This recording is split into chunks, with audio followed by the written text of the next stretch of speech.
Miss Gilbert and Mr. Richards to see Commando Cody. Yes, sir. Just a minute, please. Miss Gilbert, Mr. Richards. Yes, sir. Thank you. Commando Cody's not in, but Mr. Henderson will see him. Right. Thank you.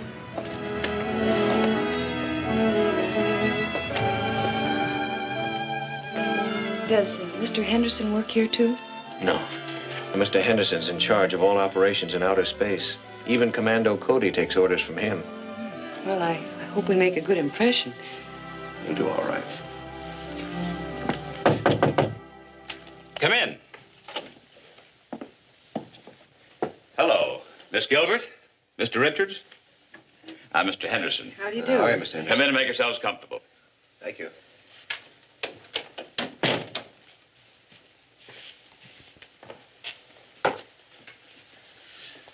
I've looked over your records and recommendations. They're entirely satisfactory.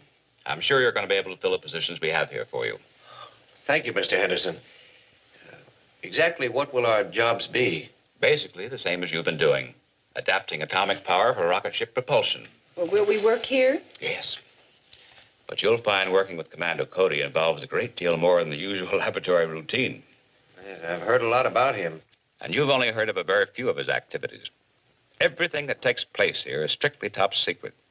That's why the government insists that Commando Cody wear a mask at all times. Even the people who work for him must know who he is, for their protection as well as his. I understand, but I've often wondered, how did they choose the name Commando Cody for an atomic scientist? Oh, he's a good deal more than that. The name comes from his connections with the commandos during the last war. He was one of the most daring and successful leaders in that branch of the service. That's an appropriate name for the Sky Marshal of the universe. I'm looking forward to meeting him. He's out testing a new fuel for his rocket flying suit, but he'll be back shortly. I'll show you around the laboratory while we're waiting. We've got the finest equipment in the country.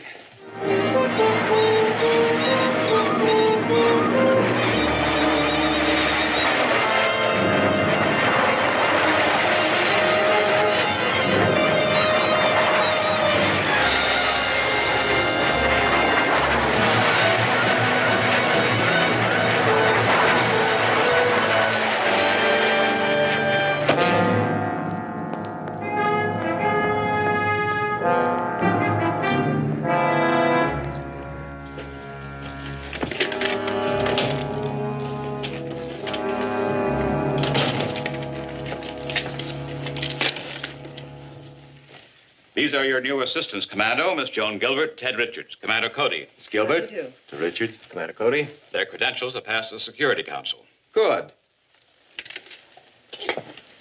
That's what I call getting jet propulsion down to a fine point. Yes, and my new fuel has increased its efficiency considerably. I was waiting for you to get here, Commando, to explain the urgency of this work. And since they're going to be helping you, I think they should know the whole story. Certainly. They can work more intelligently if they know what we're up against. Of course, you've heard rumors and stories of mysterious missiles striking the Earth last winter. Yes, but I understood that was just a few meteors and another group of those imaginary flying saucers. That's what we wanted the public to believe. But actually, there were missiles fired at Earth by a powerful enemy from outer space. Are the missiles still coming in? No, Commando Cody has devised a means of encircling the Earth's upper atmosphere with a blanket of radioactive cosmic dust. Beg your pardon? I won't go into detail now, but any missile or rocket flying through this cosmic dust blanket becomes so hot that it burns up before it can reach Earth. Do you have any idea who this enemy is or where he's located? No, he's the unknown factor in our problem. However, we feel sure that he's based on one of the planets in our own solar system, so I've been instructed to take the offensive against him. Our first step will be to build an atomic-powered rocket ship capable of reaching any of the neighboring planets. Have you designed the rocket yet? Yes, and I'm reasonably sure it'll be practical. The technical problems will be worked out here in the lab. The actual rocket will be built somewhere else. And secretly. I cannot stress that enough. We can't risk throwing the whole world into a panic. Besides, there's also the danger of possible enemy agents already on Earth. I'm certain that I've been shadowed on several occasions. I promise you we'll take every precaution. I'm sure you will. And of course, the government will give you every possible protection. Well, goodbye and good luck. Goodbye, Mr. Henderson. Goodbye. Thank you, Mr. Henderson.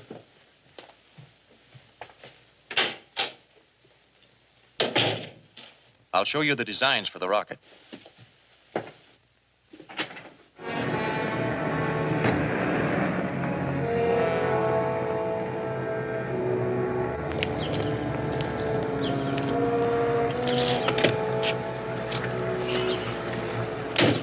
Do we keep trailing him?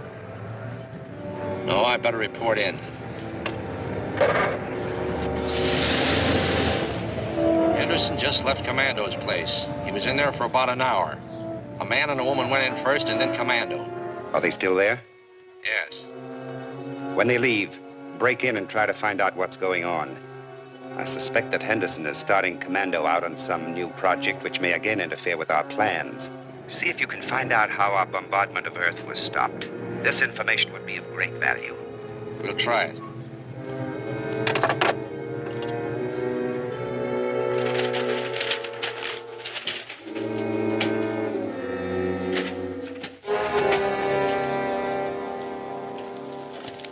Well, what do you think of the plans? As far as I can tell, they're very good. But you've got some rather heavy structural units in that hull. Naturally, Ted, it'll have to support an atomic power plant. Yeah, that's true. What's worrying me is how you plan to assemble it. According to Mr. Henderson, we're going to have to do it on the QT in backyard garages. Not quite that bad. Ever hear of the town of Graphite? No. Not many people have. It's a ghost town. An old abandoned mining camp out here in the desert. Nobody ever goes near the place, and it has any number of old buildings to house our construction equipment. Certainly looks far enough away from everything. It is. Now, we'll have to do some road work between these points. But it's just the kind of place we need. Well, that's enough for one day. Did you both come out in one car? Yeah, in mine. Why don't you let Miss Gilbert take your car, and I'll drop you off at the hotel. Okay, fine.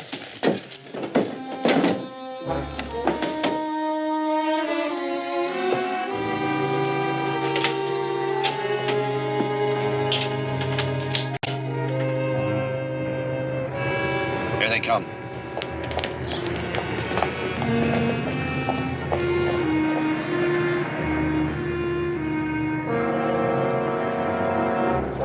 Good night, Joan. Good night. Good night.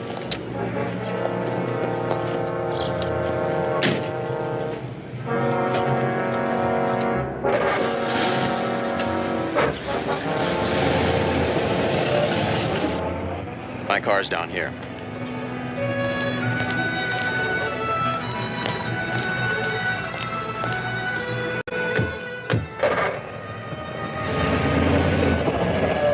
All right, let's go.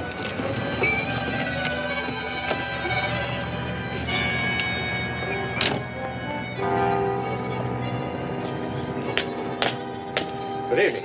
Is this the Morton Laboratory? Morton? No, I never heard of the place.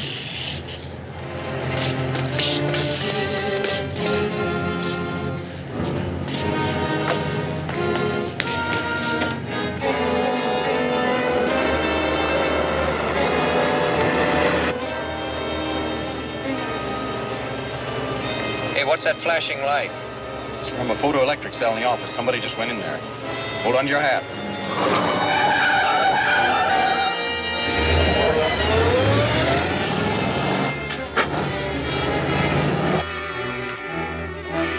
Somebody drew a line across here to a place called Graphite. Yeah. They don't tell us anything. No, it don't. I'll tackle the safe. You check the filing cabinet.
that closet.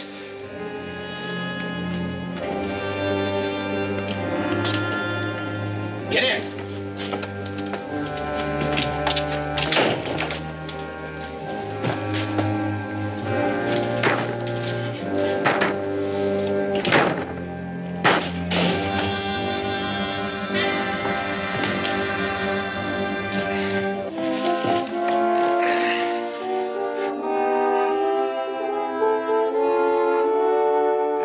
So we never did get into the safe. Wasn't there anything in the office itself? Not unless that map of the town of Graphite meant something. It could. They might have found some new ore deposits, or they might be planning some other project there. I'll report to the ruler.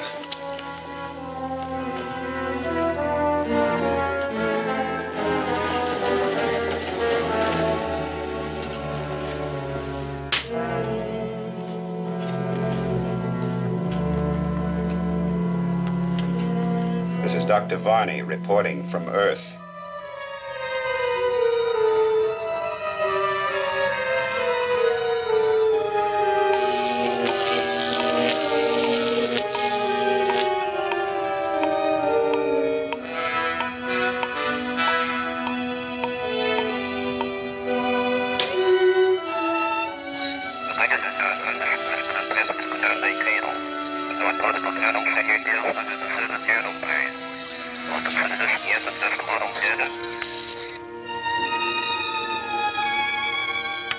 This is Dr. Varney reporting from Earth. The government man Henderson has been in touch with Commando Cody, and they appear to be planning some operation in a deserted mining town. Do you consider this worth investigating further? Definitely. Any project Henderson and Commander Cody are involved in is very likely to be directed against us. That cosmic ray blanket Commander Cody built has seriously delayed our plans to use Earth as a staging area for the conquest of other planets. Cody is our most dangerous obstacle, so watch every move he makes.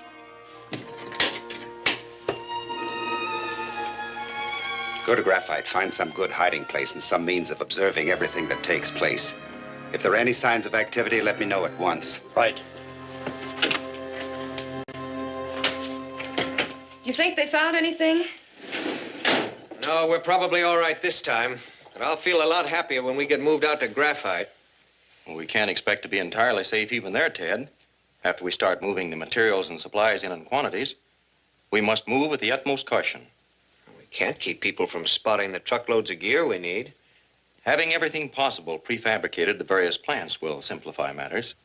Then we can move it out there all at once and make the final assembly in a hurry. Does that mean that we'll be working at Graphite rather than here? A little of both. So we'll need some means of communicating. Excuse me. You can tell people these are official badges you wear when you work for me. Actually, they are two-way radios with a special wavelength assigned for my use only. Got medals already. You're liable to earn them before we finish with this job.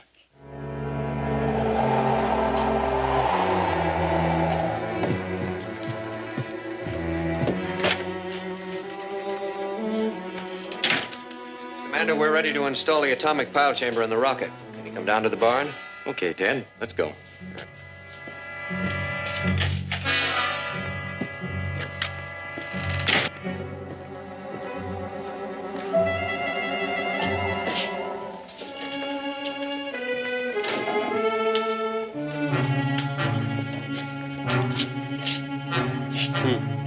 Atomic pile chamber.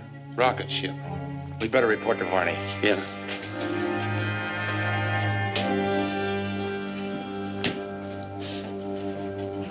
This is Varney reporting from Earth. My men have found out that Commando Cody is building a rocket ship, probably for interplanetary travel. We must keep Commander Cody earthbound. Destroy his rocket ship at once.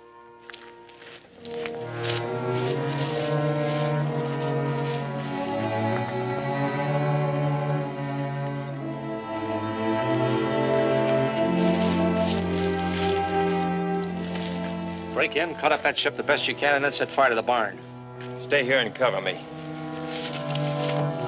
Hello, Joan. I tried to bring you some hot food from town, but I'm afraid it isn't very good now. Beats coffee and sandwiches anyway. Boy, we've been... Hey, Commando.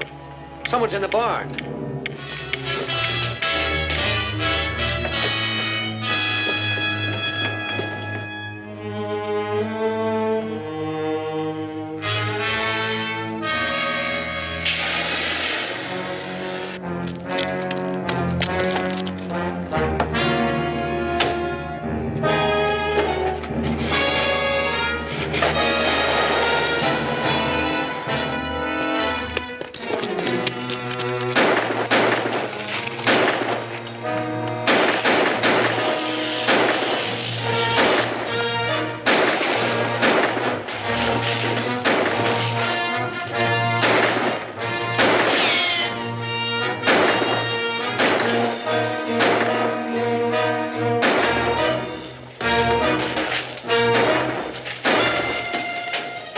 Keep them busy. I'm going inside. Right.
Your little old seeing eye alarm sure saved us that time.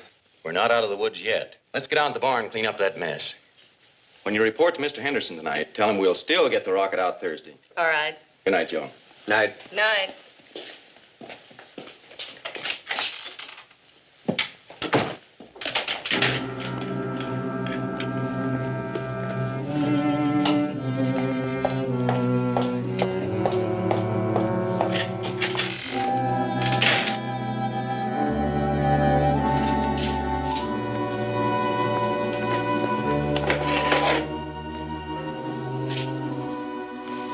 So that's the thing that tipped him off.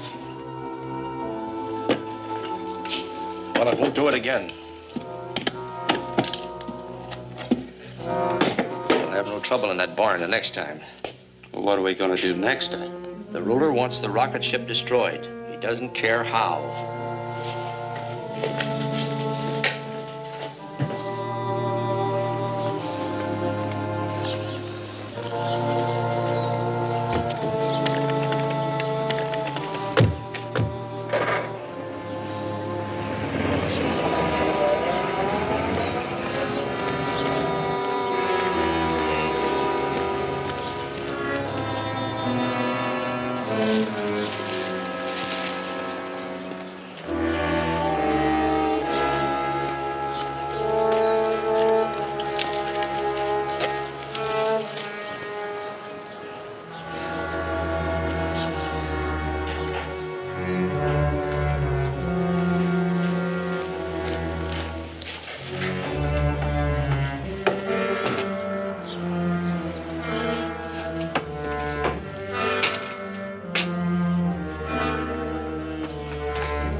that's that.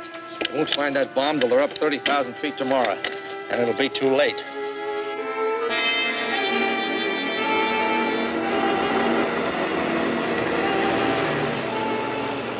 Calling post 1. Calling post 1. Post number 1. This is Commando Cody. We're coming in. Clear us through to the rocket. Yes, sir. Calling post number 2. Calling post number 2.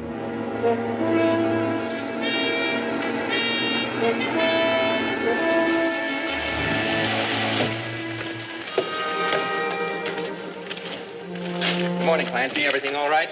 Yes, sir. No trouble at all. Good. Drive Miss Gilbert to Graphite, then report back to Mr. Henderson. Yes, sir. Give us a call on your radio when you get back to the office. We'll keep you posted. All right.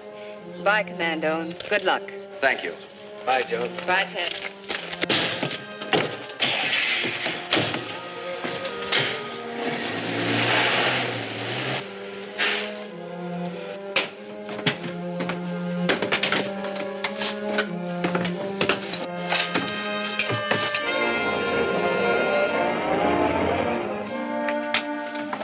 Fire pilot jets.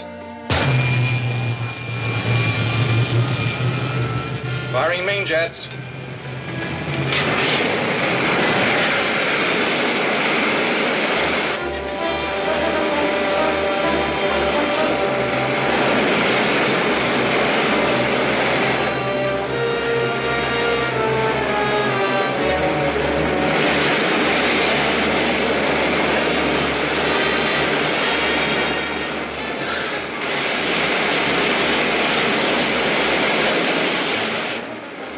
So far. Let's cruise around easy for a while, then we'll try for some altitude. Right.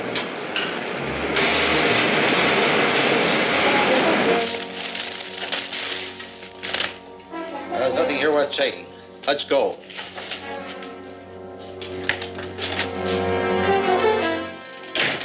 So, you didn't go with the others. Maybe you're lucky. Let's get back to the mine and get our stuff. We can leave her there.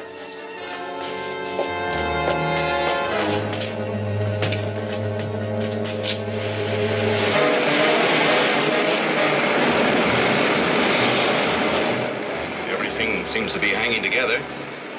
Let's try for some altitude. Right.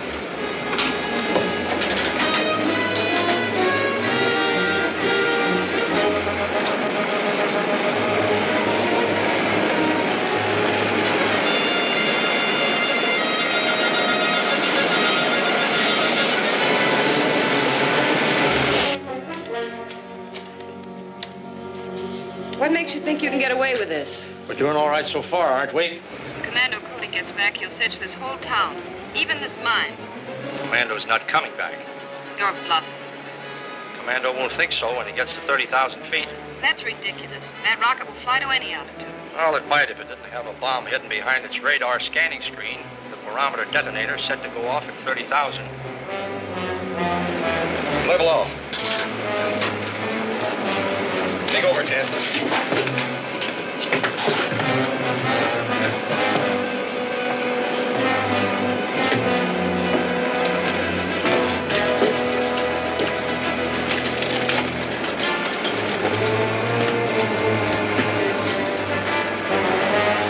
Take her back to the field. I'm going to fly down and find Joan. Right, Commando.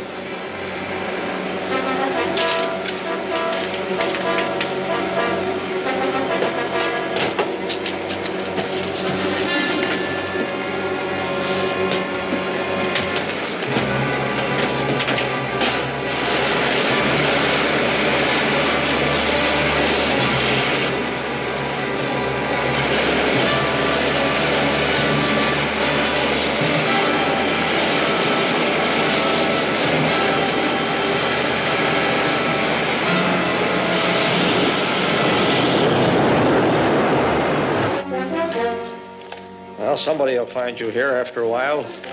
Maybe.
safe? Yes, Joan.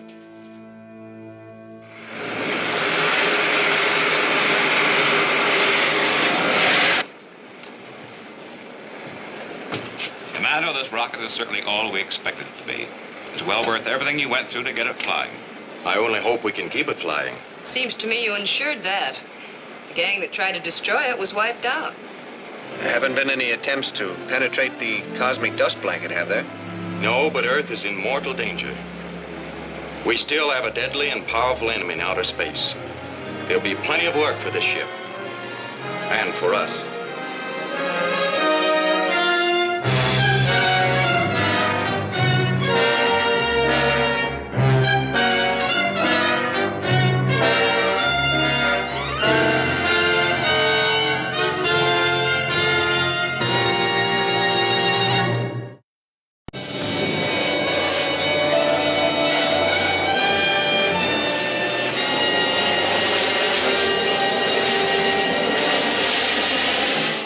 Radar station 37G, 37G. The unidentified missile is still coming in. Present bearing from this station, 218, 218. Course 136, 136. Altitude 83,000, 83,000. Land right close to here. What's the latest report? Still coming in, sir. And through most of our protective layer of cosmic dust. Impossible. Radar reports verify it. Our lookout should be able to pick it up by now. Calling lookout station 84. This is Commando Cody calling. Do you read me? Station 84, back to Commando Cody. Come in, sir. Can you pick up that missile? Not yet, sir.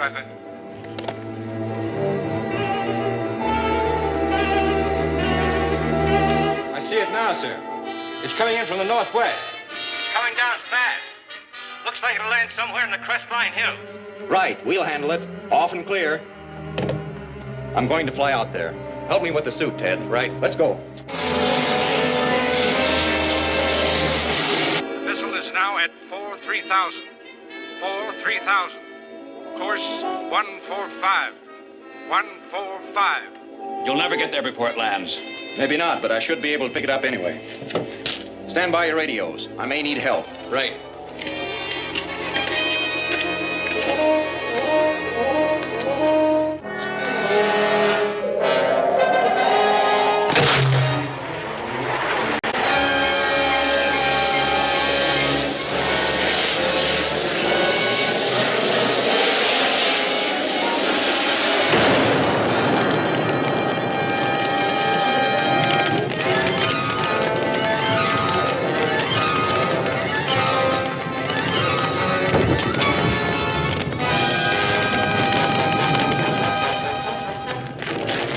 I'm Dr. Varney.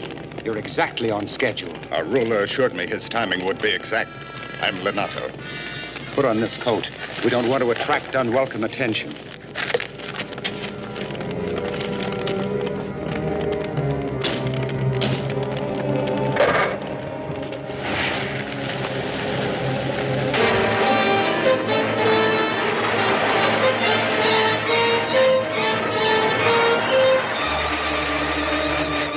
How did you manage to get through the protective layer of radioactive cosmic dust which Commando Cody has built up around the Earth? My rocket was so small it was able to move through the dust with a minimum of friction. Even so, it burned as I landed. Nonetheless, it was quite an accomplishment. True.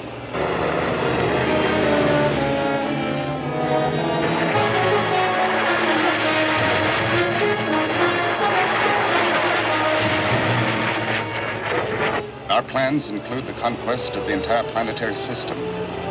Since Commando Cody's cosmic dust blanket has prevented our reduction of this planet by the usual guided missile bombardment, we must have a rocket fleet capable of blasting its way through your atmosphere.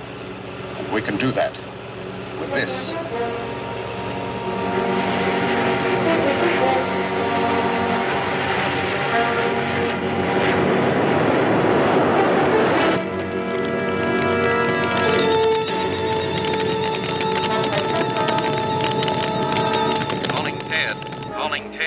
Come in, Commando. Did you find it? What's left of it? It's a very small rocket on fire now. pick up a fire truck and get out here as soon as you can. Just stay on the Crest Line Road until you see the fire. Right.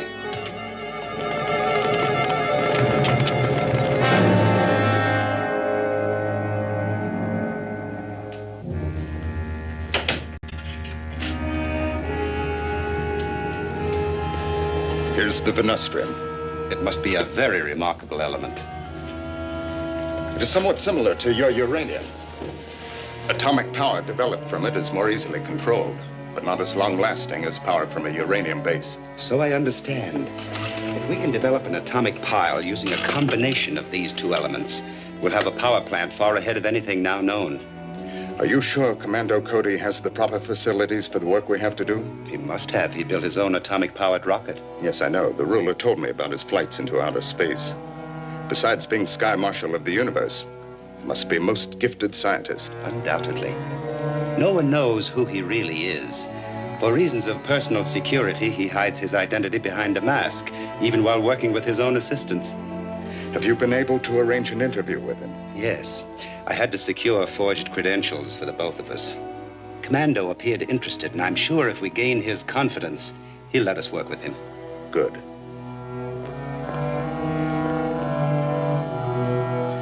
This is very interesting, gentlemen.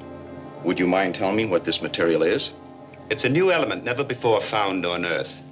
We extracted it from a meteor we discovered in the desert east of graphite. You made a very important discovery, gentlemen. And we certainly appreciate your bringing it to us.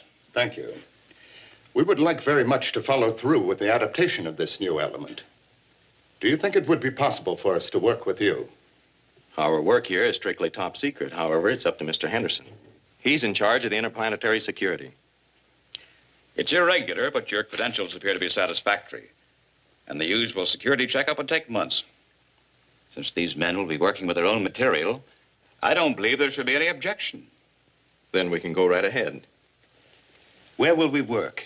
The preliminary work will be done here in my laboratory. If you'll come back tomorrow morning, we'll be all ready to start. Good. We'll be here. Bye, Doctor.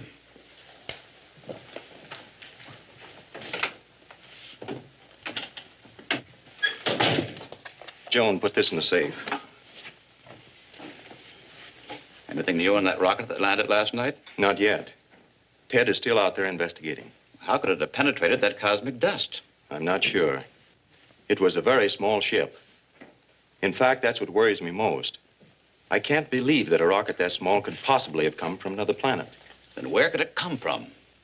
The mad scientist may have rocket launching bases hovering just outside our field of gravity. If that's true, you'll have to take your rocket on a patrol of space as quickly as possible. I intend to. But first, I want to try Dr. Varney's new element in our atomic pile. If it works, it will greatly increase our speed and range of operation.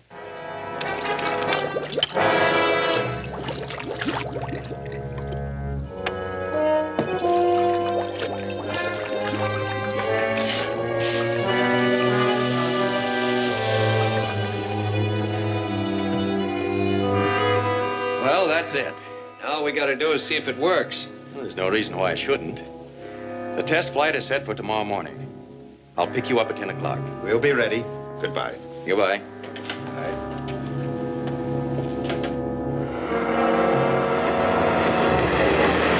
Calling post 1, calling post 1. Post number 1. This is Commando Cody. We're coming in. Clear us with the other post. Yes, sir. Calling post number 2. You certainly keep the rocket well guarded.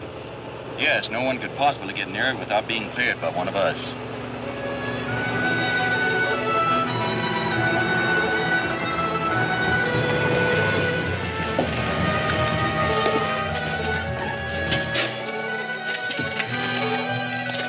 Good morning, Clancy. Good morning, sir. Will you drive my car back to town? Yes, sir.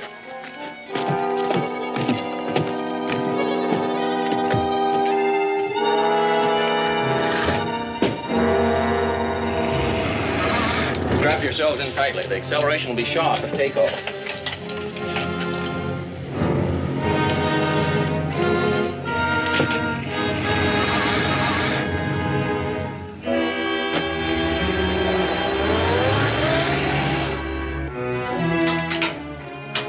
Firing pilot jets.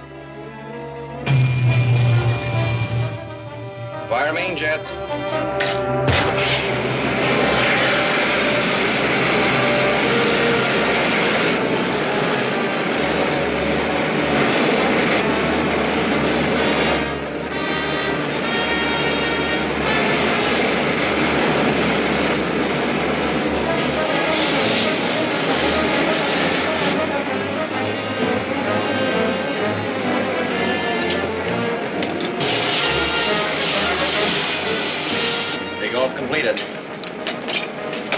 Is everything working all right?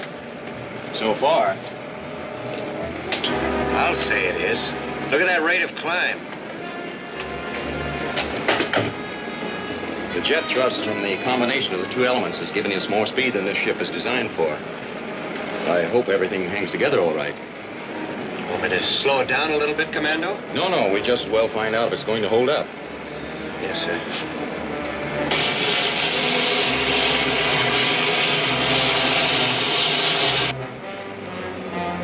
We're entering the cosmic dust curtain. Turn on the dispersal ray. Yes, sir. Does it entirely disperse the dust? No, but it reduces the radioactivity sufficiently to allow us to get through. 225,000 feet. Okay, level off. We'll just cruise around easy for a while. Yes, sir.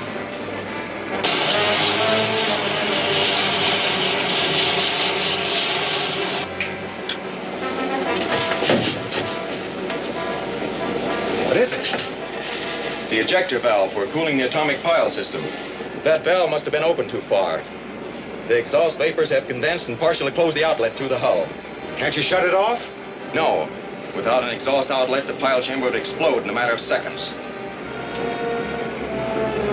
That's as far as that air close it. But what can we do? We've got to clear that vent somehow. Maybe I can do it from here. I gotta pull a plug in the ejector to clear the vent. Cut your rate of heat exchange as low as possible. Watch the pressure in the atomic pile chamber. It's too high already. 2,500. I know. I've closed the valve a little, and I've got to close it all the way for a few seconds. We'll take a chance on the pressure at 3,000. If it hits that, sing out. You say so. It's cutting it awfully close.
That's it.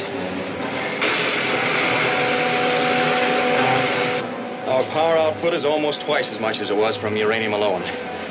You gentlemen are certainly to be congratulated for your discovery of that element. It was your combining it with uranium which made it practical. Do you suppose it would be possible for Professor Lenato and me to get some uranium for our experiments? Uranium is all under government control, but maybe Mr. Henderson could arrange for you to get a small amount for experimental use. That'll be fine. Thank you. I think that's test enough. Take her back to the field. Right.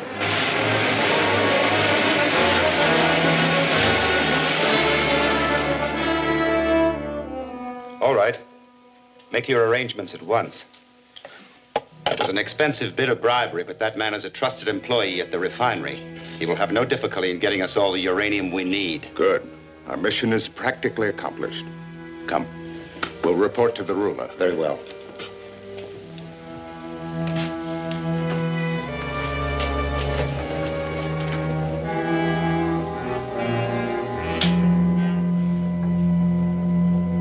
This is Lenato on Earth.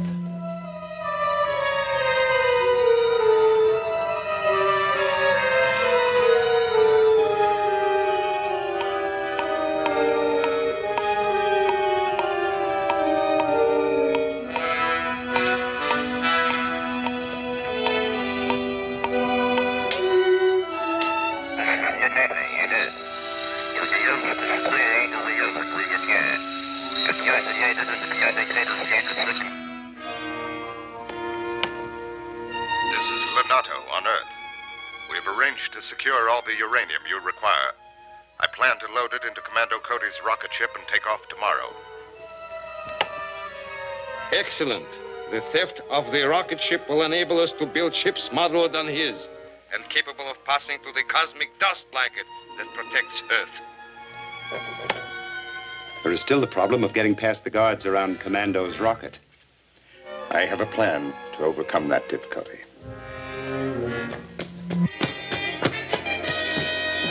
Not interfere with your plans? Not at all. In fact, it'll make our problem much easier.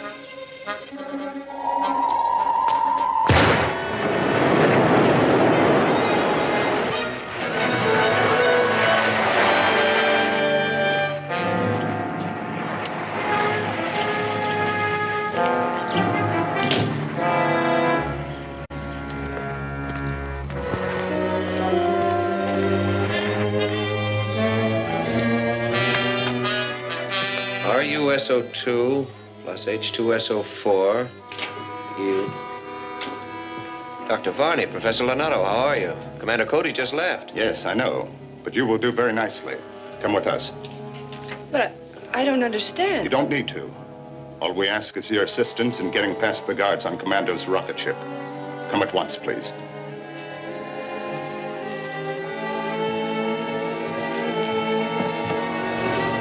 Call that guard post. Tell them to pass us and the truck through. Calling guard post number 1. Calling guard post number 1. Post number 1.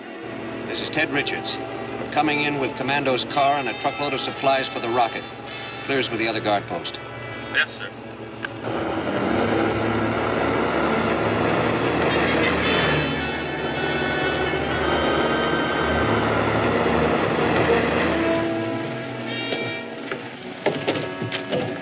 Morning, Mr. Richards. Morning. Take it easy, Clancy. Get in the rear seat.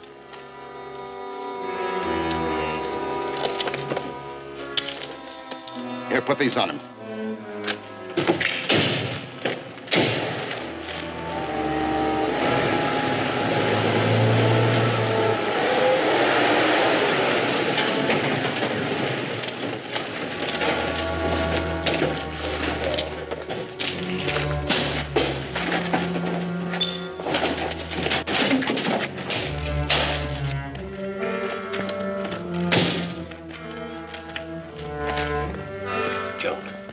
See if you can turn my insignia radio on to sending.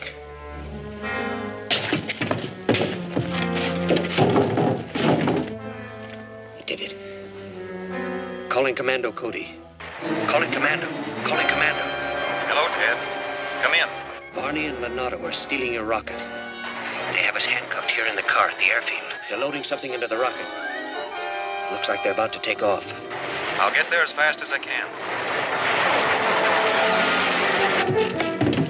That's all. You drive the car onto some side road and leave it. I got you. Here are the keys. Gil, you pick him up in the truck. Right, boss.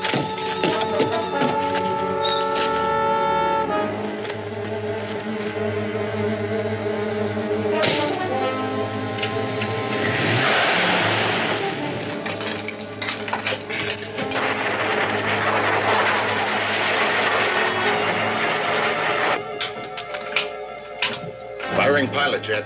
Firing pilot jet.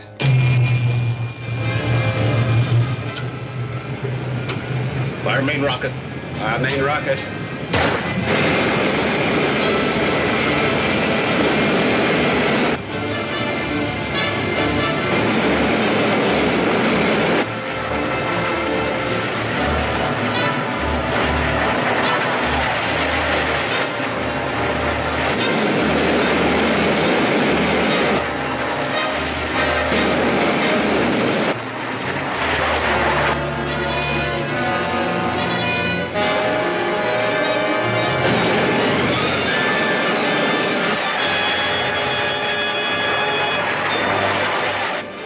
You're safe now.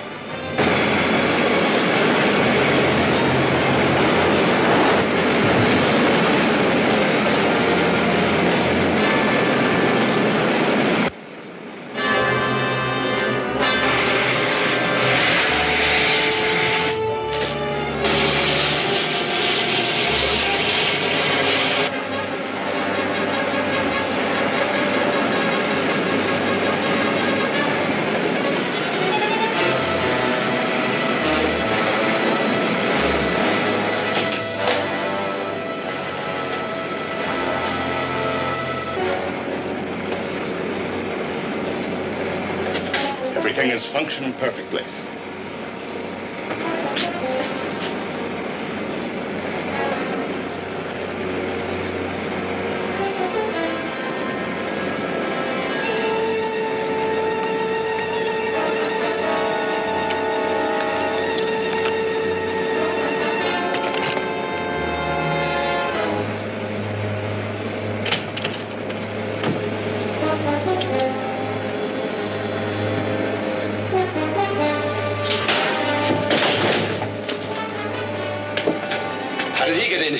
Must have flown to the top of the ship and come in through the decompression chamber hatch.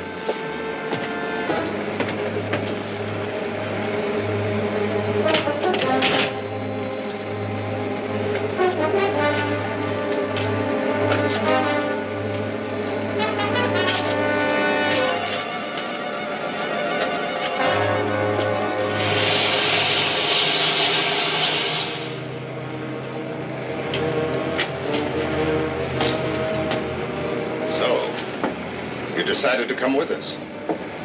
Where are you going? Back to my own planet, with all the uranium we need for our own rocket fleet. Perhaps you really would prefer to go with us. It would be of considerable help to us in piloting this ship and in building power plants for our own rocket fleet. And what if I refuse? We will simply throw you overboard when we're out of Earth's field of gravity. You won't fall. You will simply float around in space from now on. You don't give me much choice. I can't be of much help to you with my hands tied. You can manage. Just keep an eye on things and let us know what needs to be done.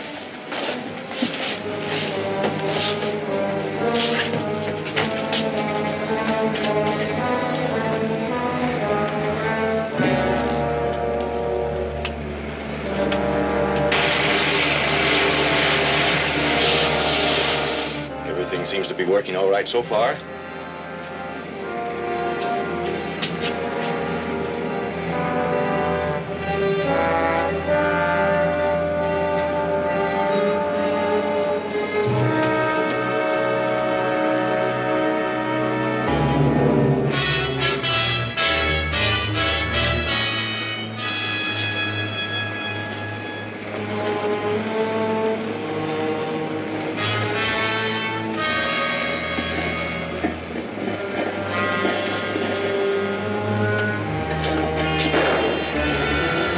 Chamber exhaust is leaking again. The vent must be plugged. Close the valve a little. That didn't help. Pressure's up to 2,500 and still climbing. You fixed it once. Will you be able to do it again if I free your hands? I can do it better from the outside with my flying suit on. No, we can't trust you that far. I'm afraid we'll have to.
Yes, the pressure's going down.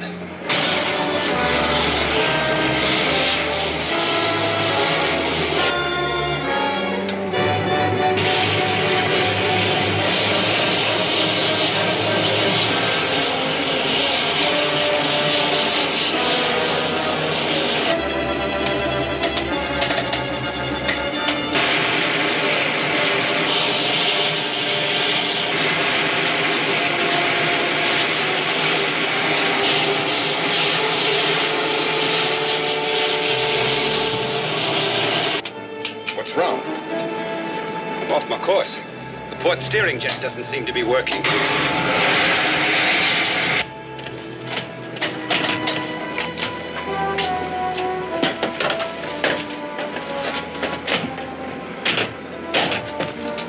steering jet isn't working.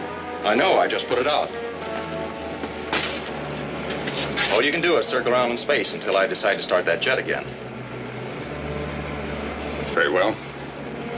What are your terms? That you return to Earth as my prisoners. It's either that or circle around in space, and as you say, from now on. You win. Your own guns, too.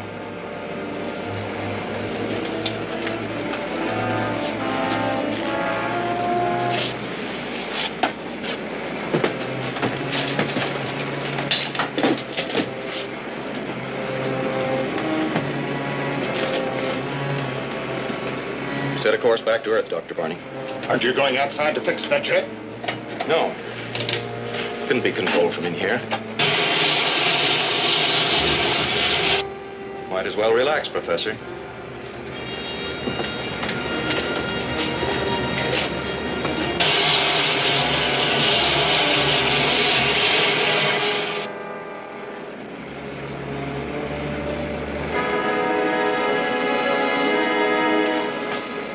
Take the other controls, Professor.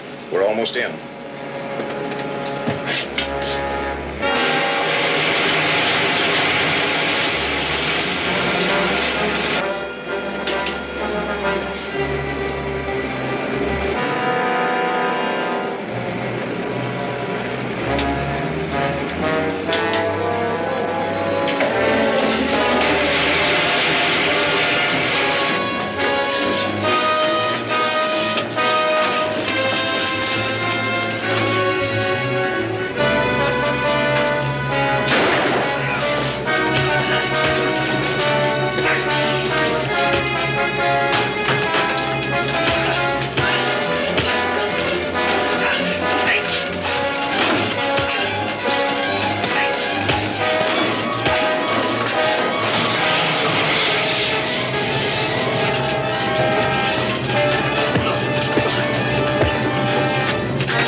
Did you ever find out what planet Leonardo came from? No, and Dr. Varney claims he doesn't know. And I'm inclined to believe him. Whatever planet it is, it's probably the same one that those scrambled radio messages come from. Maybe and maybe not. But we can be sure we have a powerful enemy someplace in our planetary system. True. And the failure of just one scheme isn't likely to stop his aggression. There'll still be plenty of work for Commando Cody.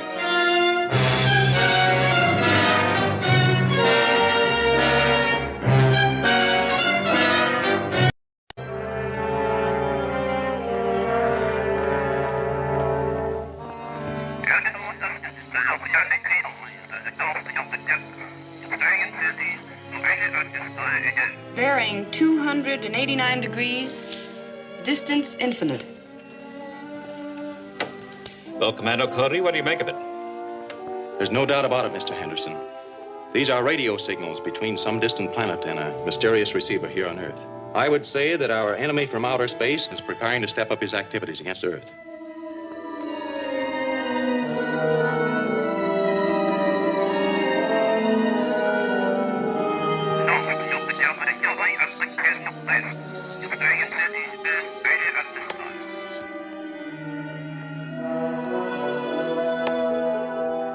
The next formula covers the transluminal vary method.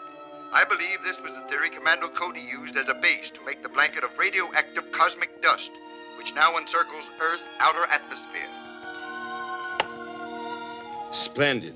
If I can find out how Commander Cody maintains that screen, I'll be able to devise a way to penetrate it and conquer Earth. What else have you? This problem deals with Earth in its relation to the universe. So, Commando Cody, I've been instructed by the Interplanetary Commission to ask you to locate this person in outer space.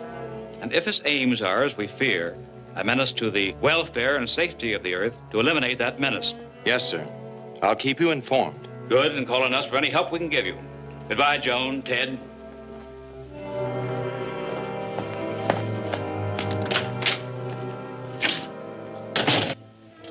That's quite an order, Commando. But absolutely necessary, Ted. This atomic ball I just analyzed passed through our cosmic dust blanket. Fortunately, it was rendered harmless by radioactivity. Otherwise, every person would have been paralyzed within a 5-mile radius of where it struck. Now, we don't know which planet's involved. But we do know from the strength of the signals returning from Earth that our mysterious receiver must be near here. That should give us a starting point. You mean by using triangulation to locate the radio? With a slight variation.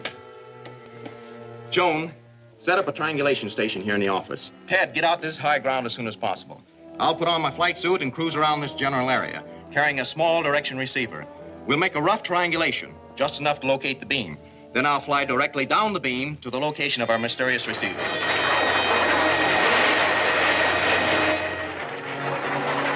Are you in position, Ted? Yes, Commando. I got a bearing on the signals. It's 63 degrees. Did you get that, Joan? Yes, Commando. You're about 6 miles due west of the intersection point. Good. Get moving, Ted. I'll call you again as soon as I locate the beam.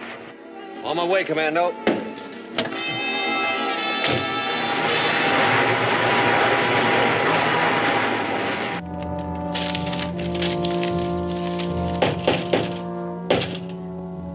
Come in, Ross.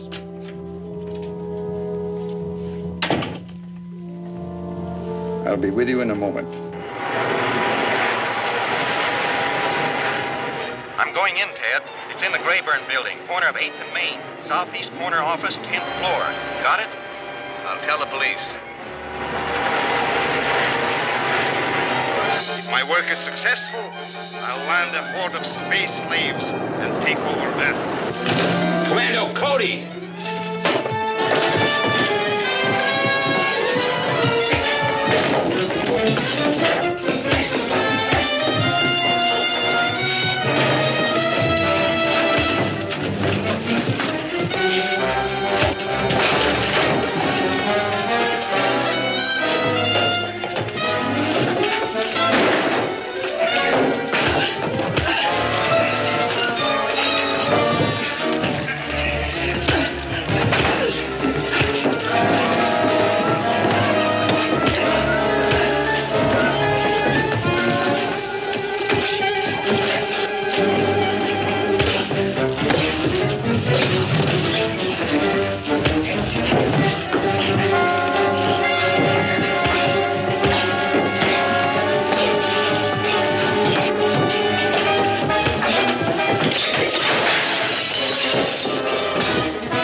Police.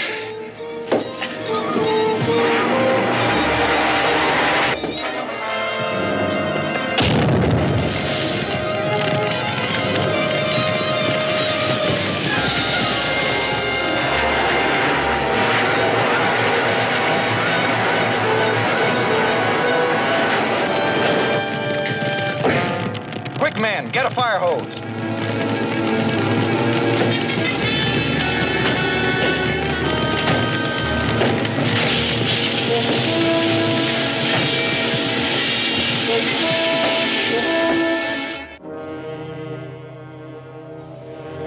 Hey, what's the idea of the guard? That should be quite obvious, Ross. Commando Cody's activities are of a highly secret nature. That makes it a little rough on us, doesn't it, Hardy? The ruler has invented many things. This little device, the vococeptor, should give us the information we desire, regardless of Commando Cody's guards. So it's obvious from these records and the equipment found in Hardy's office that he headed an extensive spy ring and was transmitting information to a person called the Ruler, now on the planet Venus. Venus? Are you sure? Listen to this. Excellent, Hardy. The metals indicated in the transluminal Veri method are to be found on Venus. I'll go there at once and break down the formula in the mine shop. If my work is successful, I'll land a horde of space slaves and take over Earth. There's no question about it. If the ruler works out the transluminal Veri formula, he can attack Earth. What is the range of your rocket ship, Commando? Practically unlimited. By using my system of concentrated uranium to create a continuous atomic pile, I can reach even Venus and return. That's the answer I'd hoped you'd give, Commando. Well, I hate to. We'll take off tomorrow morning. The hopes of...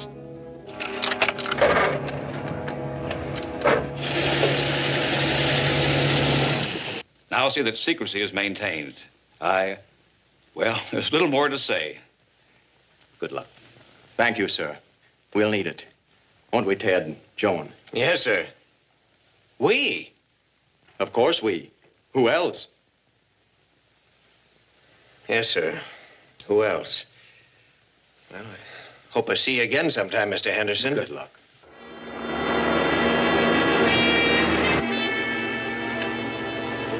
You might as well relax, Hardy.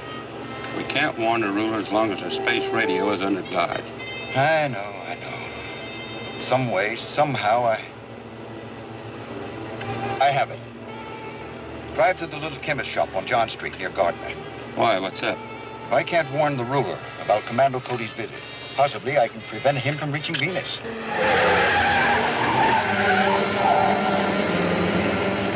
cosmic dust blanket, which protects Earth from invasion by outer spaceships, is radioactive. I'll get a special metal my chemist friend has developed, which is sensitive to radioactivity. We'll place this metal in the rocket's propulsion tube. As the ship passes through the cosmic blanket, the metal will melt, plugging the jet vents, causing a flameout. That's right, and it'll work too, except for one thing. What's that? That rocket ship is heavily guarded. How are we going to get past them? Nothing is impossible, Ross. Hurry now. All right.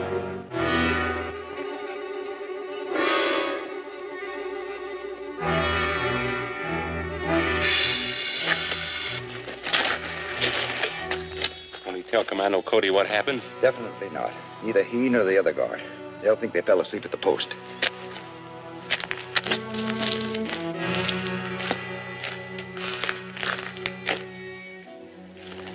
Now remember to place this exactly as I explained to you. All right. Work quietly. The guard's inside. In you go.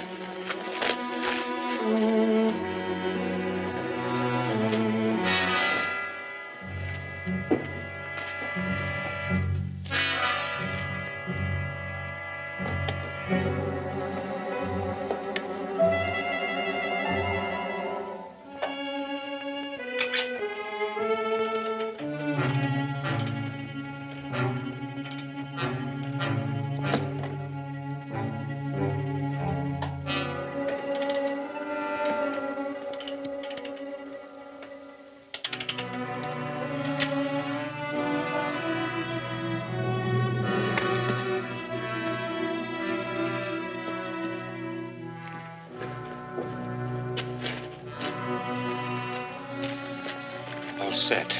All right, let's go.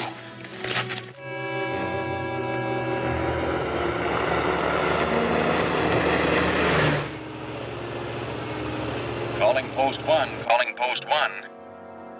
Post number 1. This is Commando Cody. We're coming in. Clear us through to the rocket. Yes, sir. Calling post number 2. Calling post number 2.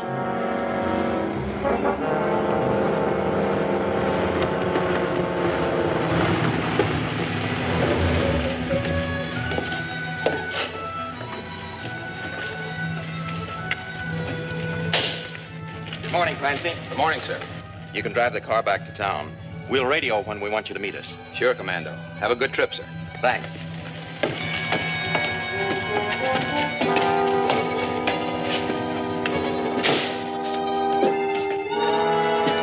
We'll stow the gear after we get in the stratosphere.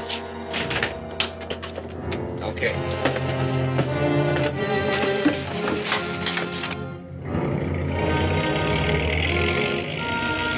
Fire pilot jets. Firing main jets.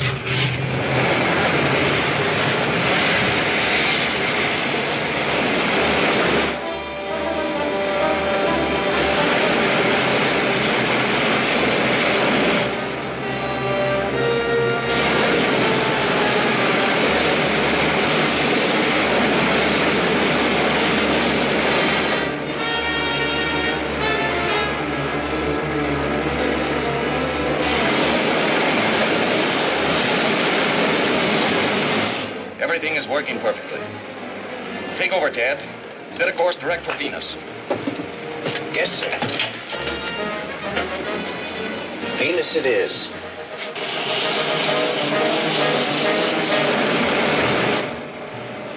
Easy, Ted. We're entering the cosmic dust blanket. Turn on the dispersal ray. This always makes me nervous.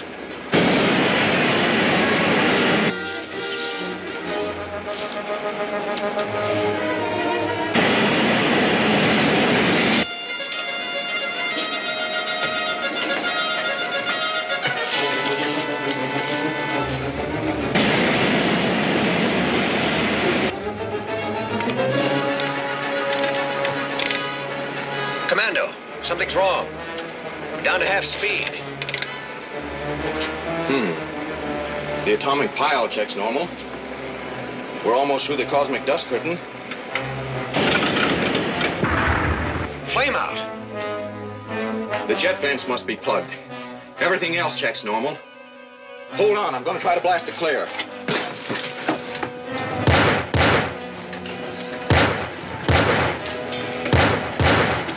It's no use, Commando. The rocket will split. What now, Commando? There's no need for me to tell you that our lives depend on getting this ship underway again and quickly. Our pilot jet is of no use to us out here in space. We must get our flame again before the tubes are entirely cold.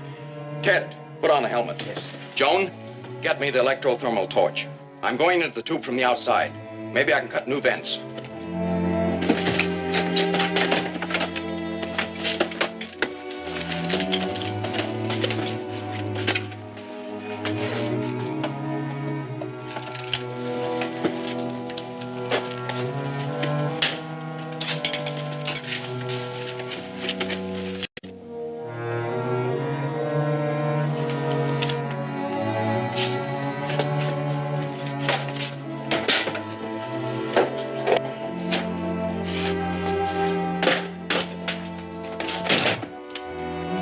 Put that line around me.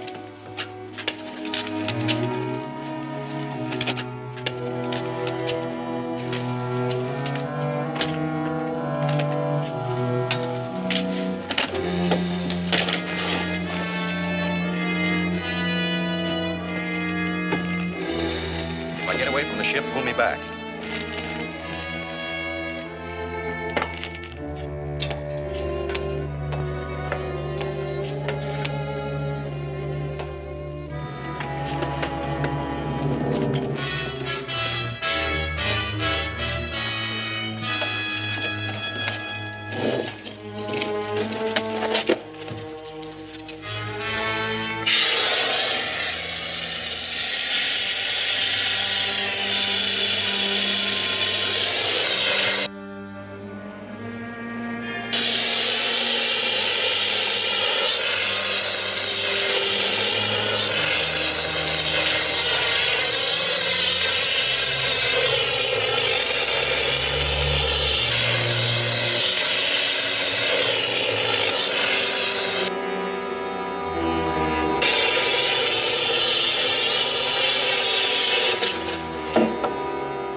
Stations.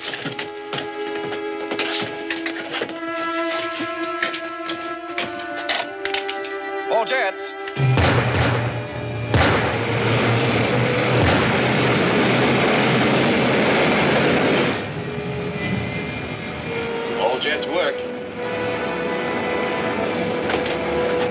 said the mechanical pilot, Ted. We better see if we're dangerously radioactive and decontaminate ourselves.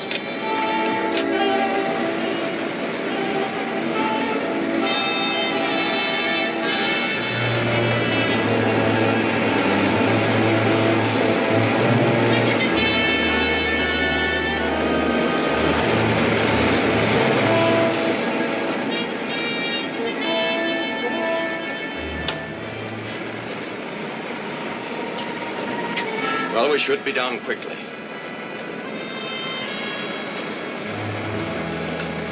Want to see what Venus looks like? After coming this far, I should say so. Bleak looking place. Very. Fly over at about 5,000.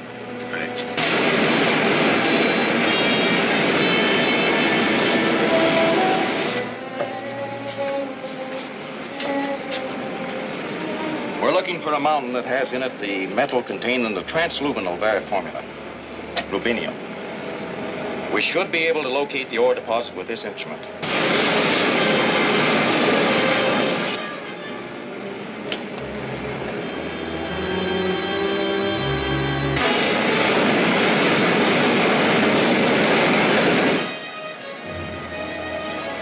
There. That looks like it. Veer to the right, Ted. Land beyond that next range of hills.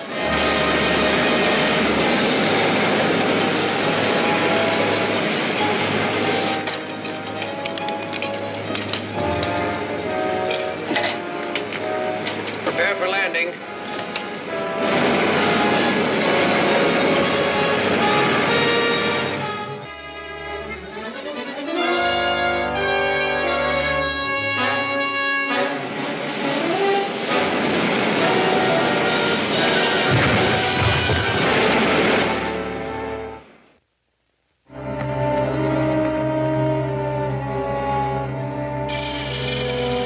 Guard number 4 calling the ruler. Guard number 4 calling the ruler. Come in, number 4. An airborne craft like nothing I've ever seen on Venus is landing at coordinates 7-18. Huh? Describe it. Cylindrical with flames coming from a tube in the rear end. Does it have landing skids on either side? Yes, sir. Then we have a visitor from Earth. A very distinguished visitor. Commander Cody, Sky Marshal of the universe. Keep constant watch and report every move. Yes, sir.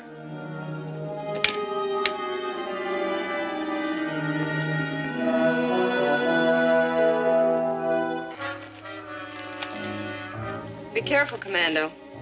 An atomic blast can subdue considerable opposition. Turn on your radios. I'll keep in touch with you.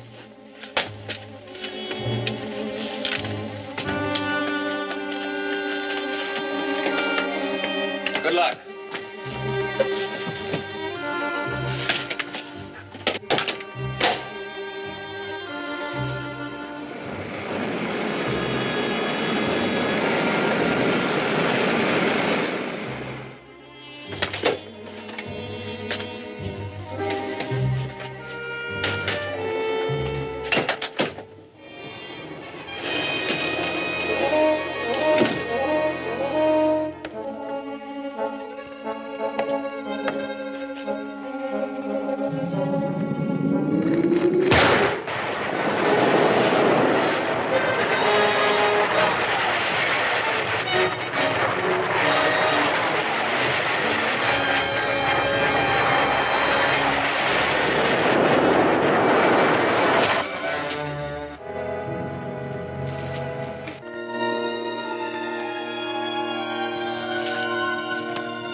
Enter, Commando Cody.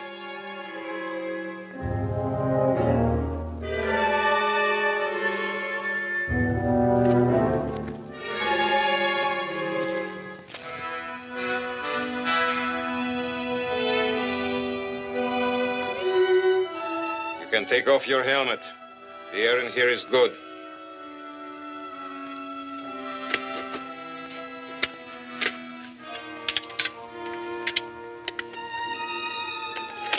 So, Commander Cody, Sky Marshal of the universe.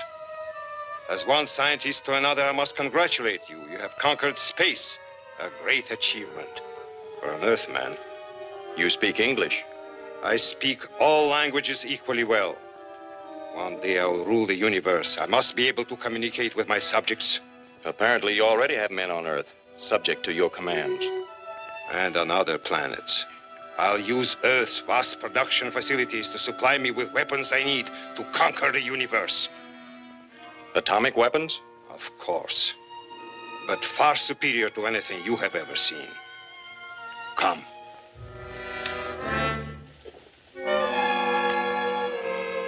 This small ray gun could blast the largest building on your planet, or set at a constant pressure, melt that building as completely as if it were a wax figure held over a flame. You mean it can melt solid stone? Exactly. And this, Commander Cody, is another of my inventions. One which you will see work, but have no knowledge of its power. It would take me days, possibly weeks, to work out a means of piercing the cosmic dust blanket that protects Earth. But you have that knowledge, Commander Cody. I know you would not place this knowledge at my disposal willingly, so I will take it from you. Seize him!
Commander Cody has escaped. Send a car after him.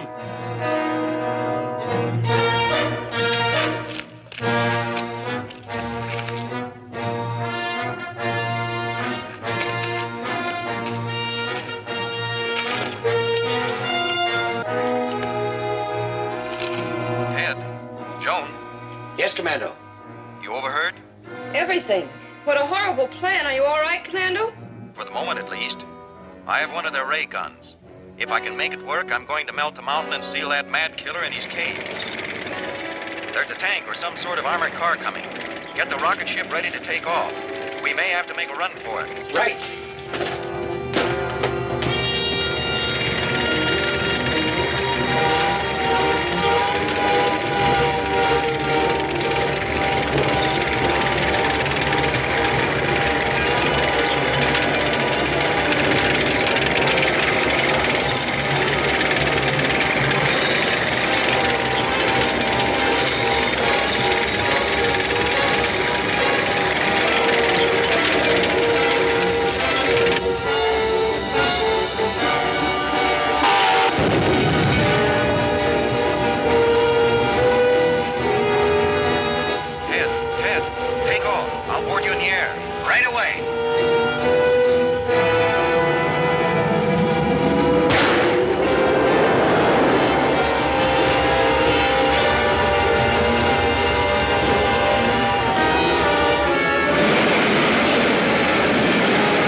hardly reached us. I think we're safe now. Stay on this course for a few minutes, then set a course for Earth. With greatest pleasure, Commando. Home, sweet home.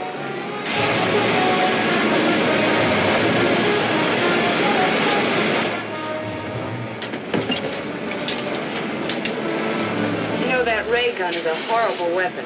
I only hope the secret of its construction was buried along with the madman who invented it. If your madman was buried. But Ted, he must be. We saw the mountain melt under the gun's rays. Well, we can't be sure we've heard the last from the mad ruler of outer space. But we can be sure we've stopped his experiments with the transluminal Vary method. At least the safety of the world is no longer in immediate danger from that direction. Well, that's what Mr. Henderson ordered. Yep. Mission accomplished. As I said before. I know. It's home, sweet home. Right.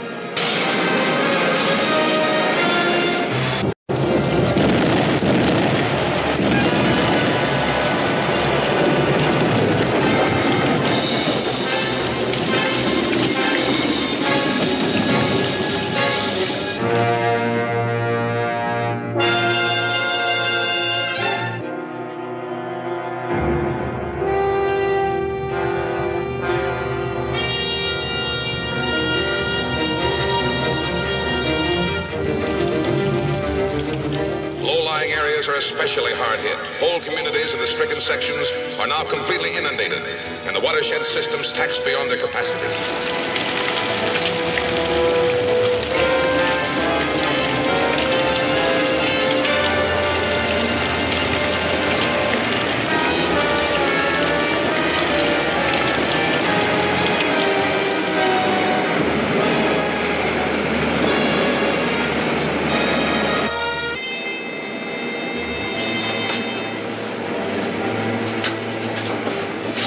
Check your pressure graph. 890 over 66.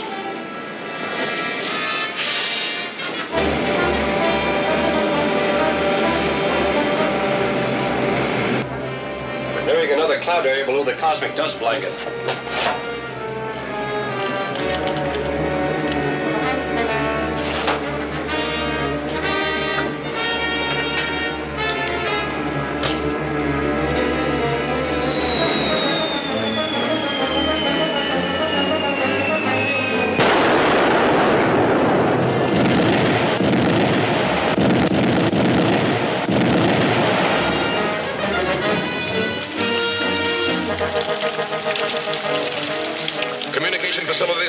Disrupted. Detailed reports are impossible to obtain.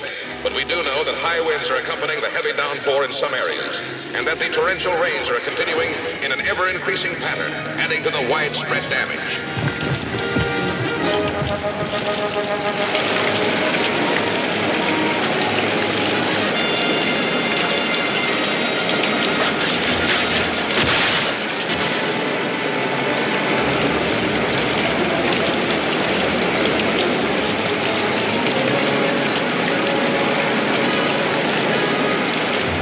Is estimated in the billions. Relief facilities are totally inadequate to meet the gigantic task at hand, and there's no sign of any let-up.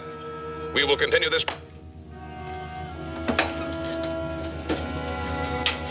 Commando Cody to radar control. Are you still following that unidentified ship? Yes, sir. It's holding steady on course 265, now about 20,000 feet above the cosmic dust blanket. What's its latest position? Now over coordinates 176 north, 432 west. Thanks. Call me when you make the next fix. Very well, sir.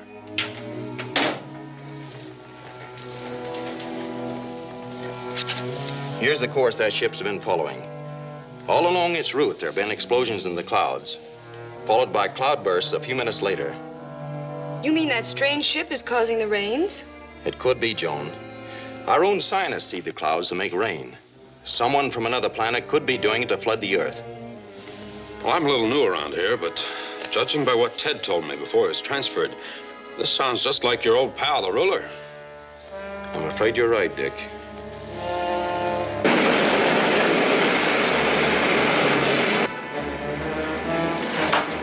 How many more? 3.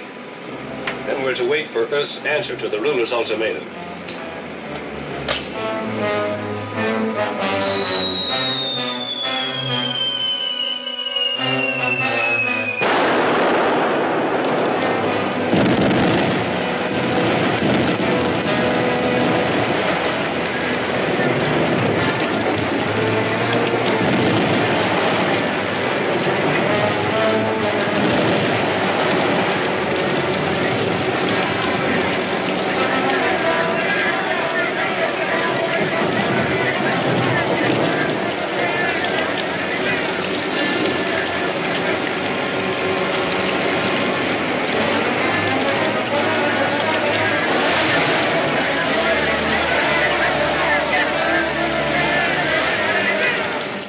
Station 14 reports the unidentified ship has changed course for your city. Should be over you in about an hour. Altitude 80,000. Say, we've got time enough to get the rocket ship up to intercept it. They have radar too, Dick. They'd spot us and get away before we could reach them. But their radar won't pick me up in my flight jacket. You can't intercept a rocket in that. No, but as long as they're so high, I'll have time to see if they really are dropping something in the clouds. Then we'll know what we're up against. We'll radio you the fixes as they come in. Fine. Just a minute, I better check the dispeller attachment. Good thought. I'd hate to get in the cosmic dust blanket if it wasn't working. Check and double check.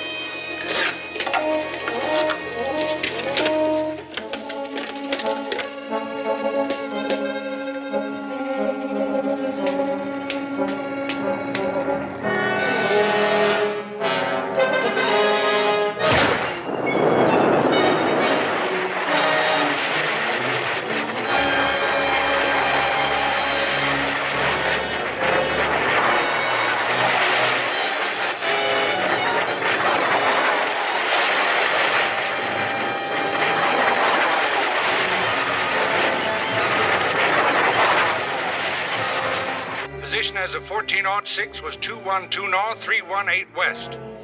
212, 318. That puts it right here. Calling Commando Cody. Calling Commando Cody. Come in, Dick. The rocket's in a 175-degree course. From the last report, it should pass 3 miles west of you in about 4 or 5 minutes. Good. There she is now. It's one of the ruler's ships, all right.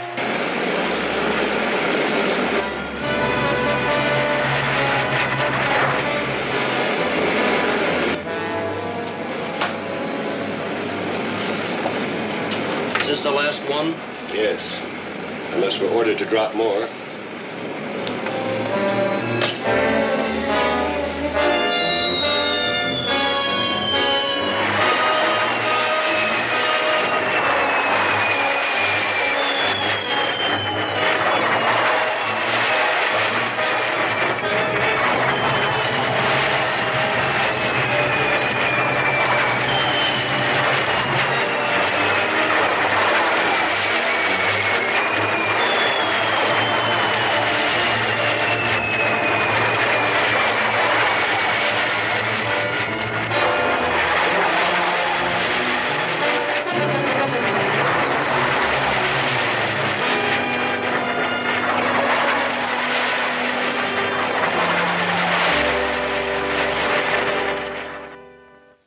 But how can so small a bomb cause so much damage? Because of the gas. It's so highly concentrated. Hello, Mr. Henderson. Any news? Yes. Here's a message just radioed in from the ruler. The Security Commission wants us to handle it. To the nations of the world, I am stopping the floods to give you time to consider my ultimatum. I demand that you disperse the cosmic dust blanket around Earth and allow my rocket transports to land our occupation forces. I will accept only unconditional surrender. Unless you accept these terms within 24 hours, your entire civilization will be swept into the sea. Radio your reply on shortwave band 2012, and it will be relayed to me by my representatives on Earth. Signed, the ruler. Were they able to locate the station that sent the message? No, it must have been sent in a moving transmitter, probably in a car. But it's fantastic. Can the ruler really cause a flood like that? I'm afraid so. This bomb is loaded with a radioactive gas, which is released when it explodes. And then when the gas mixes with the water vapor in the clouds, they turn into rain. What can we do about it? There's a neutralizer for any chemical reaction if there's time to work it out. But we only have 24 hours. Maybe we can stretch it a little. Tell the ruler that it may take several days to contact the governments of all nations. Say that our communication lines have been flooded out. Yeah, it might work.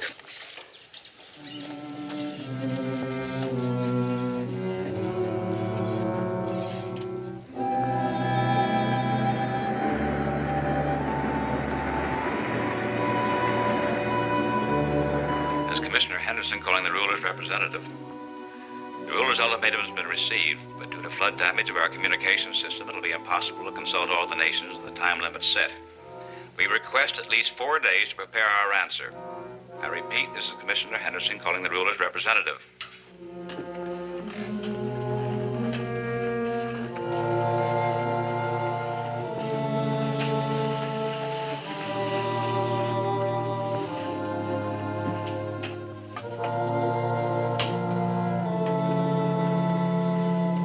This is Baylor reporting from Earth.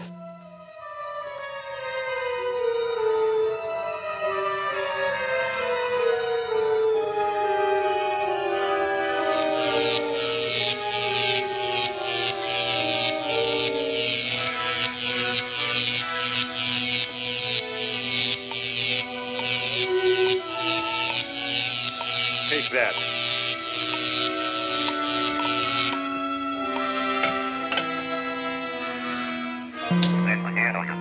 So from Sheffield, and I'll serve snack the Colorado Island.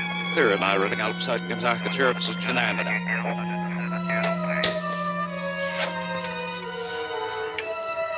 This is Baylor reporting from Earth. Henderson has received your ultimatum. He says he'll need 4 days to contact the other nations before he can draft his reply.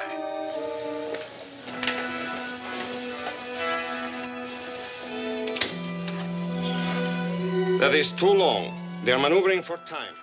Tell them I must have their reply in 2 days at the latest. And be sure all they are doing is preparing an answer. That is all.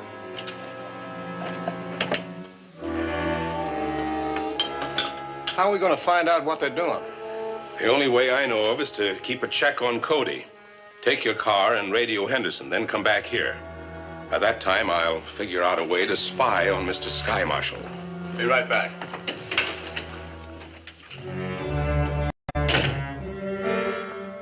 Yes? Yes, Mr. Henderson, I'll tell them. They've received the ruler's ultimatum. He wants his answer in 2 days. We've analyzed the gas that causes the rain. Yes, but working out a formula to stop those bombs is something else again. We've got to do it. We'll work around the clock until it's done. Well, that I'll buy. Let's have at it.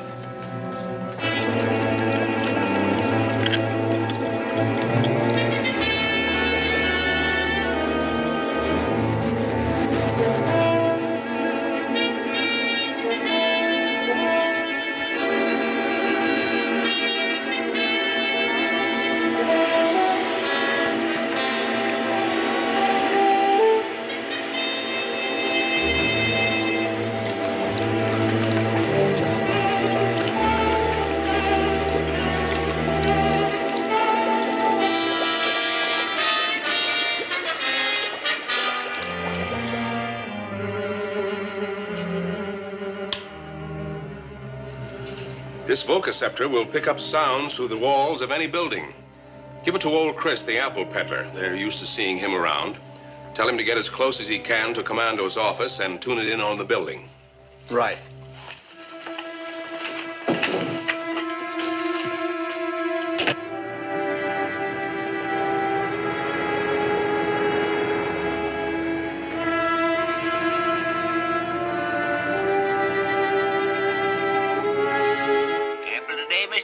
No, thanks. Not today, Chris. Mr. Mike?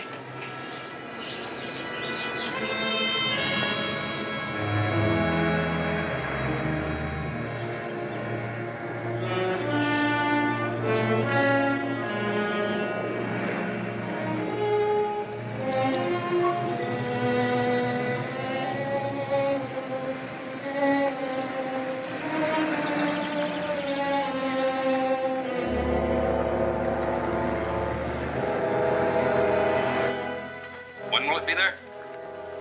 Chris has made contact. I see. Thanks. The countergas is on its way to the rocket now, Commando. Good. That covers everything. The dispenser is already installed. How long will it take to spread the gas? Only a few hours. We'll spread it along a north and south line between these points. The rotation of the Earth will scatter it through the rest of the cosmic dust blanket. Then the ruler's rain-making bombs will explode before they hit the clouds. Can you finish the job in time? Well, we can try.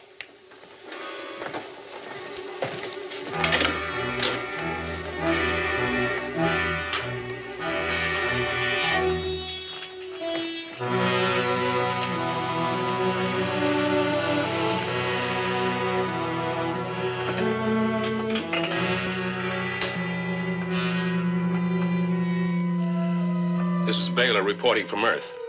I've just learned that Commando Cody has worked out a counter-gas to explode your bombs before they reach the clouds. He'll try to have it in place before your ultimatum expires. I'll teach them what it costs to try to play tricks on me. What they've had so far is only a small sample of what they're going to get.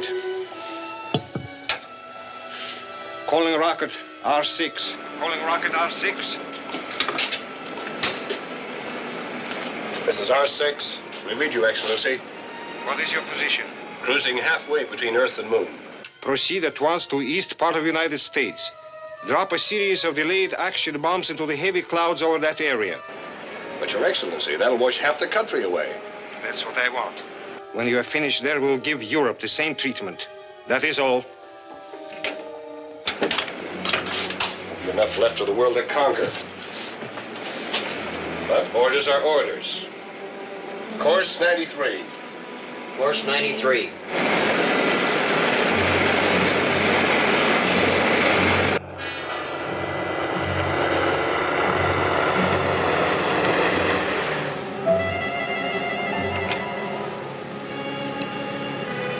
Calling post number 1. Calling post number 1.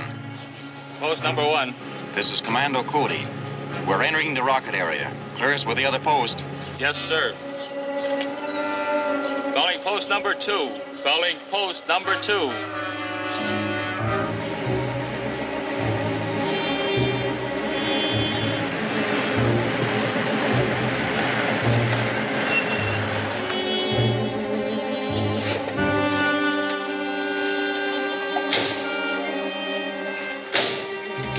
Everything's in order, Commando. Good. We're taking off right away. Yes.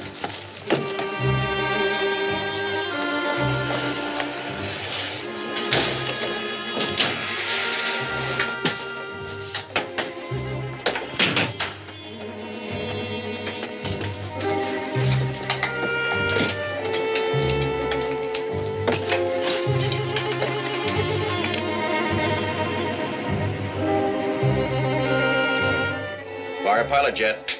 Fire pilot jet.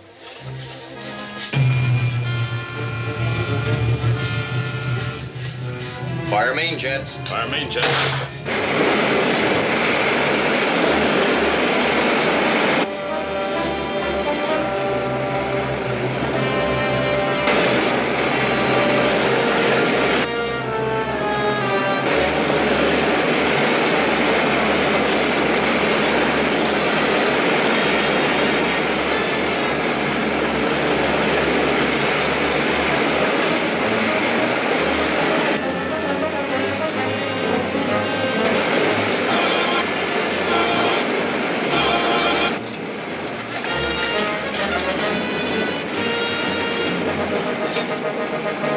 Keep her as she is, Dick.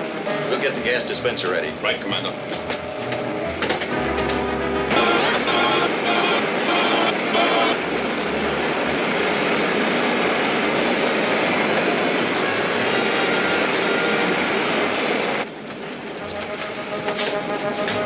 We're through the cosmic dust blanket.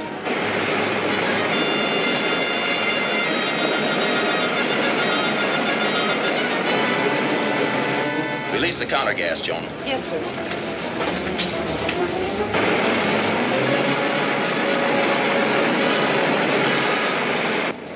It's working all right? So far. Keep her due north. Due north.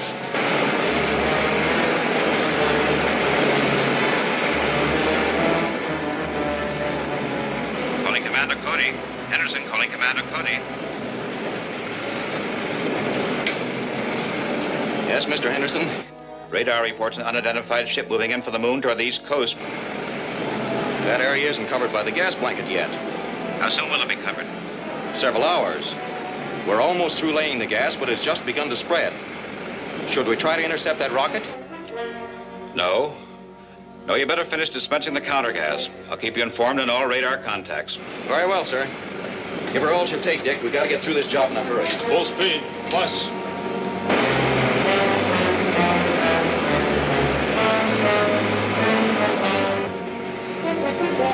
End of plot line, Commando.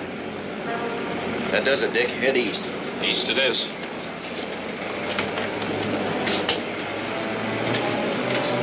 Calling Commander Cody. Calling Commander Cody. Yes, Mr. Henderson? Radar reports the enemy rocket now nearing the eastern seaboard, vicinity of New York. Is there any chance the gas blanket has reached that far yet? No chance at all. But we've finished spreading the gas, and we'll try to intercept the rocket. Hope you make it. Course for New York is 9-3. 9-3. If radar can fix the course of that rocket this soon, it'll be over its target before we can get there. Yes, but we may be able to knock it down before it does much damage.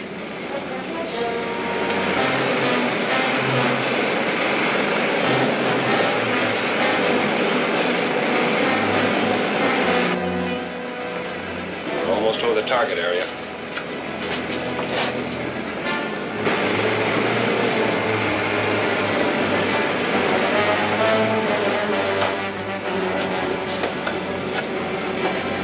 Target.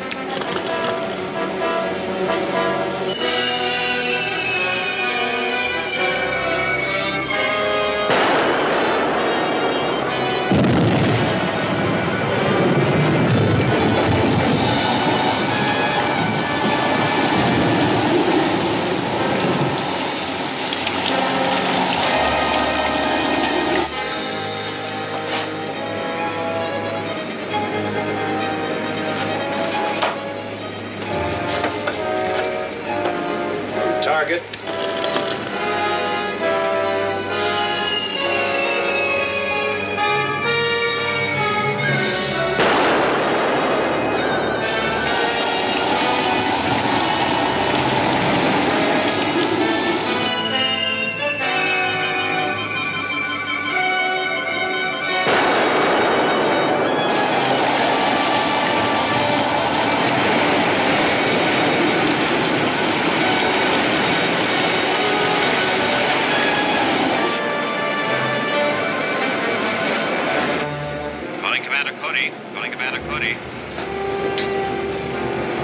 Come in, Mr. Henderson. It's a terrific cloudburst over New York.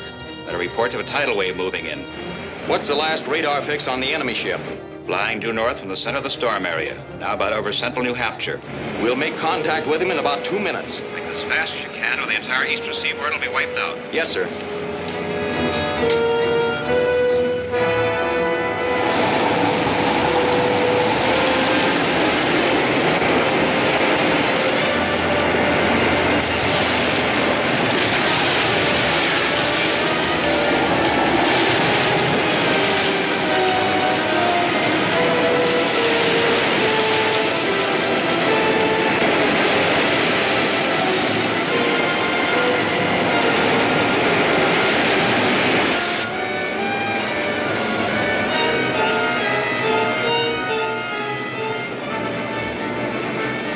There he is.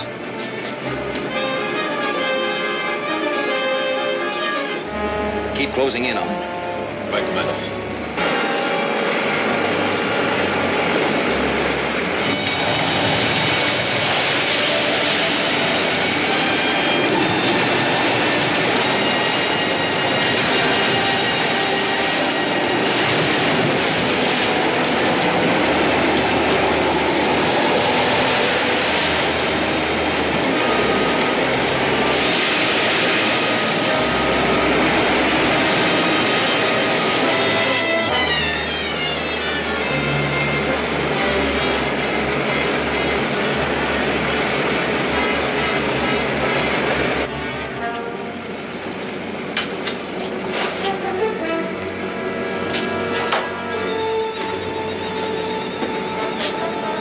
How's your course? Make another drop soon.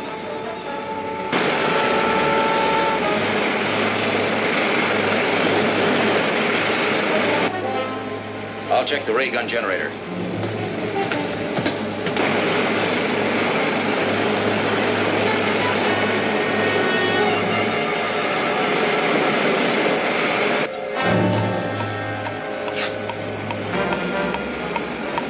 There's a ship coming up on our quarter. I'll use the gun.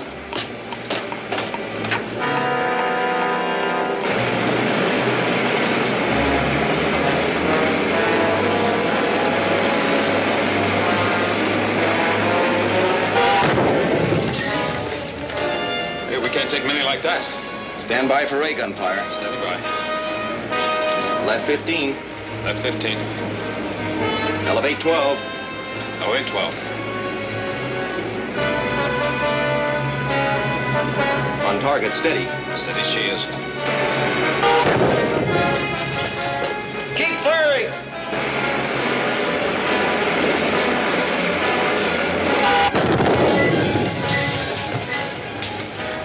At least he isn't hurting us any more than we did him. But he's too far away for burst firing. I'm going to put a steady ray on. Right 10. Right 10. On target, hold her steady. Steady.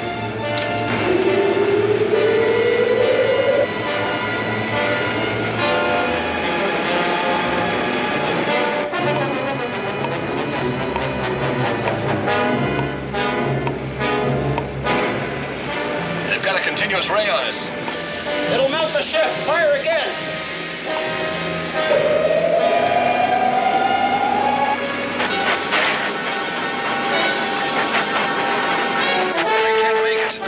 Get away from him. Left 8. Left 8. Down 10. Down 10.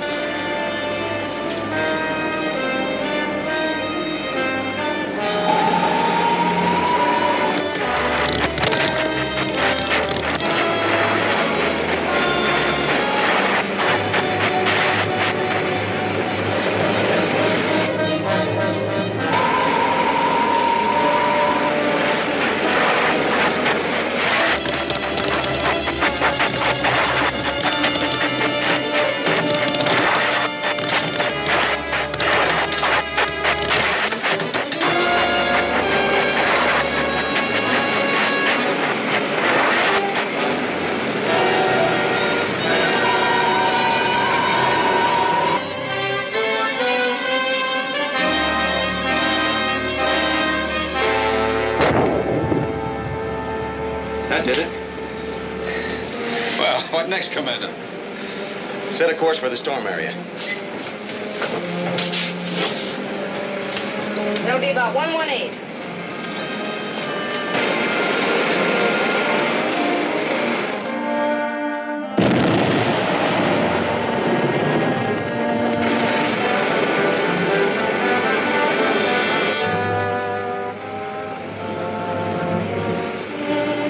The counter gas is working. Good. Now the storm will clear. It's about time. You can say that again.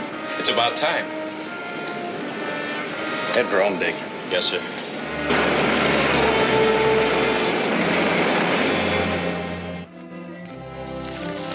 Have you a final estimate of the damage? No, but it might have been much worse. Fortunately, the countergas kept the destruction localized. Well, at least there's one satisfaction. There'll be no more floods. Can we count on that, Commando? Well, I think so, Dick. Ah, that's what I call good news. Boy, have I been uncomfortable.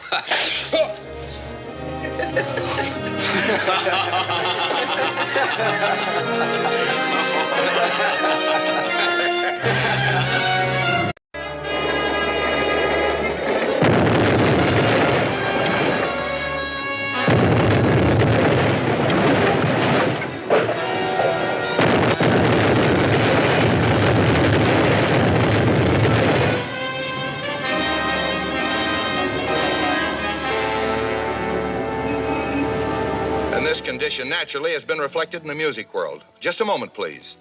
A newsflash has just been handed me. Another mysterious explosion has just struck one of the government atomic research buildings, destroying the entire structure and leaving the wreckage a mass of flames.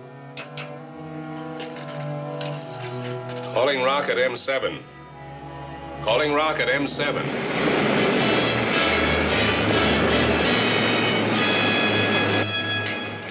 M7 to Baylor, we read you. Your last blast was exactly on target. Fine. It'll take 3 or 4 hours to recharge the ray gun. Then we'll be ready for another strike. I'll call the ruler and find out where he wants you to hit next. Yes, Baylor.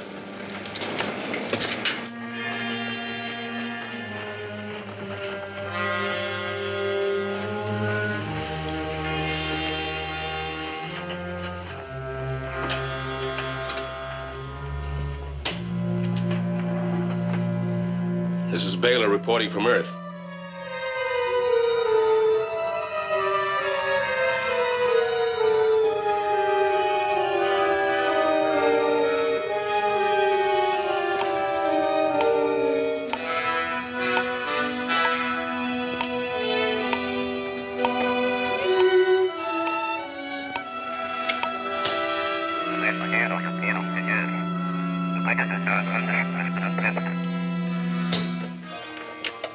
This is Baylor reporting from Earth.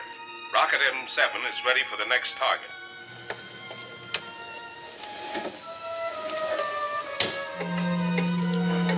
Your city will be next. The basic target will be the arsenal. After that, radio my ultimatum to the Earth people. Complete surrender or complete annihilation. What's he think we are, guinea pigs? Those bugs don't care whose side you're on. We'll be safe enough. The arsenal is on the outskirts of town. As for the other, roll up your sleeve.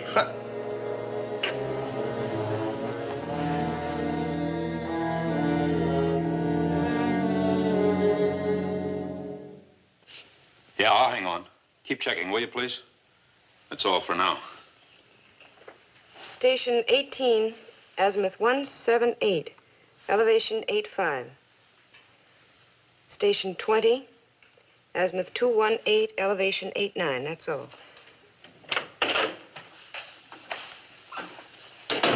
Hello, Mr. Henderson. Any word on the research building? Yes, a total loss. What's even more serious, sickness of epidemic proportion is developing in each area hit. Germ warfare. Yes. And the committee's sure this is the ruler's work. That's a safe guess. Look at this.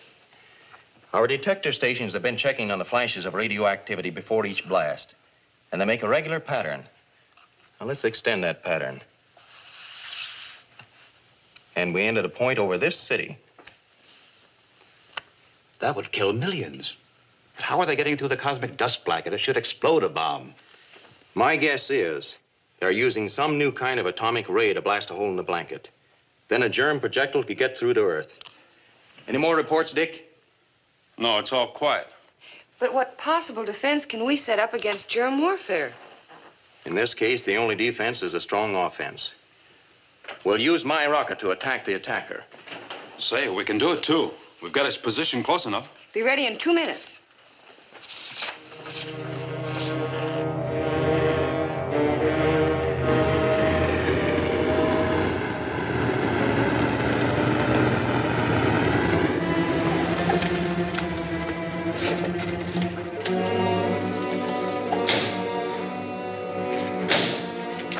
Everything's in order, Commando. Good. We're taking off right away. Yes.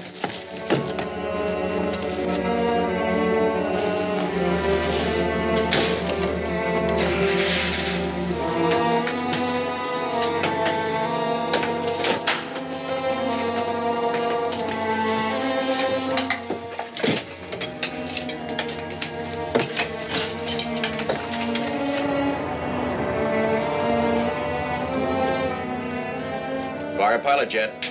Fire pilot.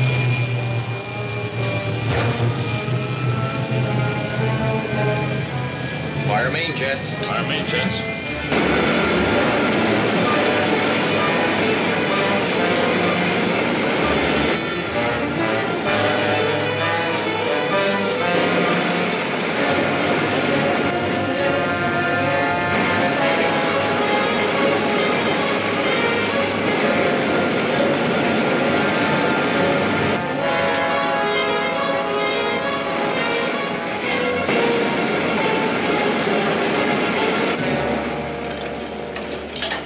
yours, Dick. Yes, sir.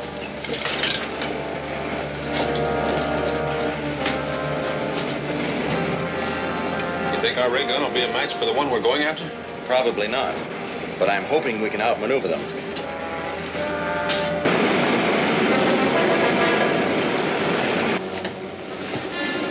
Altitude 60,000, Commando. We're nearing the dust blanket, Dick. Turn on the dispersal ray. Check, Commando. Check the Nova drive, Joan.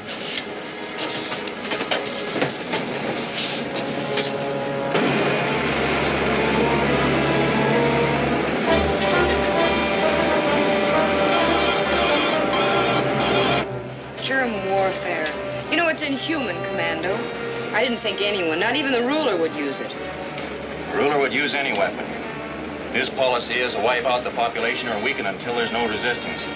Then move in and make slaves of the few left alive. You know, I can't talk like Patrick Henry, but I always liked what he said in the Give Me Liberty speech.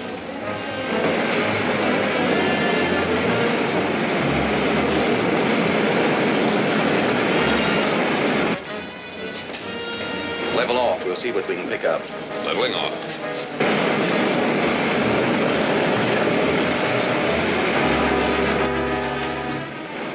We've made a contact. Swing to 60. 60. What type rocket is it? Can't make it out yet. Switch to the infinity lens.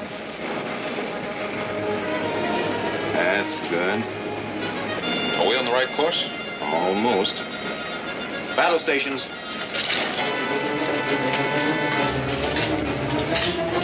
Looks like he hasn't seen us yet. Left 15. Left 15. Elevate 12. Elevate 12. On target. Steady. Steady.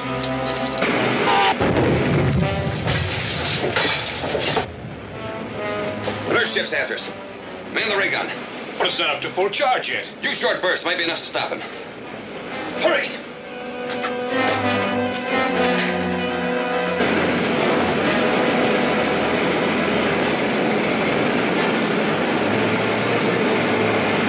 Did you hit him? Yes, but he's too far away. He's still in action. Hey, that was too close. He's firing from a plastic turret. I'll try the freeze ray.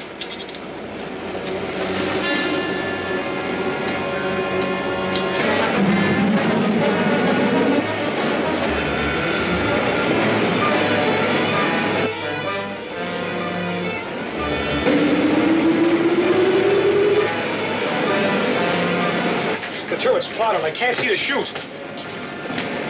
Maybe we can outspeed him. That did it. He's on the run. Let's close in and finish him quick. Hold it, Dick. I want to try to capture that rocket in one piece. Climb above him. Up 20.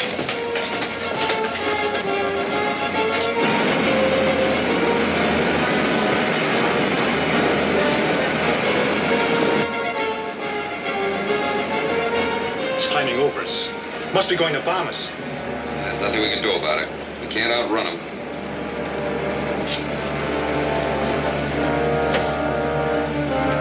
Get me a block of fusing metal, Joan. Yes, sir.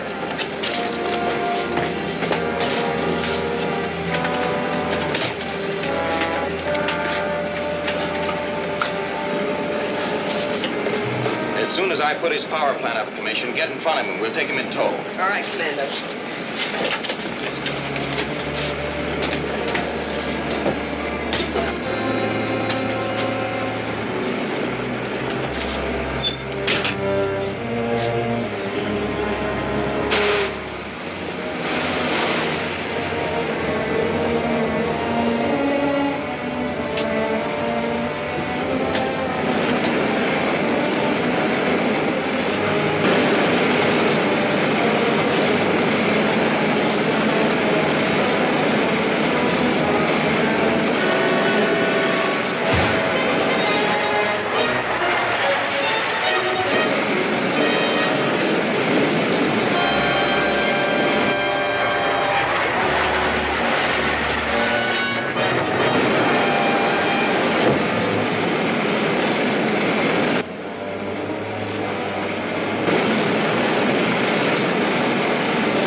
atomic pile chamber is leaking. Something's wrong. Pressure's going up fast. If it gets over 3,000, it'll blow up. I'll shut the power off.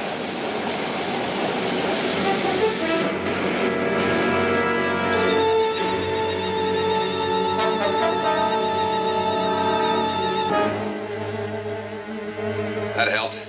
The pressure's going down. Well, what do we do now? Nothing.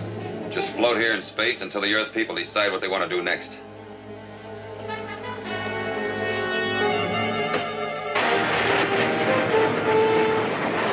All right, Joan. Take him in tow. Yes, sir.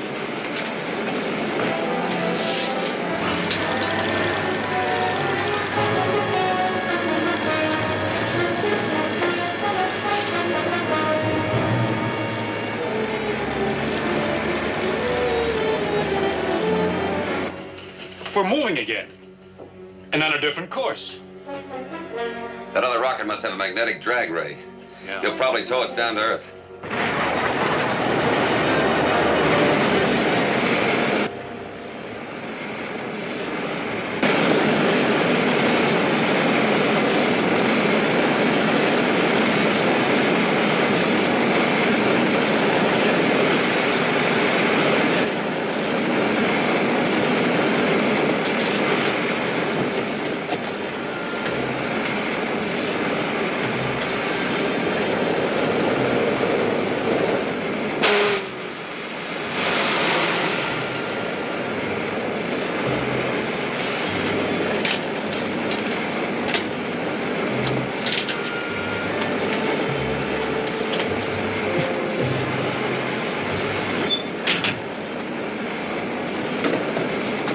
Everything okay? Yes, sir. He's trailing right along behind us. Good. Head for home, Dick. Will our dispersal ray last long enough to get him through the dust blanket? Well, I think so. Take the main controls, Joan. Automatic.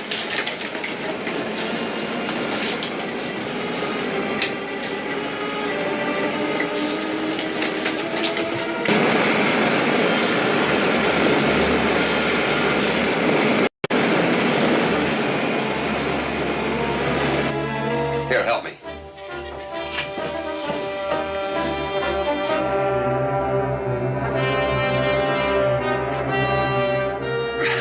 It's no use. But what will happen when we get into the cosmic dust blanket? We'll soon find out.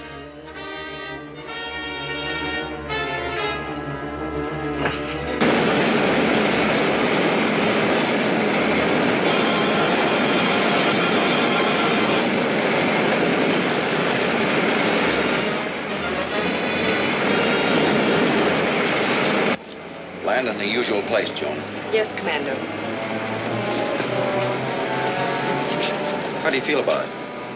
Well, it is my first solo landing, you know. You'll do all right. Give us a little start before you set the other ship down. Joan, radio Mr. Henderson. Send some men to take over the rocket. Yes, sir. Tell them we'll try to keep the crew inside until they get here.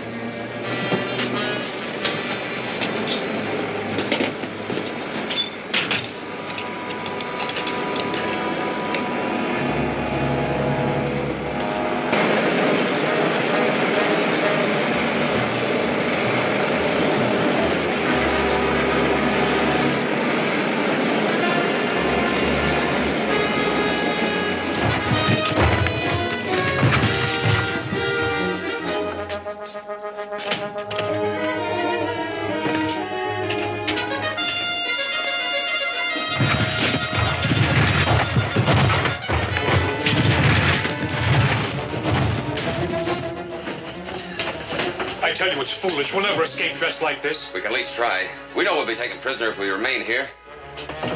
Wait, shouldn't we wear space helmets? Of course not. The air on Earth is good.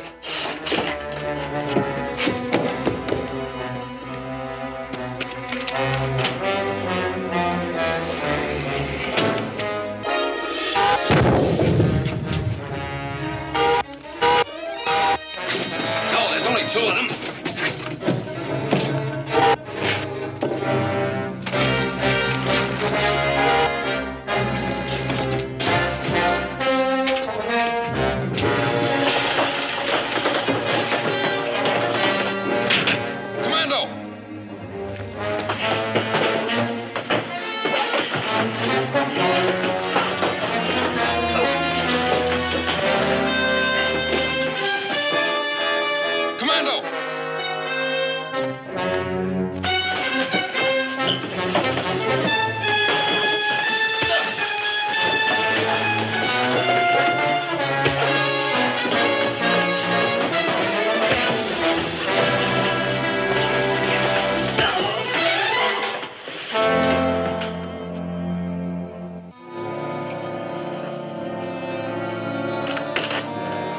Hello.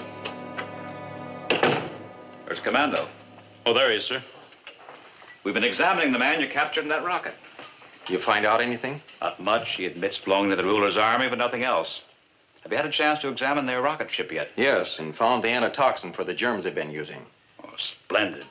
Did you, The drug companies all have samples. The local authorities will have a supply tomorrow, enough to stop the epidemic. That's great news. The best. About the ruler's rocket. There's nothing really unusual about it. It's atomic powered from a uranium pile, much like the ones we use. But this gun is something else. It's much more powerful than any we have. Yeah, it's really something out of this world. Will you, Dick? Sure. Is this the weapon they've been using? Yes, but the important part is in the power chamber. We've analyzed the contents in this power chamber. And we find that its basic reaction comes from the element in this container. It's Saturnium, which comes only from one of the moons of Saturn. Do you know the exact location of the deposits? No, but we can find it. The atomic rays from this piece of Saturnium will react strongly to the main body of ore. So we'll use it to make a direction finder to locate the deposit. Good. Do you think the ray guns are being made there? I don't know. The important thing is, Saturnium is so highly volatile that it burns itself out in a matter of days. So if we destroy the entire body of ore, the ruler won't be able to recharge his ray guns.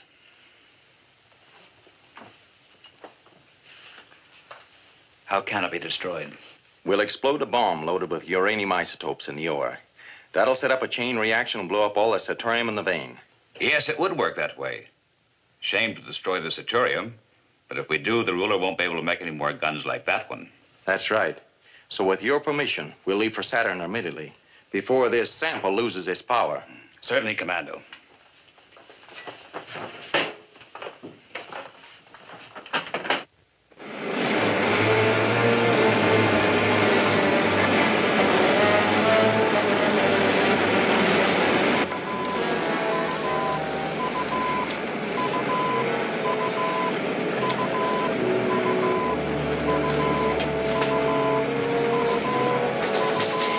We should be about there.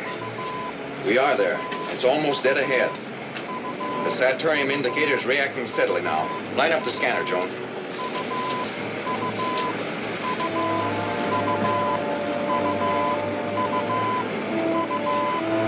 Left 15, down 20. Left 15, down 20.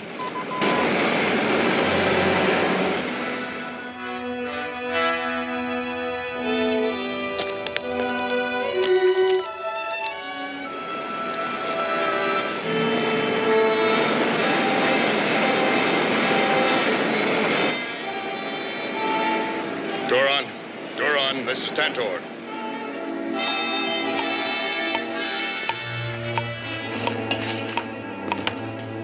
What is it, Tantor?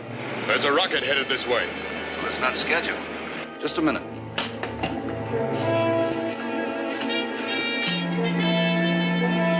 Calling the ruler. Calling the ruler. Come in, Turan. There's a rocket ship above us, Your Excellency. Did you send it? No, and all my ships are accounted for. It may be Commando Cody. No one else has a rocket powerful enough to get there. Then he'll attack us, and I only have a few workmen and some ray pistols. You're safe enough from bombs while you're in the mine? If they land, you should be able to hold him off until my soldiers arrive. How long will that be? Not more than 24 hours. Defend yourselves. Yes, Your Excellency.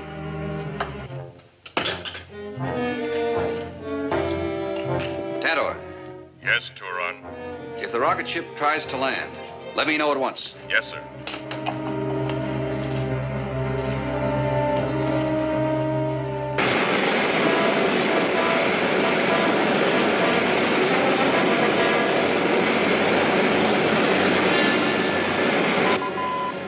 Any luck? The best. The ore must be in that hill we're passing over. Probably in a mine. It'd be rough getting a bomb in there. We can't do it from the air. I'll have to find the mine entrance and plant a radio guide beam for the bomb rocket.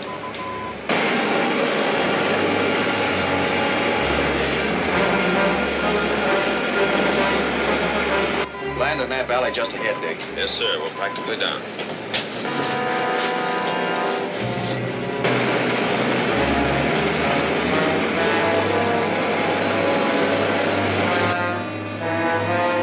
Where to land?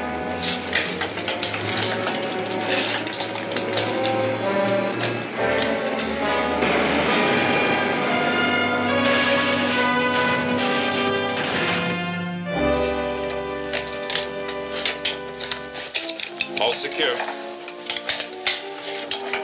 Let's get the bomb rocket set up.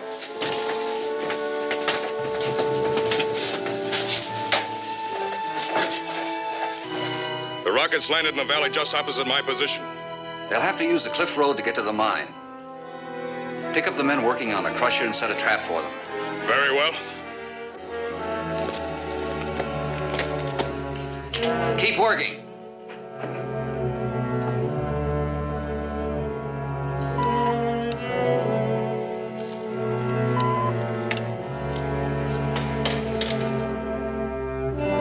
As soon as I get this guide beam in the mine entrance, I'll radio you.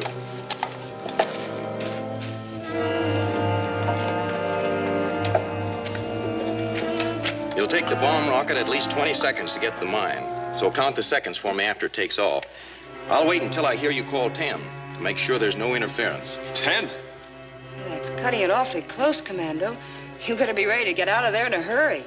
I'll be ready.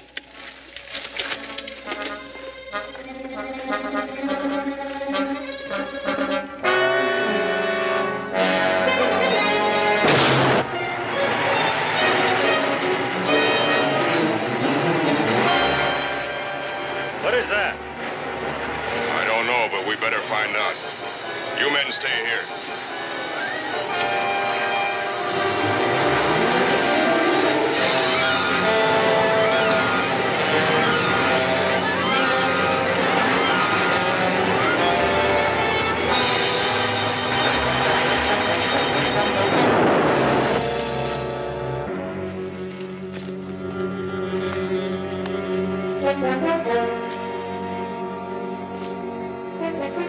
Joan, I think I found it, but I'm going to make sure before you launch the rocket.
Joan. Calling Joan. Yes, Commando. All set. Send the rocket. Right away. Let her go, Dick.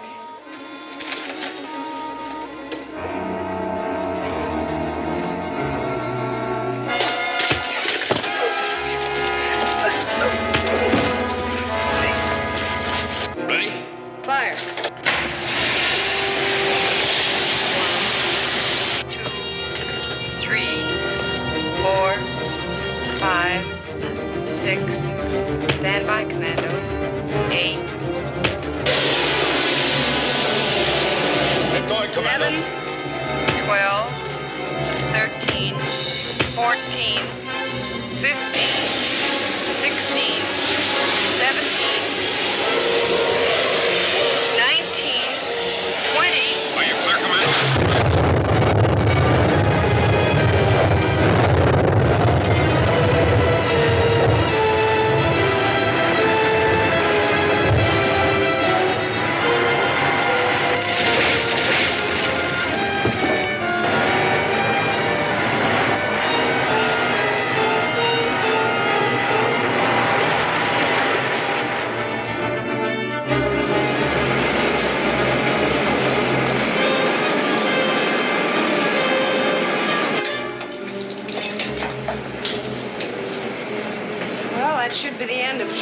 welfare. Yep. But it does seem sort of too bad we had to destroy all that Saturnium. Just think all the things we could have used it for ourselves. Like what, for instance? Well, like a lot of things. After all, it doesn't have to be used in a ray gun. No, sir. If we could find out how to neutralize the isotopes and control the reactions to formulate a change sequence at minus normal, you'd have a good start. Dick, can you say that again? Huh?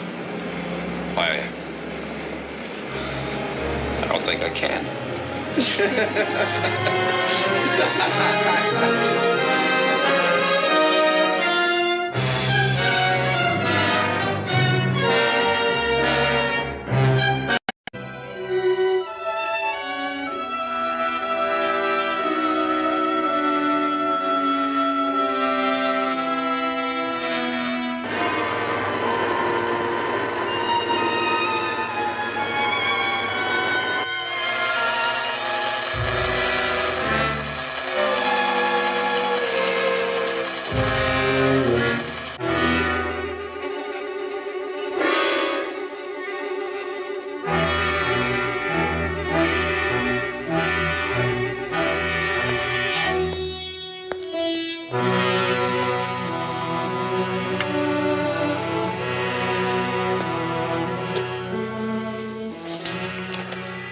Johnny, would you turn on the lights, please?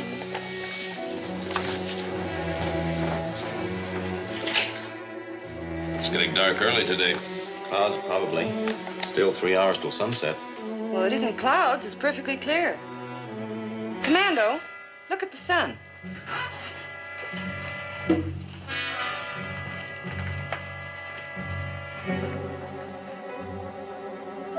Is it an eclipse?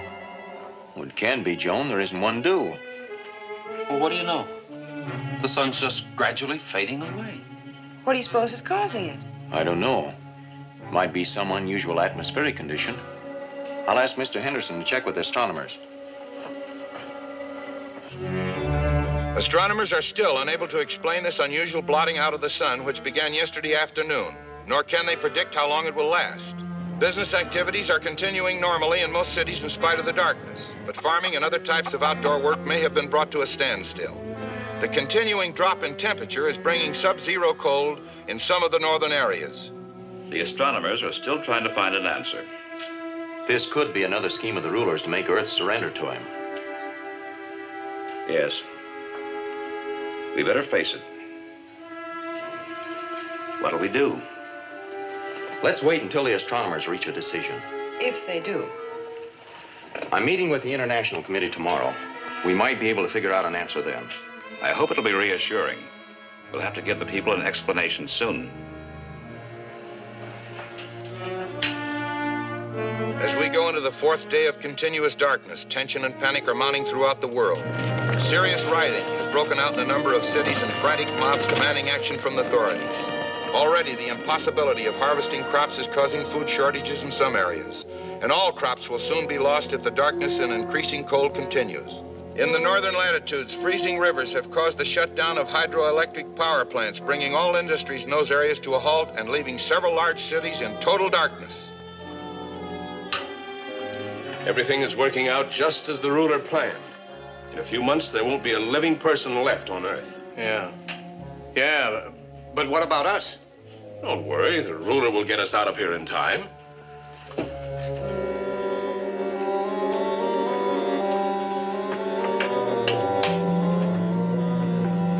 This is Baylor reporting from Earth.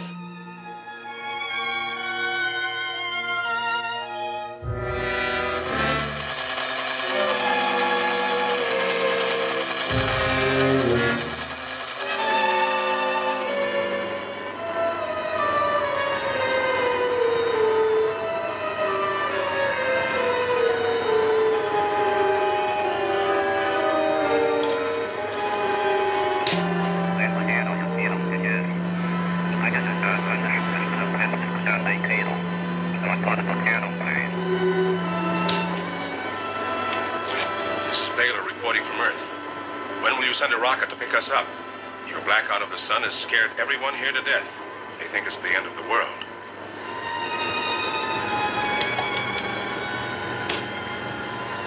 It is the end of their world.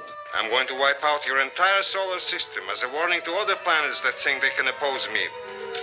I'm going to send a rocket for you as soon as the cosmic dust blanket dissolves.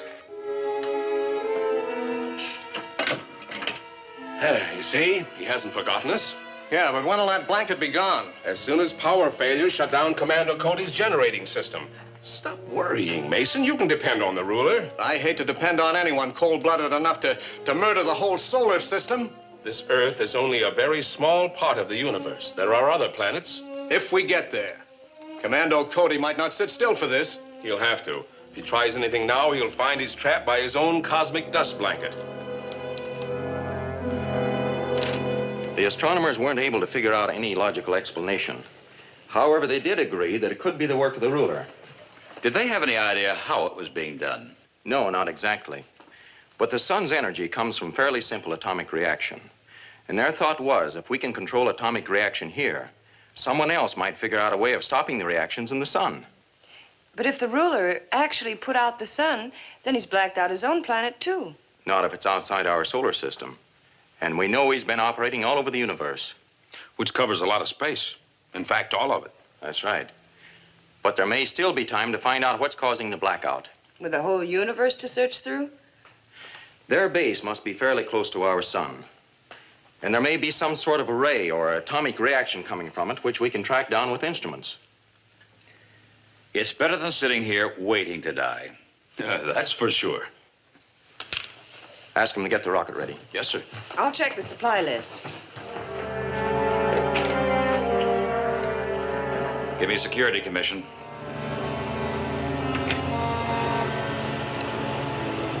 Calling post number 1. Calling post number 1. Post number 1. This is Commando Cody. We're entering the rocket area. Clear us with the other post. Yes, sir. Calling post number 2. Calling post number 2. Post number 2. Commando Cody coming in.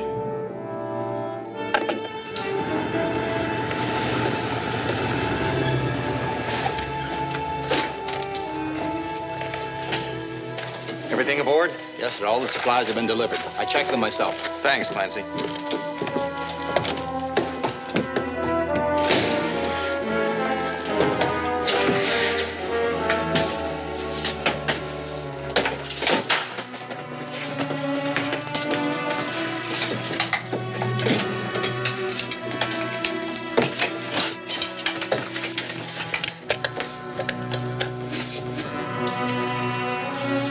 Fire pilot jet. Fire pilot jet.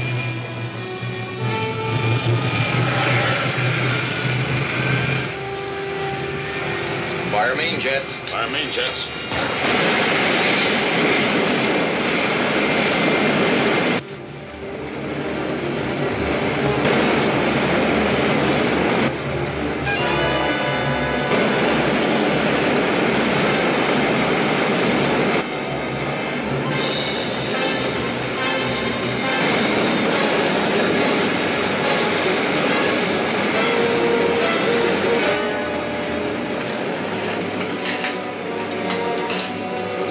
Course until we get through the cosmic dust blanket. Oh, we're just getting into it now. Turn on the dispersal ray.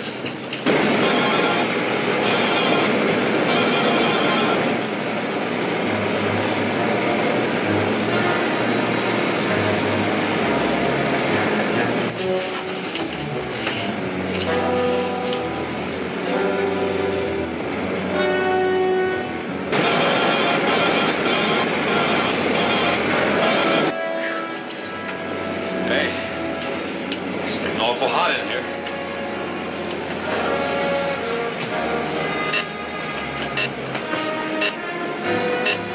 Much too hot.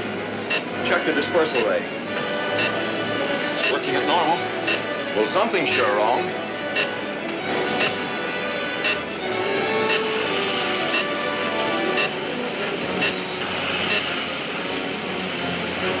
Well, the ship started to burn.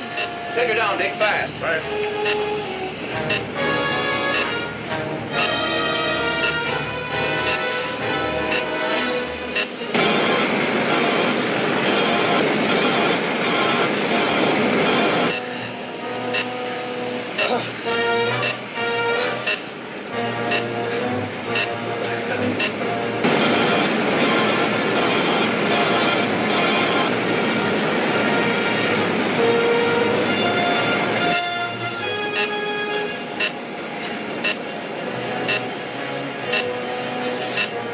We're getting out of... Keep her wide open, Dick. The rocket will soon cool down.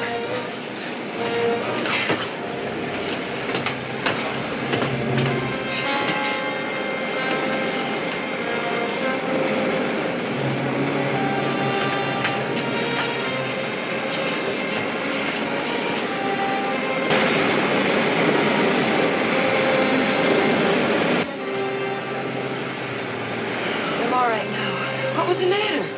Something must have been added to the dust blanket, which neutralized our dispersal ray. Yeah, our old pal, the ruler again. One of our dispensers could be out of order, but I doubt it. I'll radio Henderson to have dust samples collected.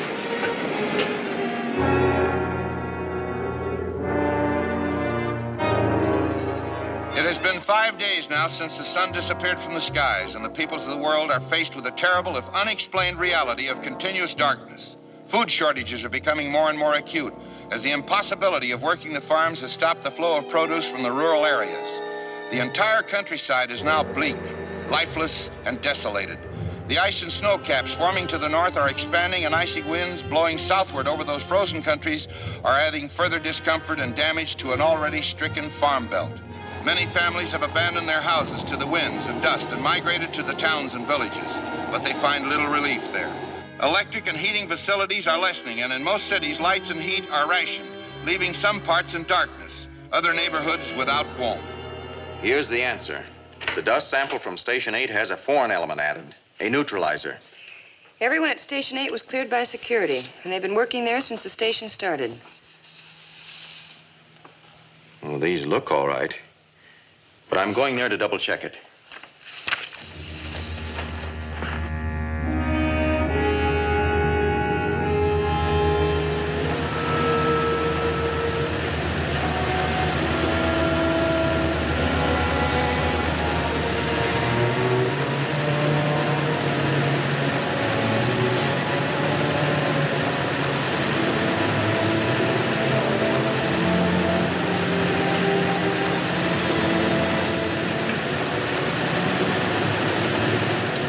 Time's almost up, Bill. Knock off.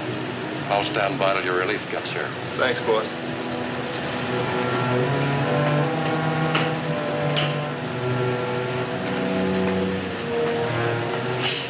Everything all right? As near as I could tell. He did his usual routine job. Who has the next shift? Ed Williams. I've always considered him reliable, but, well, you'll find out. That compound would have to be put in the dispenser at least once a day. And there are only 2 shifts left.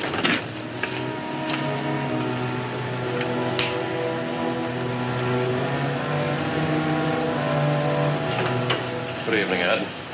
Bill had to leave early, so I took over for him. Everything seems to be doing okay. Good enough, I'll take over.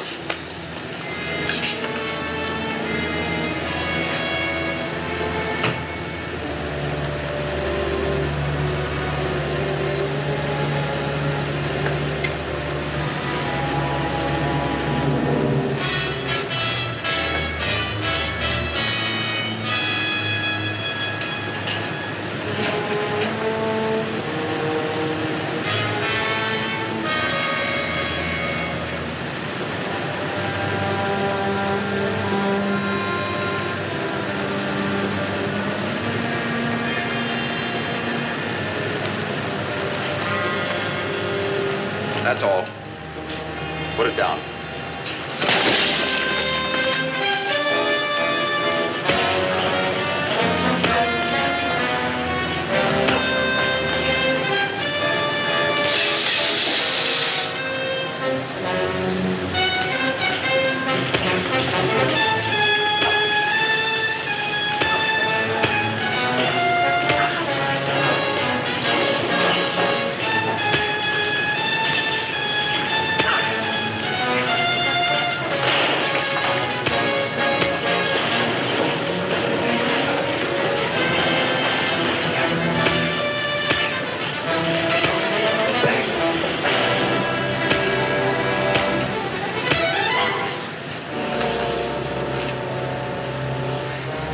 Who gave you that stuff?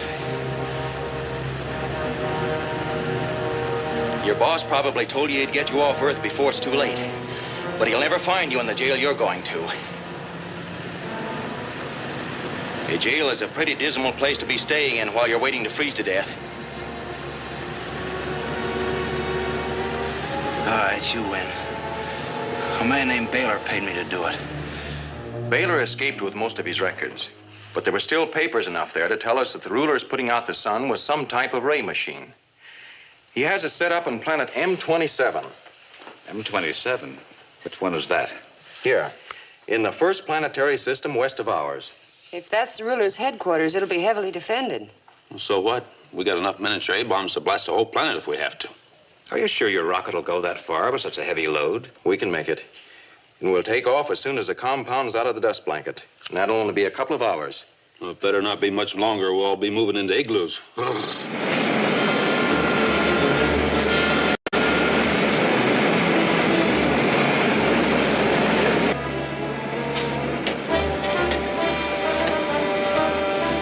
Altitude 60,000, Commando.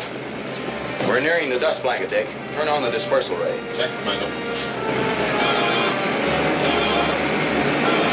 Check the Nova drive, Joe.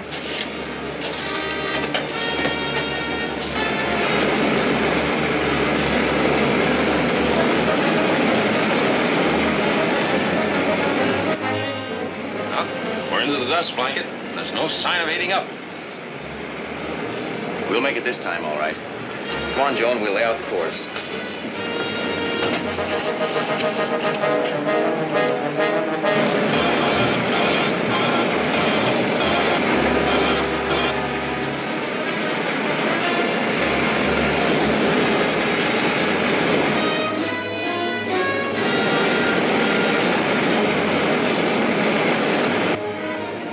Oh, boy. That daylight sure looks good. Doesn't it, though? Even if it isn't from our own sun.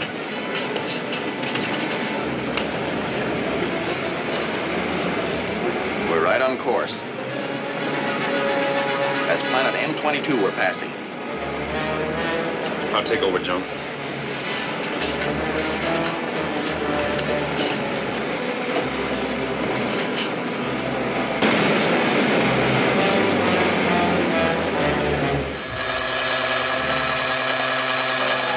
This is Radar Station L reporting from M22.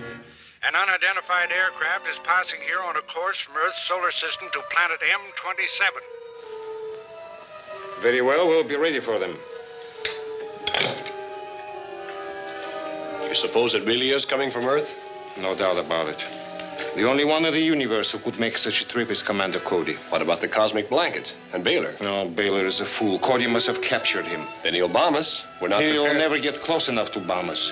Start a magnetic barrier ray and beam it in his direction. Yes, Your Excellency.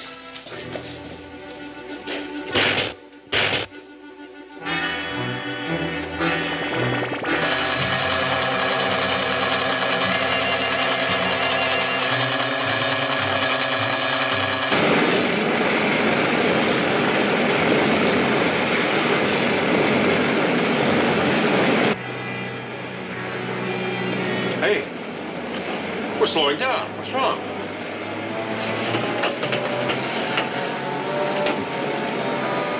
Jet pressure's normal. Maybe, but we're still down to less than half speed.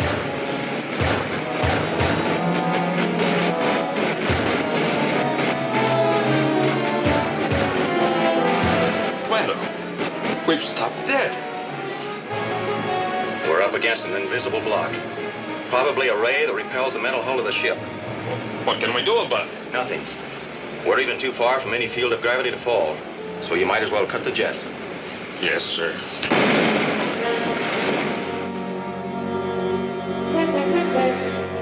You mean all we can do is just sit here? Until someone turns off that ray. What's the sense they're not gonna do that?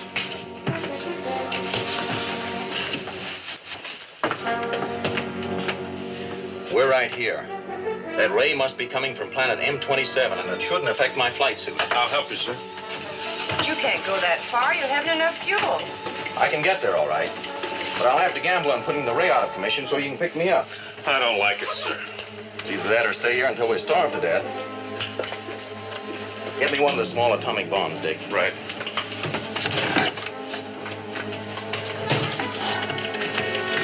Keep your insignia radios open. Right.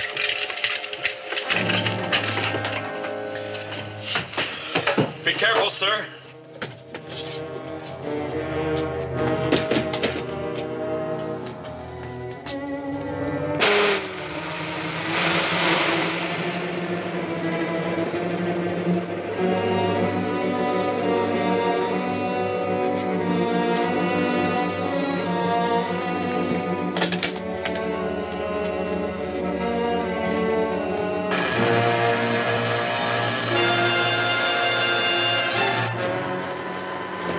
Is that rocket still on your screen?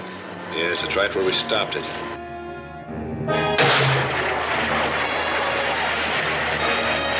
There's another small spot on the screen now. It's too small to be a rocket. Send a lookout up to the tower. Yes, Your Excellency.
Yes, Commando. Try your jets. Yes, sir.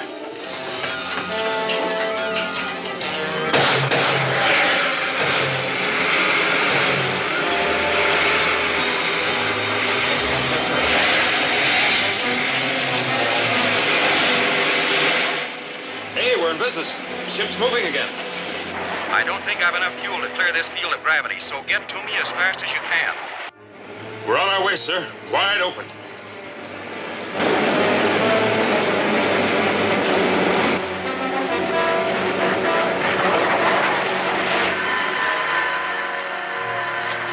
The tower's completely wrecked, Your Excellency. It'll take weeks to repair it. We have only a matter of minutes. That rocket is headed this way again. We don't have a ray gun that'll stop it. I'll order the rockets on M36 to take off at once. Order your men to barricade the cave entrance. Yes, sir.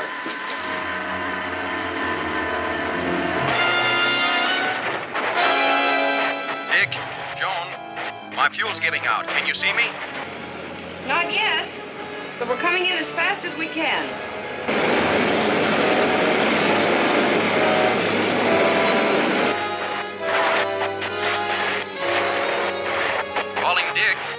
jet's out. I'm falling. I see you now. We'll dive under you. Down 20, Dick. Down 20.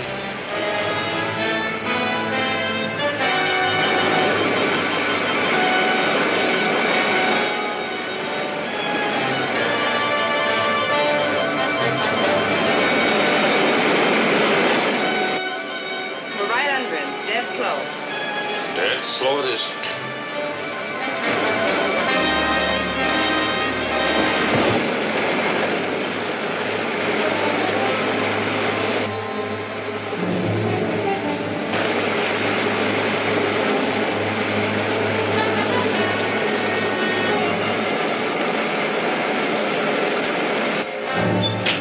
You made it. I heard the hatch slam. Ah, wait a minute. Give him time to get through the decompression chamber.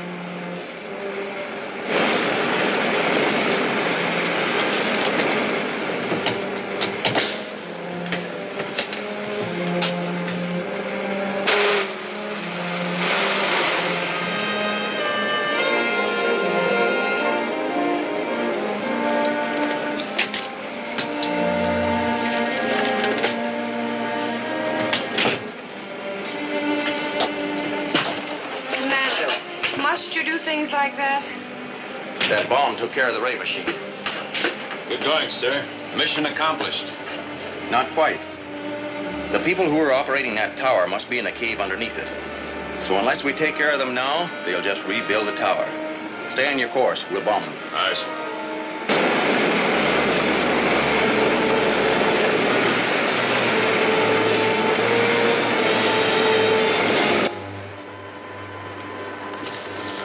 It's coming over.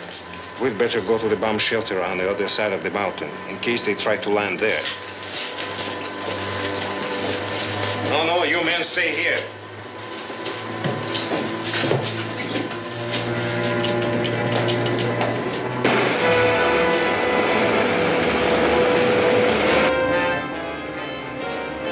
Coming in.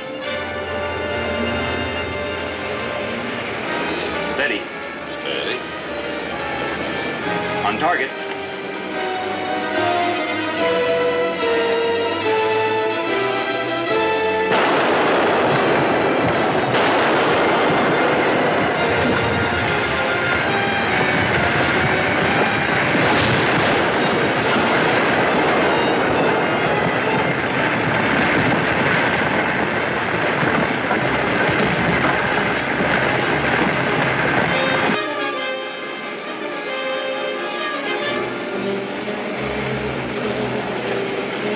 That did it, Dick. Set a course for home. My favorite course for my favorite place. Be it ever so humble. Amen. Let's see what's happening there. Great news, folks. We have just received a flash from the observatory. The sun's activity is returning to normal. A report from the eastern section tells us there is already enough light to... You know, I lost money. And I'm glad. What do you mean, Dick? Well, now I won't be needing that double-line fur coat I ordered.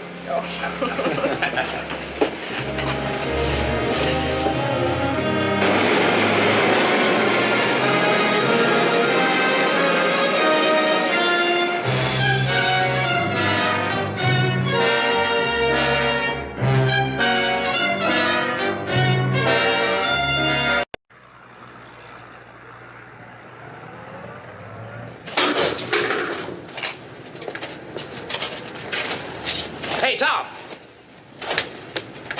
What's that? That another one of Commando Cody's inventions? I don't know. I better check with Commando. Right.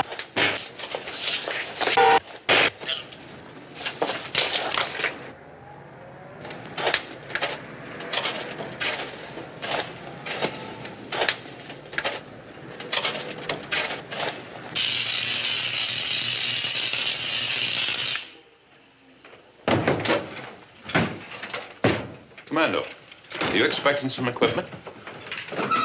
No. Better check with the guards.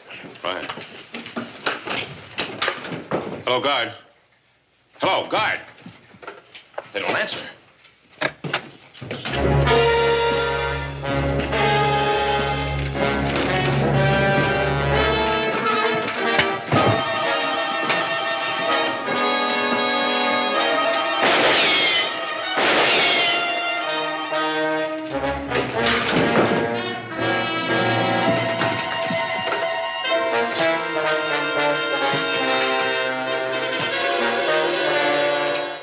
you'd better listen, Commando Cody.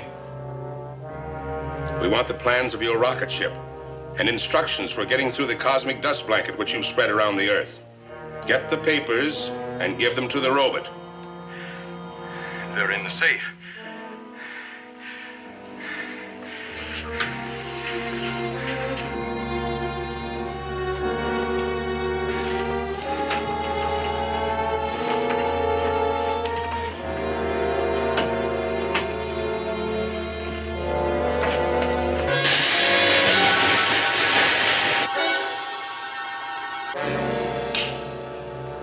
What happened? Cody must have burnt out the controls. I hate to tell the ruler about this, but I'll have to.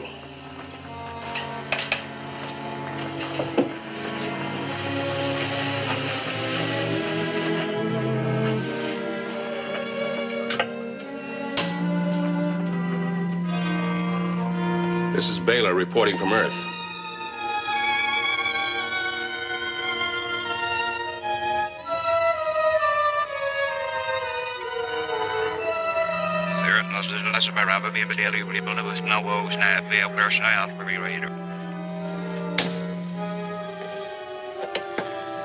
This is Baylor reporting from Earth.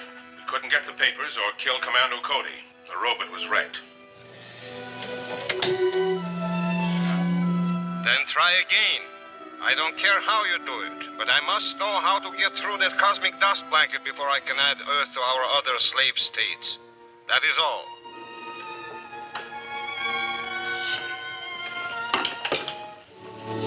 If the robot couldn't do the job, how does he expect us to? I don't know yet.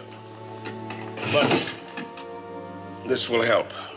What's that? It's a nerve gun. Paralyzes a man for about half an hour. That should be time enough for you to get the job done. How do you feel now? I'm okay. But my head aches. Ooh. Come on, you're going to the doctor. No, I'm all right. Let's take this thing apart and see what makes it tick. Well, if you're sure you're okay.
Operator, give me the police department quick. Hey, what goes on? Take it easy. You'll be all right in a few minutes and ready to help us. Help you? Who are you? You'll find out. Wait. What goes on? This is a machine invented by the ruler. It won't hurt you. Just make you do as you're told.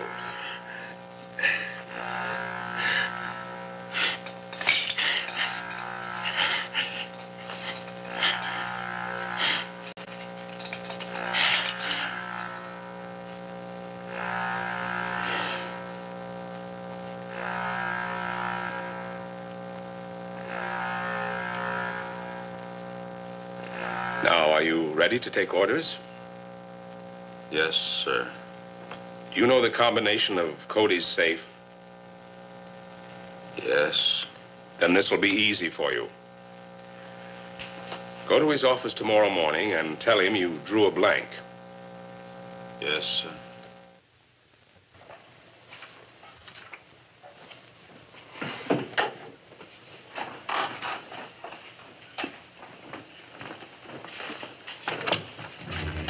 Why, Dick. It's good to see you, fella. We thought you'd been kidnapped. Maybe I was. Somebody must have taken me out of here. Don't you remember what happened? I've drawn a blank. We were fighting here in the office. There was a flash. The ray gun. I guess so. Anyway, next thing I remember was waking up in a South Side hotel about an hour ago. Which hotel? Sorry, Commando, I'm a little confused. Well, that's all right, Dick. We'll run it down. Make up a list of the hotels, Joan. Don't you think I'd better wait till after the conference? Of course. We're on our way to Henderson's. You take it easy till we get back. Then we'll check on the hotels. Suits me. I don't feel like doing anything right now. Oh, I should think not. We'll be right back, Dick. See you later.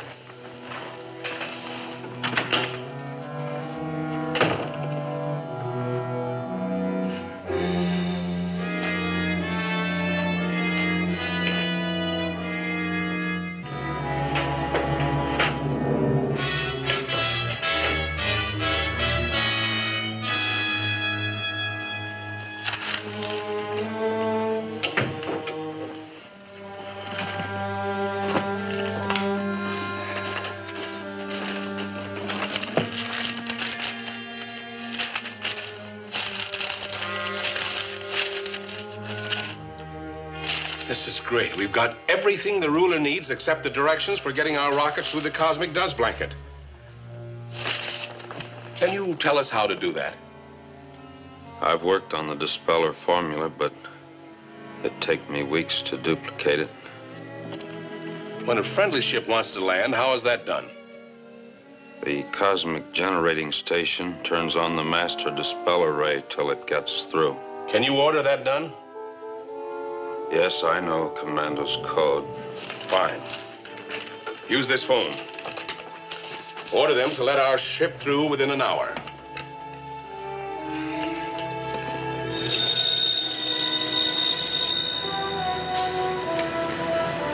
Dispenser Station 8. This is Dick Preston in Commando Cody's office. We have a GX-43. Relay to clear with RS-86 for plus 60 minutes. Yes, sir. Your ship is cleared. Good. I'll tell them. Calling rocket N6. Calling rocket N6. Rocket N6, come in. You're cleared to land an hour from now. Come to the location we arranged. We'll be there on time. You're going to take Preston and these papers to the rocket. Do you know the location? Yeah.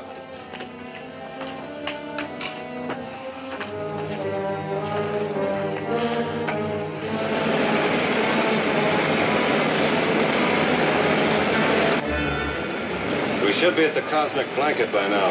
We are, and it's breaking up. We'll go right through.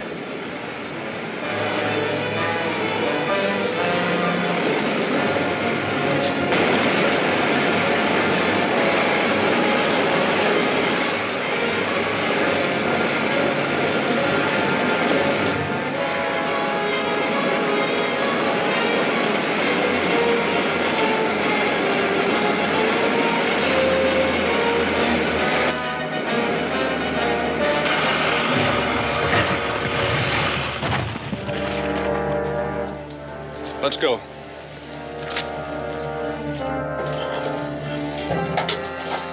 All secure.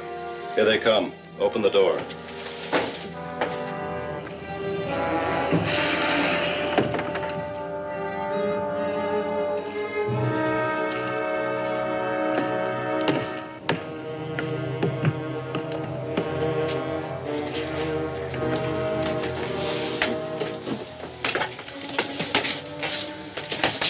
Here are the papers. Baylor said to take them to the ruler's experimental laboratory on L36. And this man goes there, too.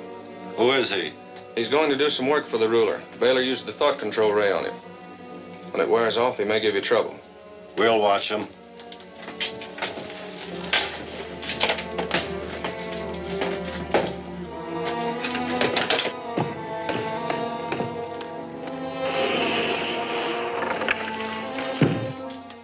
Sit there.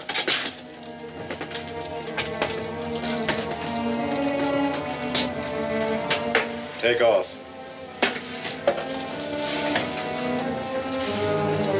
Flash number 1 bank.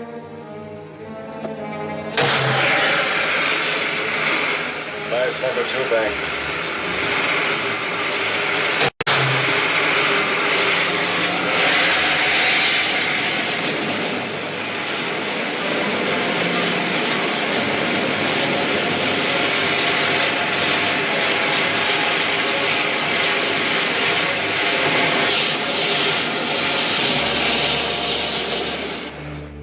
And Clancy, have the ship ready for takeoff as soon as we get there. You think you can follow that ship? We've established its course. We may be able to pick it up on radar as soon as we get out of Earth's atmosphere. If you don't, the ruler will have all our top secrets. I never thought Preston would turn traitor. I'm not sure he has. Oh, how can you doubt it? The superintendent of the dispensing station is positive it was Preston who ordered the ruler ship let through. And he was the only other person who knew both the landing code and the combination of that safe, wasn't he? Yes, but there must be an explanation. I know Dick. I've worked with him. I know how he thinks. Now listen, Commando, make no mistake. Preston is a traitor. He's as dangerous as the ruler himself, more dangerous. And when you overtake that rocket, you got to blast it from the skies, whether Preston's on it or not. I understand my position.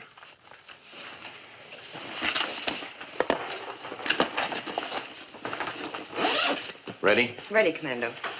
I'll keep you posted by radio.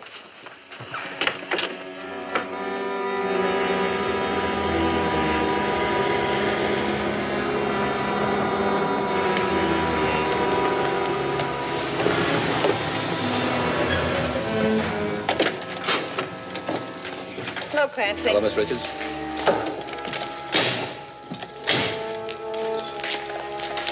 Supplies all aboard, Clancy? Yes, sir. Everything's ready. Thanks.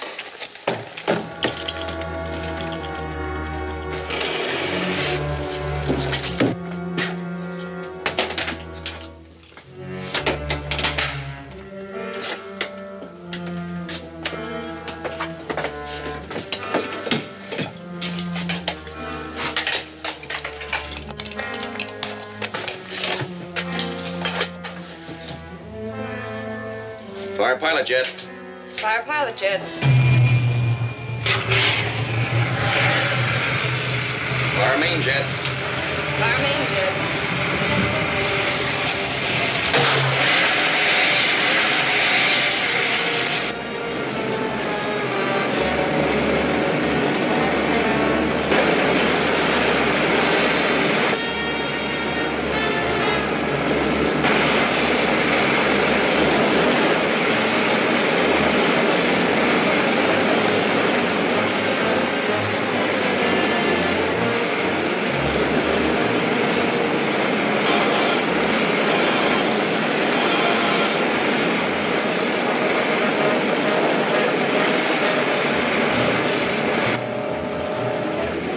dust blanket now.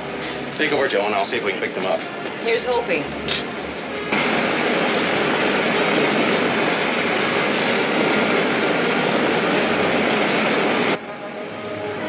Any luck, Commando? I'm not sure. There are so many images, but we'll stay on this course for a while longer.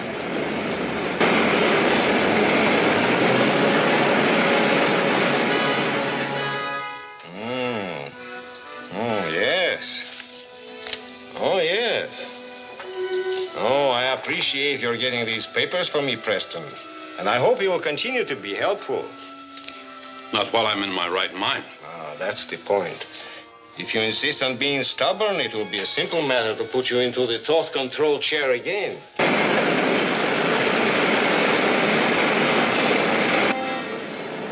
It's no use. We might as well go back. Set the automatic pilot and we'll lay out the course. You will do what I tell you. But I admit I would rather have you in your normal mind. You could work better and faster. Would you expect me to do the same kind of work I was doing for Commando Cody? Well, more or less.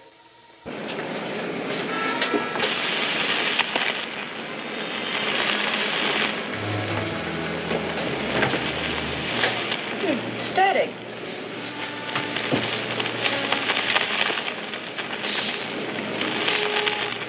There's no static in space. It's not an easy decision to make. After all, I am an Earthman. And I've always admired Commando Cody. It does sound like static, but let's hook yours up to the big set.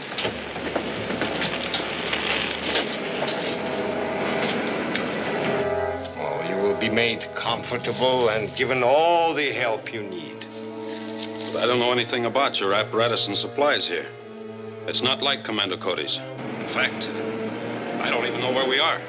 It's Dick. So this is the planet your people call L36. L36. Is this your home planet? Oh, no. It's uninhabited except for this laboratory building. I prefer not to be disturbed while making certain experiments. However, my equipment here is of the finest in the universe. Well, it doesn't look like I have much choice, so I might as well work with you. Ah, now you're being sensible. Come, I'll show you to your quarters.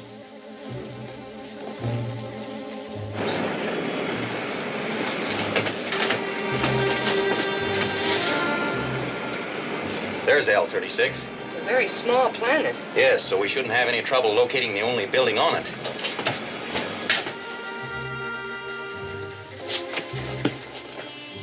Your Excellency, there's a strange rocket ship coming in. Impossible. It must be one of mine. No. This ship has ignored the code signal. Commander Cody has the only other ship capable of making this trip. He has found out we are here. How?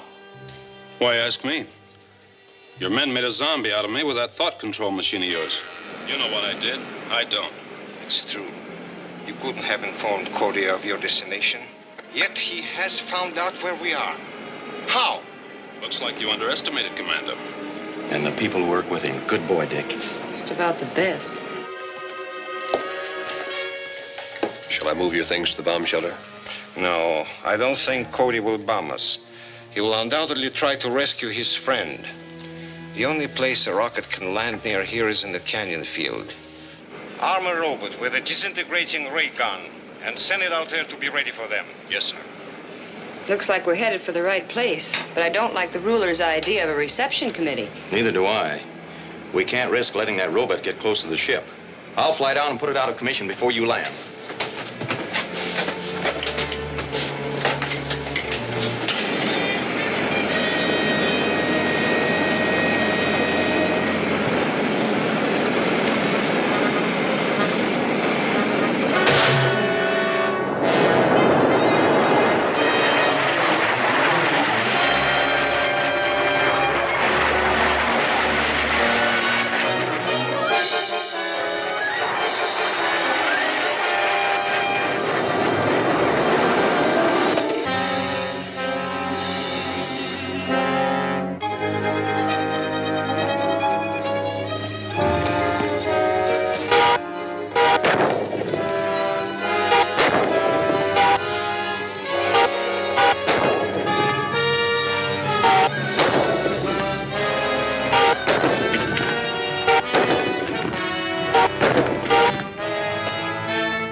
clear, Joan.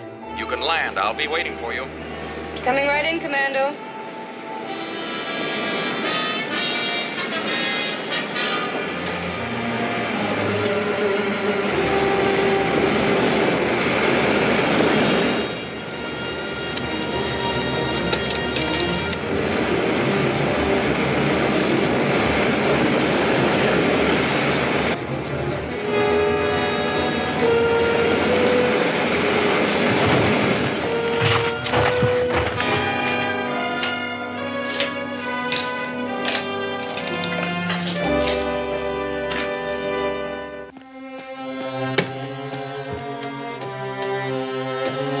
And you'll spot the building on the control scanner when the robot gets close by, so you can guide it by what you see there. We'll use the ruler's mechanical man to run interference for us. Looks simple enough.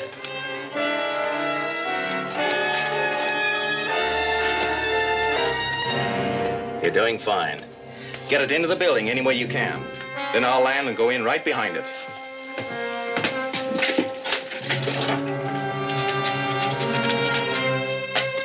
Careful now.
To the underground bomb shelter. He's got more robots down there.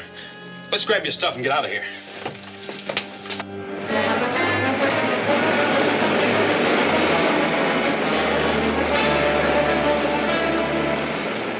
Everything's here. The ruler won't be able to duplicate any of our inventions or get through the cosmic dust blanket. Yep, looks like he drew a blank. He won't have me to help him anymore either.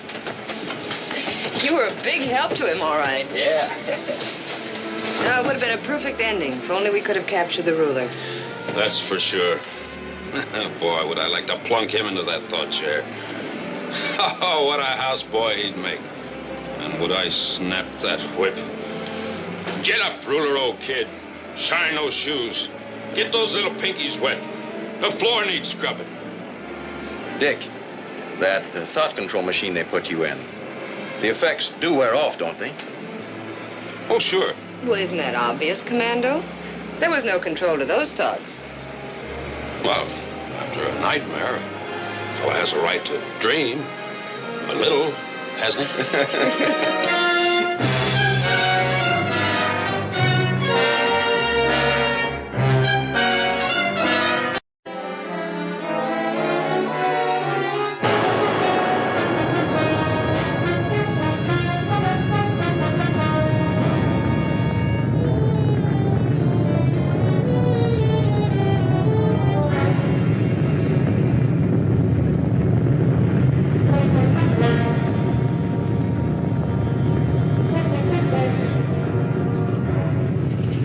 What does it mean, Commando?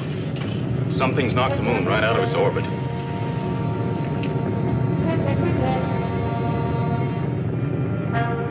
Say, seems to be slowing down.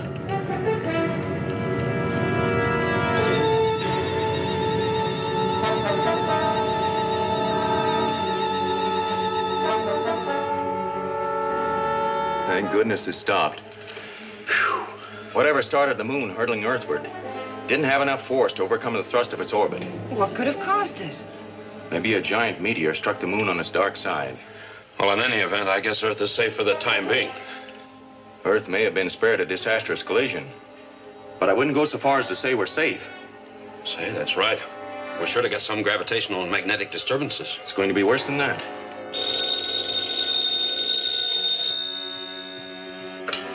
Commando Cody's office. It's Mr. Henderson for you, Commando. Yes, Mr. Henderson. Yes, we saw the whole thing. Well, it's too early to say, sir. But if serious low-pressure areas develop, we can expect some of the worst storms in history. Yes, sir, the forecast will be ready for you by the time you get here. Get the observatory. I want the exact coordinates on the moon's position. Break out the world weather maps for the past 24 hours. Yes, sir.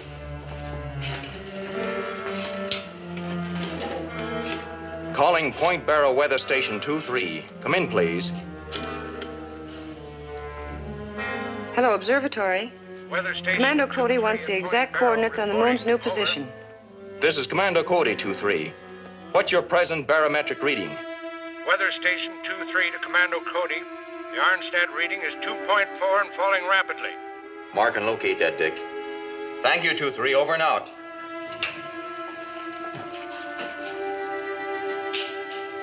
A shift of 20 degrees radial latitude? Thank you.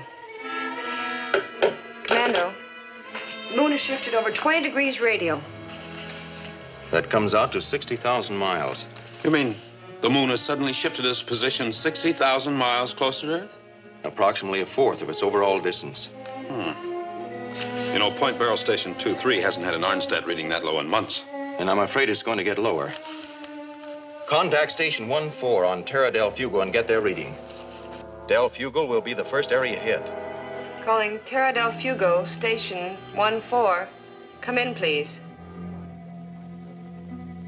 Weather Station 1-4, come in, please. Weather Station 1-4, come in, please. They don't answer. Then the storms have reached there.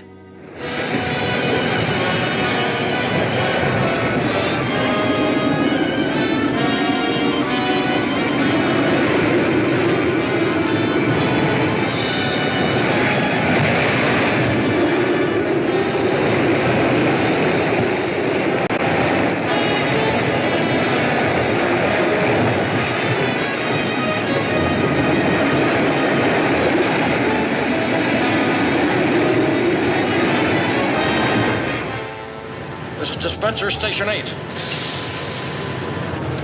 I've got to speak with Commando Cody at once. It's for you, Commando. Cody speaking.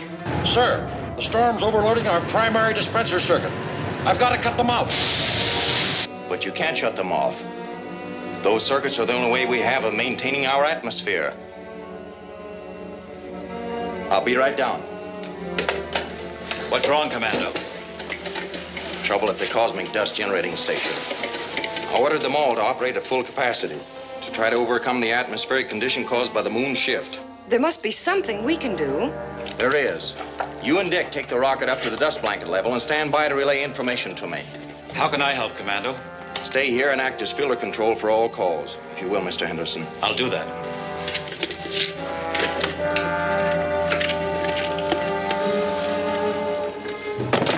We'd better hurry.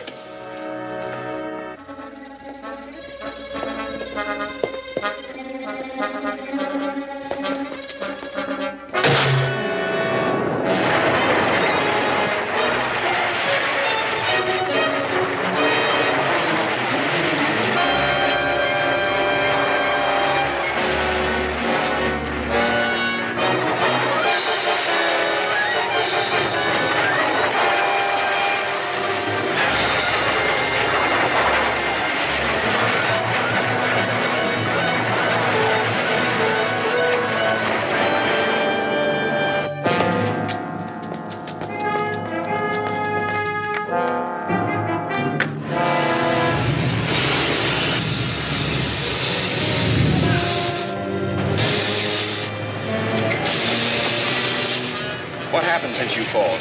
2 of the primary dispenser units have burned out. The others are carrying the load, but they're red hot. We'll have to rewire the Z circuit. That means shutting down for at least an hour. We'll do it without shutting down. But that's impossible. There's a 500,000 volts in those circuits. If we close down, windstorms would rip us apart. Bring all the repair equipment you have from the supply room. Hurry. Calling Dick and Joan. Calling Dick and Joan. This is Joan, Commando. Where are you now? Just entering the rocket area. Good. Call me again just after takeoff. Right, Commando.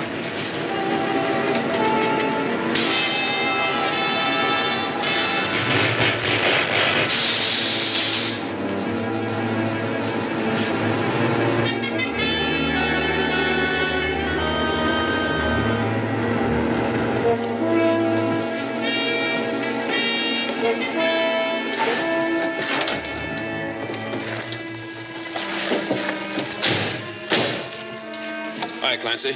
Did Henderson call you? About 12 minutes ago. Everything's all set for the takeoff. Good. Back the car to the blast area, will you, please? Right.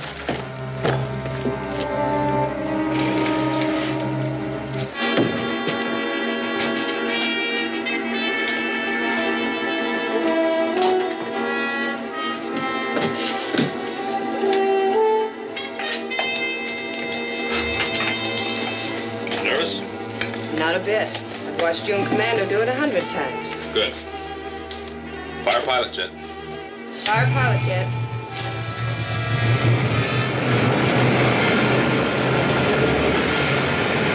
Fire main jet. Fire main jets.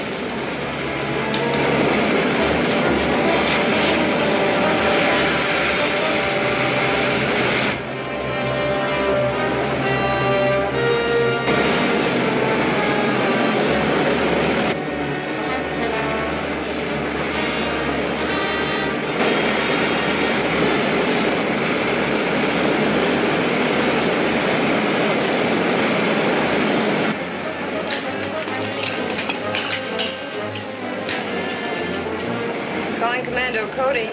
Report, Joan. We finished takeoff and we're climbing at a rate of about 3 elevons per second. What's the atmospheric pressure outside the hull? Dick says it's an Arnstadt reading of 5. You're in a high pressure area. Level off and head for the nearest storm center. Right, Commando. Hand me a boulder clamp.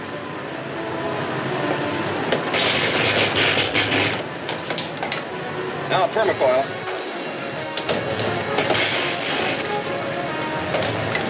Wire cutters.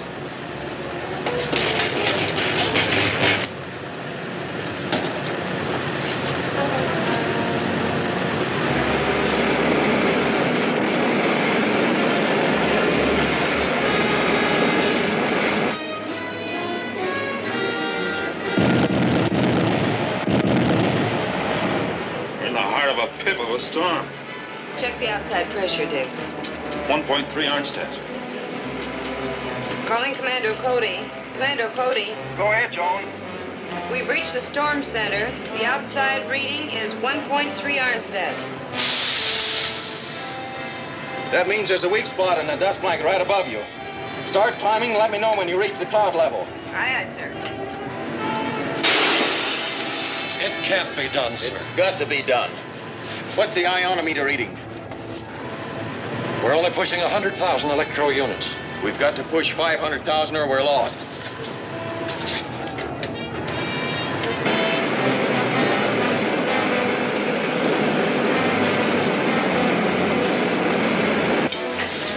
Well, that was good co-piloting, John. Hold her steady as she goes until we're through the cosmic dust layer. Isn't it about time to turn on the dispersal ray? Right. Turn it on.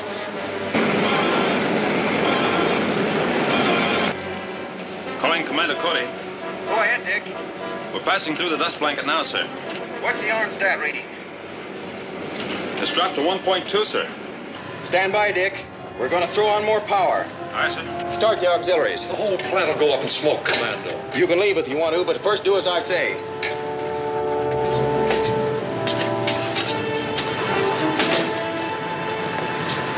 This plant was never designed to carry a load like that.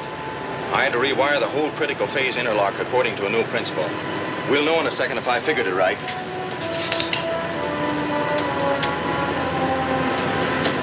We're pushing 250,000 electro units. And still going up. Calling Dick and Joan. Calling Dick and Joan. This is Dick, sir. What's your arm stat reading? 4.9, still going up, sir. Good, that's practically normal. Take the rocket up above the dust blanket. I'm coming up to join you. We'll go have a look at the moon. Aye, sir. I don't know how you did it, Commando. We shouldn't have any more trouble now.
Make a 9, John.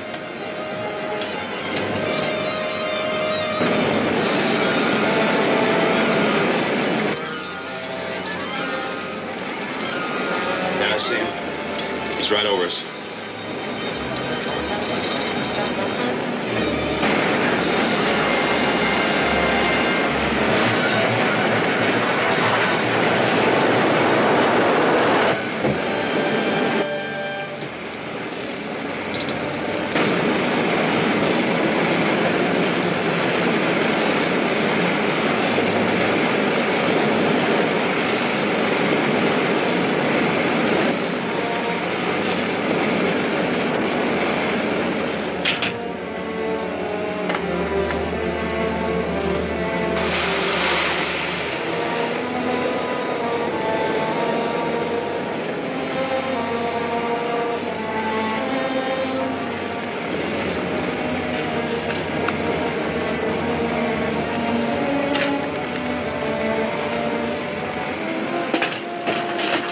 Good navigating, Joan. Thanks.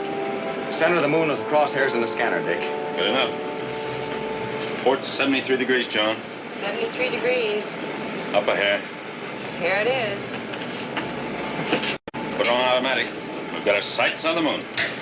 The loss of pressure caused a rift in the cosmic dust blanket, which resulted in a tremendous updraft of air. Then, as the storms were at their worst and damage reached millions of dollars, from all over the world, reports came flooding in.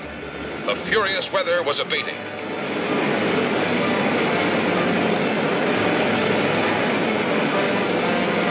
Here's a late report from our news bureau.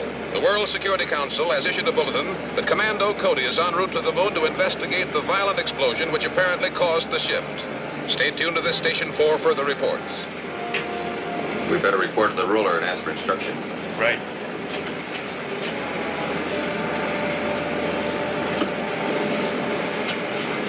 Rocket ship RG-12 calling the ruler.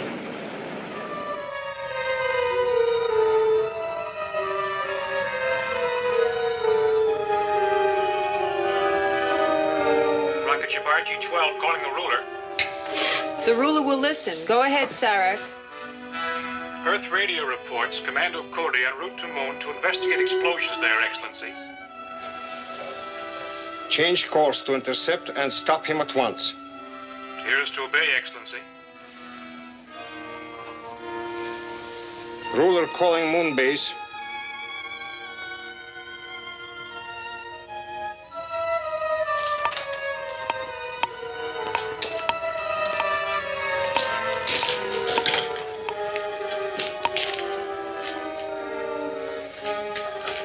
Krug speaking, Your Excellency. Was the underground ocean of liquid hydrogen disturbed by the first blast, Krug? No, Your Excellency. The capsular force field kept everything intact during the space jump. Has enough hydrogen sipped back into the huge air domes under the moon's craters to permit a second blast? Yes, Excellency. We're preparing one as of right now.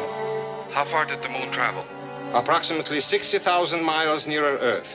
We can safely estimate Earth will be completely destroyed following the fourth and final blast. I trust you've made plans to remove us before then. Of course. The same rocket ships that picked up my agents on Earth will stop by for you. Now get on with the second blast. Yes, Excellency.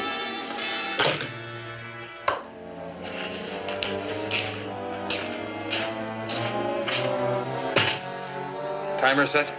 All set. I'll turn on the capsular force field so that the moon will stay in one piece. You go to the contra inertia room and get ready.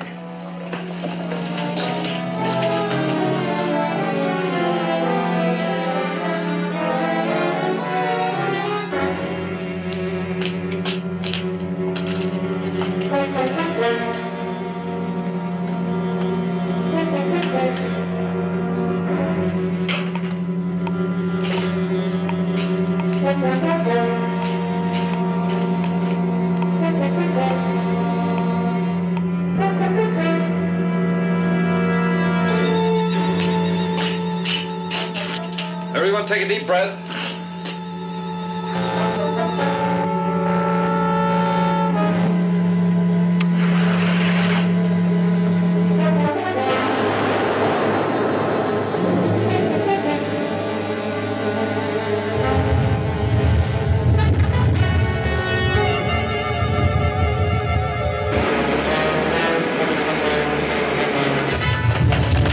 What was that? Jumping neutrons. Look at the moon.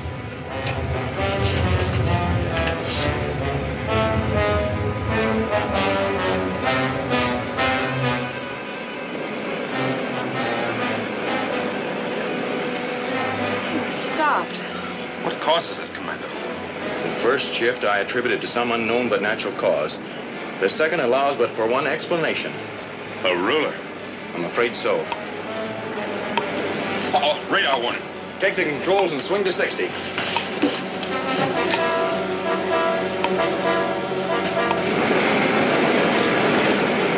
Switch to the infinity lens. That's good. It's one of the ruler's rockets, all right. Are we on the right course? Almost. Battle stations.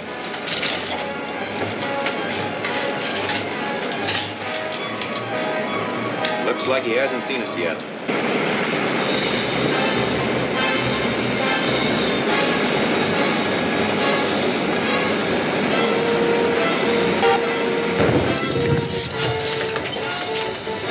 His gun has a greater range than ours.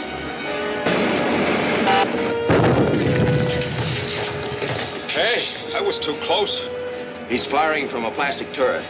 I'll try the freeze ray.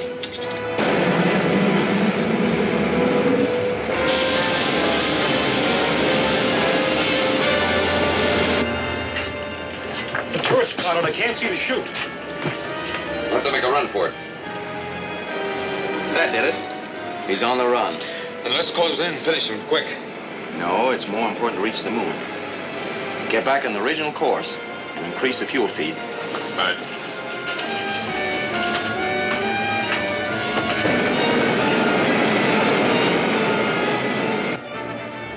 I'll call the moon base and warn them.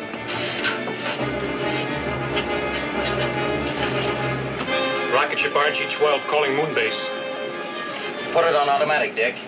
We'll circle toward the dark side later. So how are we going to locate the ruler's base? That's where this comes in. It's a highly sensitive thermodetector, capable of registering the body heat of human beings at great distances. What about your own body heat? Oh, this is directional. Say, is there anything that you can't put together?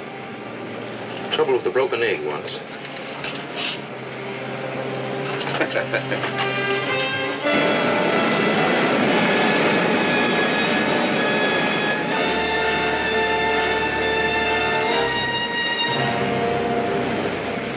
Hold her right there on course, John. Stay at this altitude. I'll check back by insignia radio.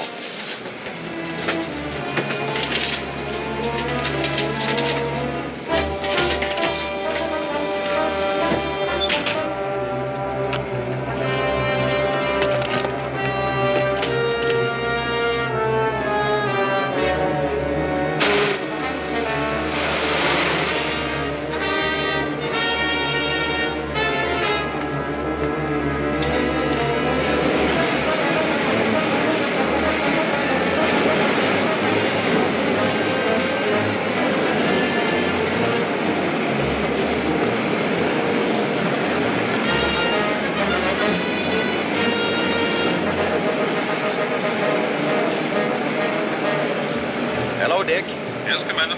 I have a thermo reading already. Looks like the center of the crater. We'll keep a spot on the scanner and let you know if we see any activity. Right.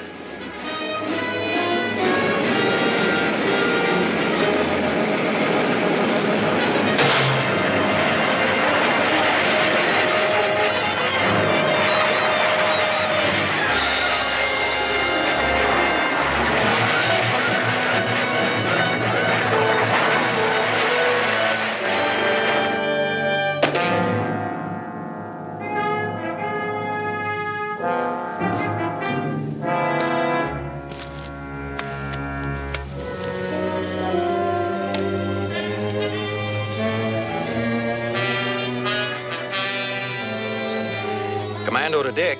Commando to Dick. Yes, Commando. Just checking the insignia radio to see if the moon's low gravity was having any effect on communications. I don't feel like I weigh more than 40 pounds. You're coming in strong, sir. Good. The thermodetector points the way to a cave. I'm going in to investigate. All right, sir.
Chain him up before he regains consciousness.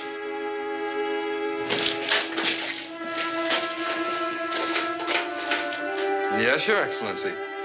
Thanks to the warning from RG-12, we were able to paralyze Commando Cody with a shock ray and capture him without any difficulty. Arrange for me to speak with him, Krug. At once, Excellency. Is Cody within sound of my voice, Krug? Yes, I can hear you. And there are a few things I want to say. Respect for the ruler. Oh, let him speak, Krug. It will be for the last time. You know, Cody, the next hydrogen blast will send the moon hurtling to within striking distance of the Earth. Too bad he will not be alive to see the final collision. You mean you're actually planning the total destruction of the Earth? To put it a little more accurately, let's say I plan to pulverize your world completely. At my bidding, the moon has been transformed into the largest guided missile ever to be fired by man. You're not a man, you're an insane monster. Crew, be sure Commander Cody has a front row seat for the next moon jump. It shall be done, Excellency. Timer is set, Krug. Go to the counter-inertia room. You'll have a good view of the timing mechanism that allows us to get into the counter-inertia room. When this sweep hand reaches zero, it releases the detonator charge into the underground ocean of hydrogen, and your imagination can fill in the rest. I'll intensify the artificial gravity control for this cave. That way your body will develop more G's when the big jump comes. Nobody can survive a blast like that, and you know it. Nor will your friends in the rocket ship.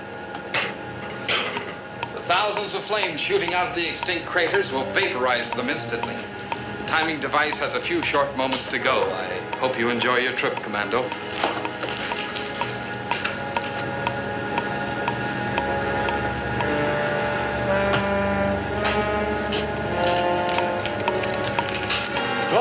Calling Dick. Come in, hurry. Commando calling. Answer, Dick. Yes, sir. You've got to work fast. Convert your insignia radio to the energy band and send out a mold array. But, sir, a model ray will destroy your set. We'll be out of contact. It'll be worse than that if you don't hurry. All right. All ready, sir. All right, Dick, let her go.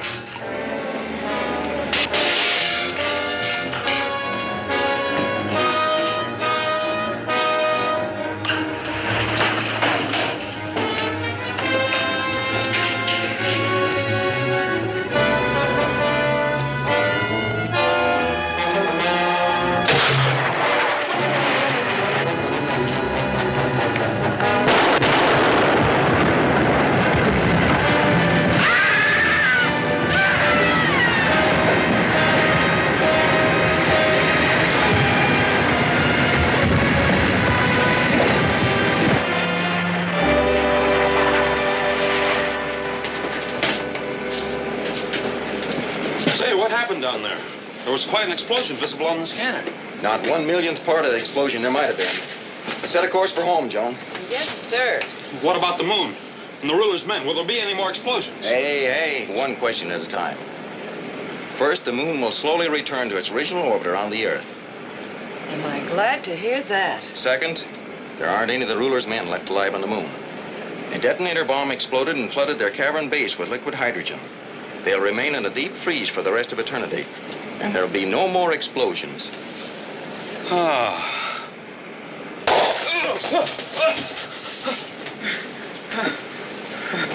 Oh.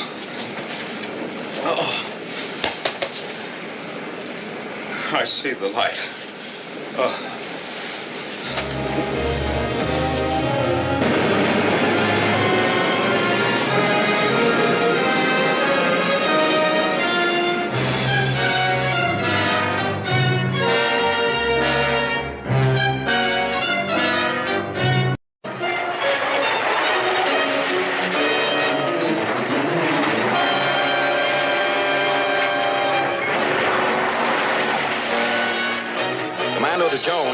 Commando to Joan.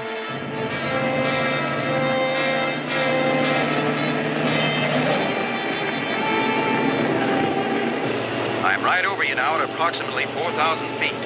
You're coming through perfectly, Commando. No fading, no interference, no Doppler effect. I'm going to change course. Start counting. 1, 2... 7, 8... Good, Joan. Looks like we screened out most of the trouble. Dick? Yes, Commando. Take the Mars pack turnoff when you get to it. We'll check for dead ground areas. Right. I'm going upstairs. I'll call you when I reach 50,000. Over and out. Over and out, Commando. No wonder Commando Cody keeps the insignia radio a secret. There's hardly anything it won't do. Yep. He's practically got all the bugs out of it now. Somebody's coming, and fast.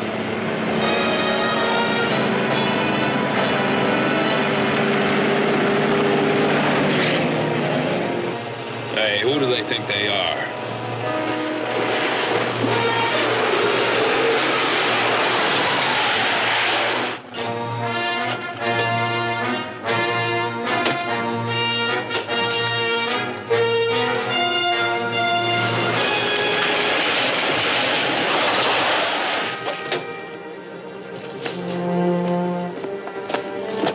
Climb out. All right, hurry it up. Hey, what's the big idea? If you fellows are looking for loose change, you're wasting your time. The young lady and I pay everything by check. You can save the flip talk, kid. We're after information, not money. Information? Such as the secret frequency call of Commando Cody's private set. No one but Cody himself knows that. Check the dial position on the shortwave set in the car.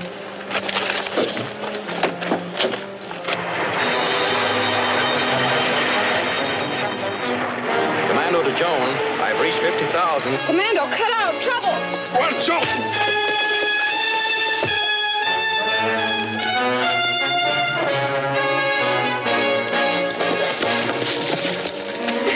Commando, help!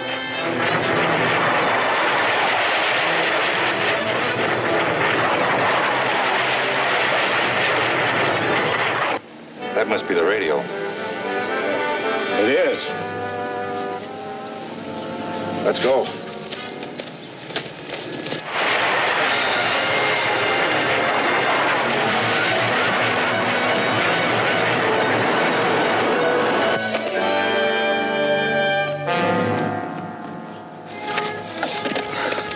Where's Joan? Commando! I'm sorry, Commando. They took the radio. Well, that's all right, Joan. I'll get you another one. Calling I wonder what... Commando Cody. Hey, that's one of them now. This is Commando. Go ahead. Stand by. In 2 hours, you will receive a personal message from the ruler. That's all, Commando Cody. The ruler? See, that means more trouble for Earth. I wonder what gruesome plan he's got up his sleeve this time. Maybe we can pick up a directional fix on them. Let's get back to the office before that message comes in.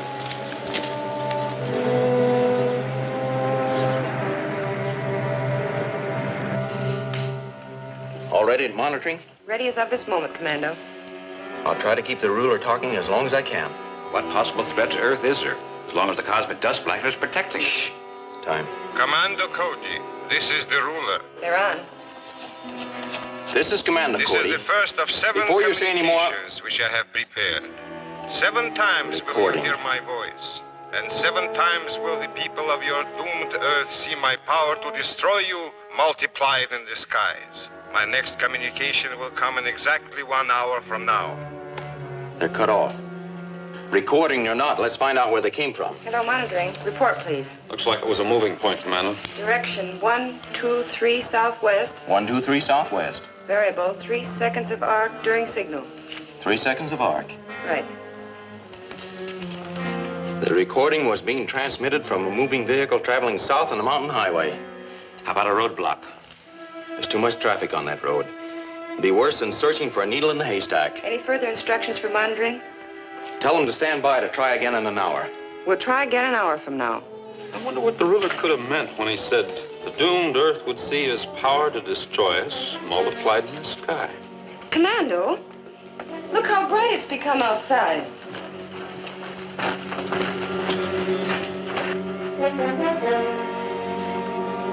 What makes the sun so hot? So bright I can't see anything. Hand me a polarizer, Dick.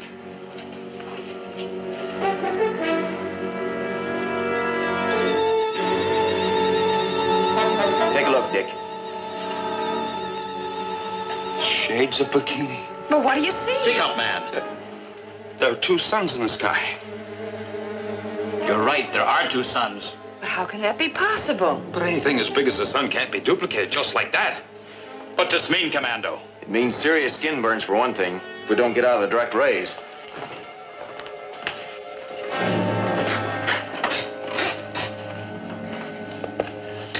Earth can survive the heat of 2 suns, but only through stringent worldwide emergency measures. Yes. It's for you, Mr. Henderson, Security Commission. Henderson speaking. Yes, we know. Commando says there is a chance. Here, I'll let you speak to him. Commando speaking. Yes, sir. I recommend worldwide water rationing immediately. Prepare for floods north of the 42nd parallel due to melting polar ice caps. As temperatures rise throughout the world, expect widespread grass and forest fires. People must be told to stay off the streets and indoors. Attention all citizens. Attention all citizens. Go to your homes at once and stay there. This is an emergency. Stay off the streets. Attention all citizens. Stay off the streets. Go to your homes and await further instructions. Attention all citizens. Stay off the streets.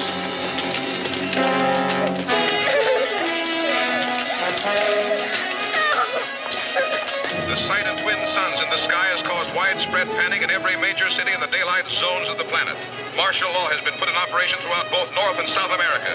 A water curfew is now in effect in the United States, and temperatures are still rising. Commando Cody is leaving for outer space to investigate. Things won't get really bad for several days. By then, I hope we found out something.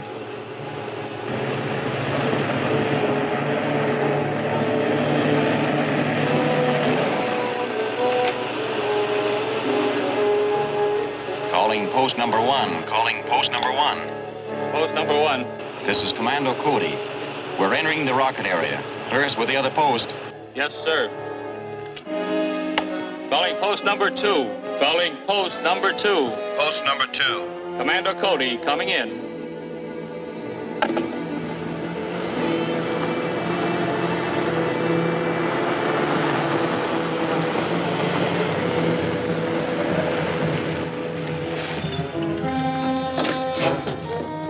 Everything's all set to blast off, Commando. Fine, Clancy. How can there suddenly be two suns in the sky? I wish I knew. Take the car back and stay indoors. Right.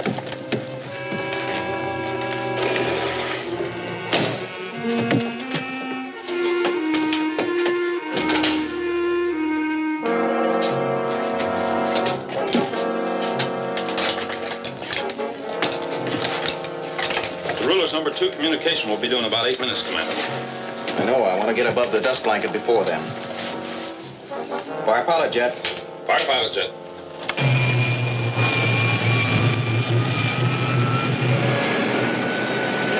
Fire main jets. Fire main jets.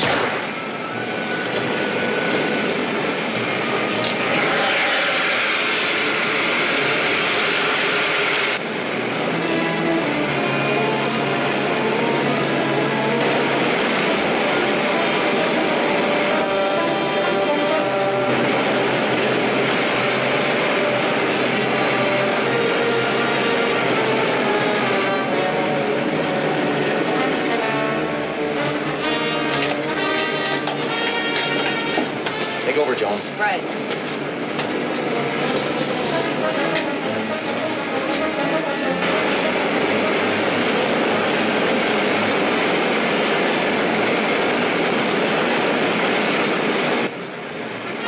We're nearing the dust cloud. Turn on the dispersal ray.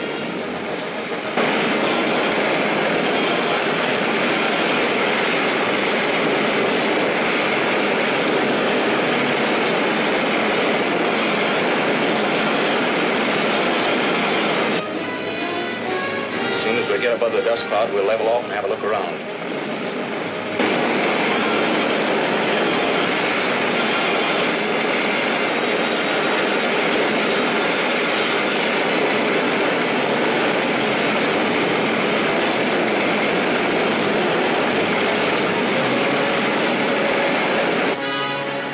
See if I can center those twin suns in the scanner. Make it 90, Joan. 90. That's right. Hold it. Come take a look, Dick. Still two suns in the sky. Two suns with twice the light and twice the heat. But there's still something missing. You know what it is? Oh, what? There should be twice the sun's normal gravity. That's right. A big planet in the solar system should be pulled in closer. But they're not. So that means that actually there's still only one true sun in the sky. Commander Cody, A ruler. it Right has on been schedule. exactly 1 hour since my last communication. By now, you have probably explained to the Earth governing officials how it will be possible to survive the heat of 2 suns. Look again at the sky, Commando. Perhaps you will now find it a little more difficult to reassure your world that it will still be safe. What was that crack of his about reassuring the world? There's your answer. Take a look.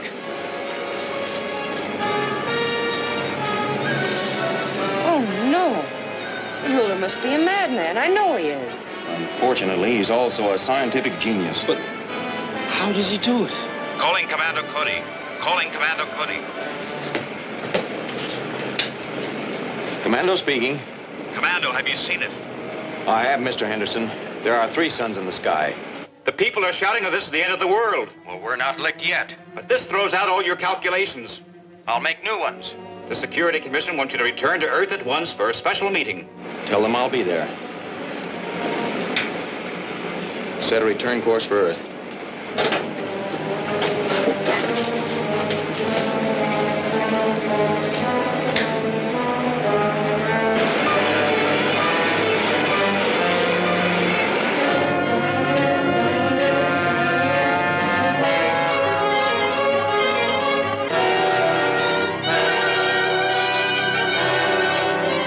Heavy clouds of dust have done much to blot out some of the terrible heat of the multiple suns. But great stretches of once fertile farmlands are now desolate dust bowls, incapable of supporting man or beast. The hot winds continue to blow, sending furnace-like temperatures soaring. In some areas, spontaneous fires rage out of control. There's fear that a 6th sun to appear in the sky would spell the complete end of all life on Earth.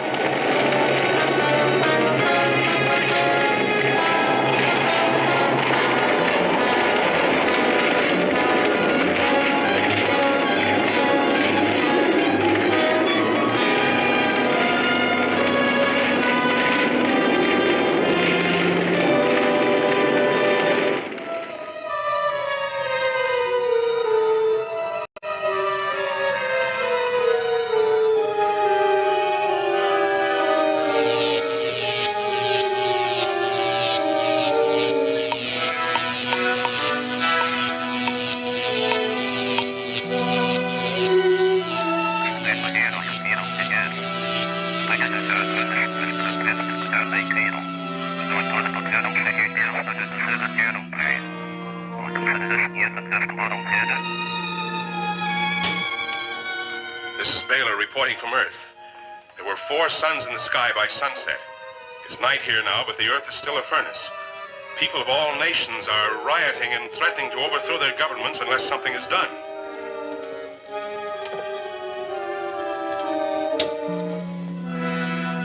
Very good. Tomorrow morning there will be 5 suns in the sky. By noon there will be 6. But before then, I will communicate my terms for Earth's complete and total surrender to me.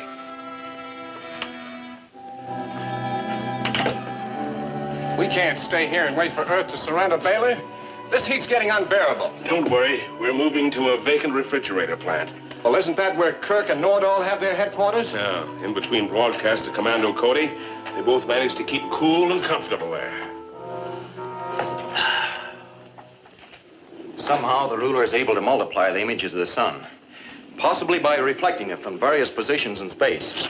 Yes, but mirrors large enough to do the job wouldn't be practical, would they? The ruler wouldn't need mirrors if he had the secret refractive force field. A desert mirage is a reflection without mirrors. You're on the right track, Joan. Any abrupt change in density creates a surface that reflects light and heat. Remember the formula for figuring the frequency density ranges in electromagnetic transmissions of power? Yes, there's a copy of it in the safe, but You and Joan make up a single-phase scanning unit, utilizing the principles of that formula. Get it aboard the rocket ship and wait for me at 80,000 feet. Yes, sir. That wind you hear might even blow us some good. Not only will the dust storms it's causing filter out some of the heat from the skies, but it will also keep most of the traffic off the roads. Well, there'll be plenty of wind for that, and even more. Say, maybe you'll be able to spot the outfit that's sending those broadcasts. I'm hoping so. In the meantime, you and Joan get busy on that density detector.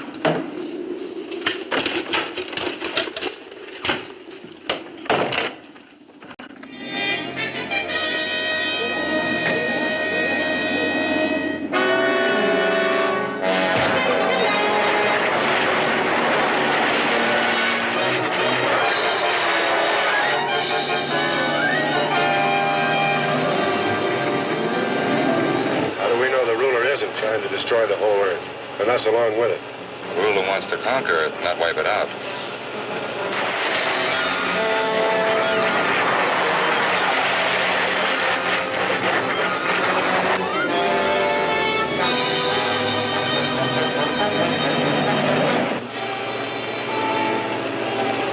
It's time.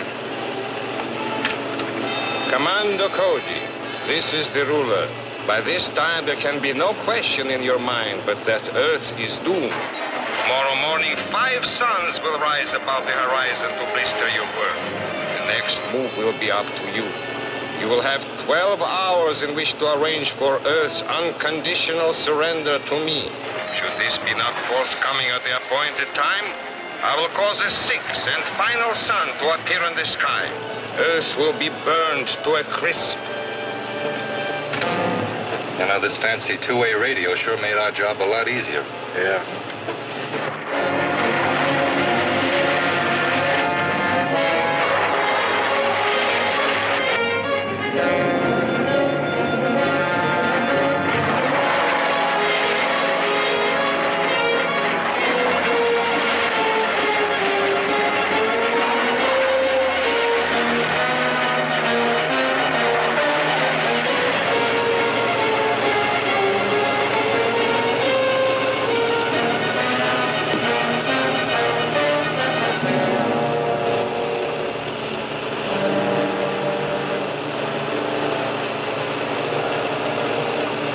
Go back to the hideout.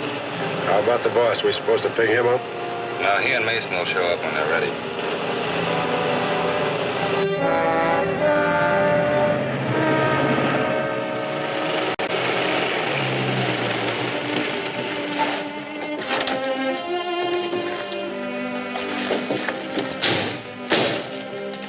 Hi, Clancy. Did Henderson call you? About 12 minutes ago. Everything's all set for the takeoff. Good. Back the car to the blast area, will you, please? Right.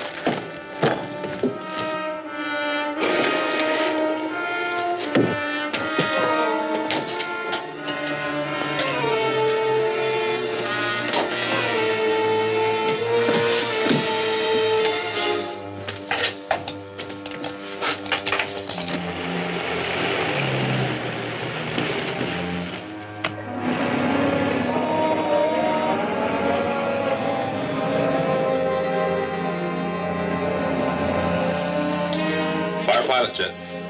Fire pilot jet.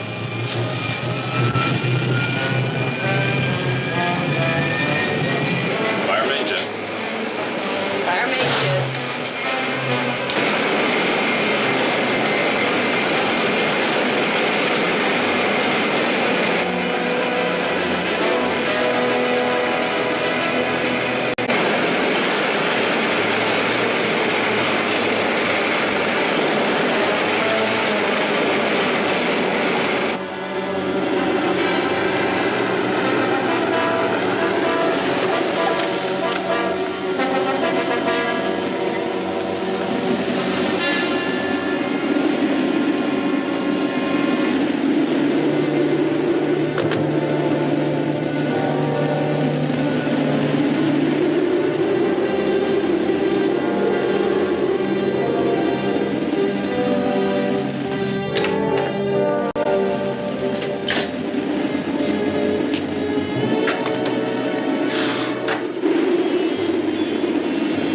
Boy, it's even hot in here.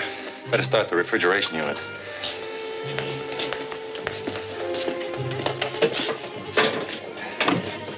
I'm gonna hide this before Baylor and Mason get here. Aren't you gonna let him know how we kept in contact with Commando?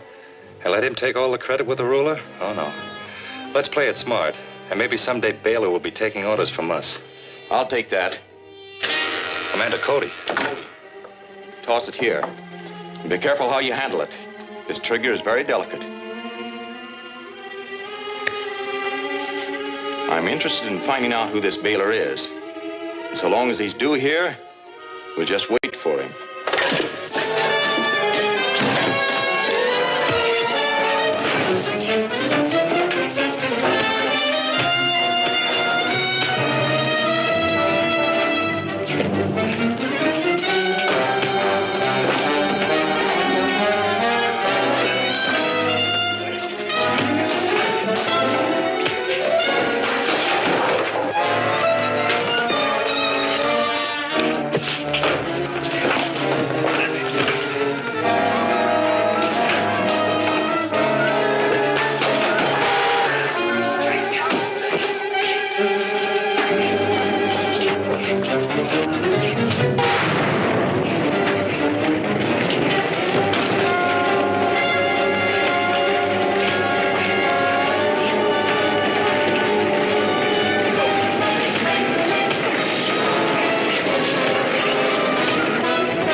Calling Dick.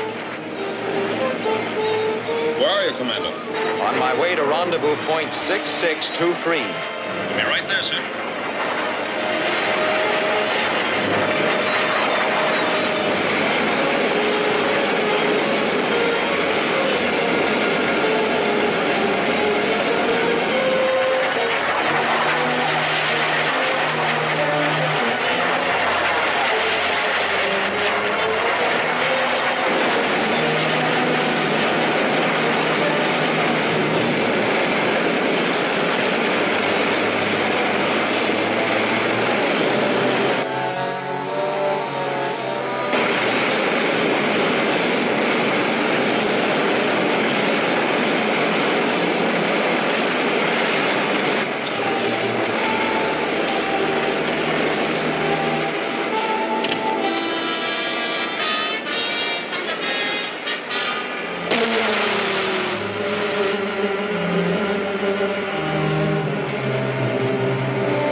Yes. Tell you about it later. Where's the density detector? We've attached it to the scanner according to formula, sir. Good. Take her up to 40 miles, Joan. Going up. It's a low power unit, Commando. I don't see how it'll be much use against the ruler's refractive force fields. Well, it's not made to destroy them, Dick. Only locate them. Oh.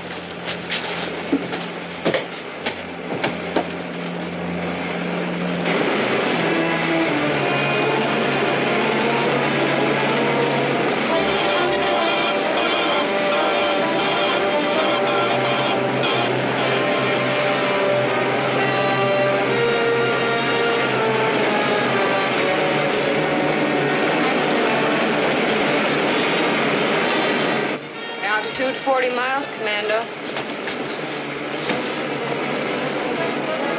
Make a slow 90, Joan. Slow 90.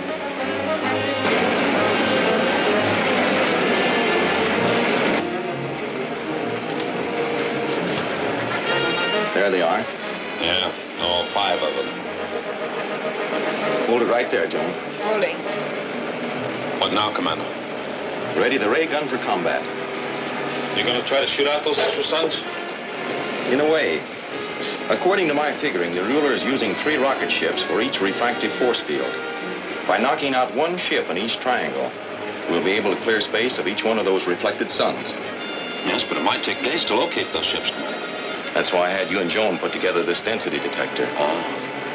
The ruler's ships are going to furnish us with their own range and position. Take a look. By golly, Commando, it works. We've only started. Elevate 14. Elevate 14. That's it. Hold it steady. Holding steady. Fire.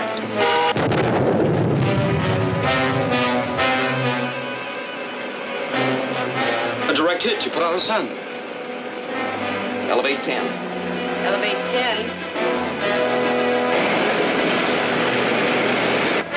That's it right there.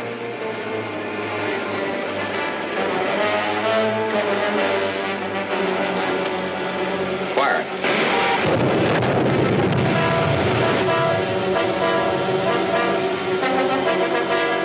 Two down, 2 to go.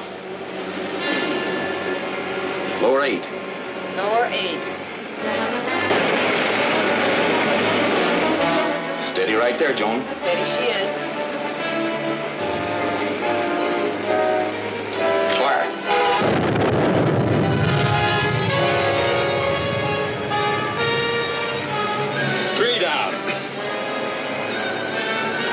Change course to 25.3, lower 9. Changing 25.3, lowering 9.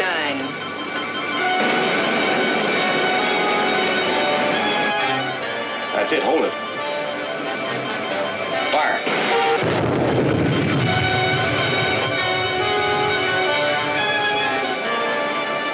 Hey, that does it, Commander. I want to see too. Come take a look. I never knew one son could look so good before. Me too. I feel like cheering. Well, cheer. What do you know?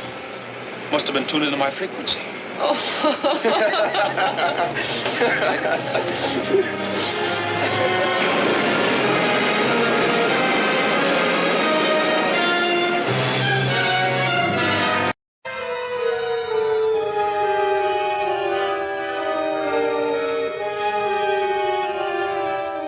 Calling rocket R13. Calling rocket R13.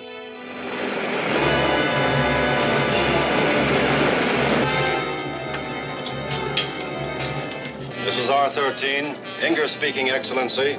Read your coordinates. Parsec 23, 208 degrees over trine. Angle to the solar drift 50. Attention, R13. In 5:21 seconds, you will be over the Earth's magnetic North Pole. We'll proceed with phase 2 of the Operation Ice Age. Let me speak with Tantor. Tantor speaking, Excellency. You will jump from the rocket at exactly 14 hours minus 18 seconds, Tantor. Are you ready? I am ready, Excellency. The repel array-treated plastic coverings will protect both yourself and the Magna terminal from Commando Cody's dust blanket, so you have nothing to fear. I have no fear, Excellency. But the entire planet Earth will have much to fear.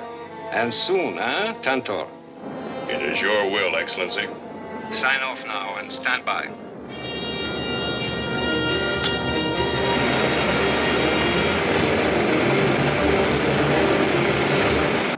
Radar station Baker 12 to Commando Cody. Go ahead, Baker 12. Unidentified ship now cruising at an altitude of 80,000. Earth longitude 40. Latitude 105. Over. Check, Baker 12. Investigating. Over. Got that, Dick? Check and double check, Commando. Do you think it's one of the ruler ships? We'll know as soon as we get within scanner range.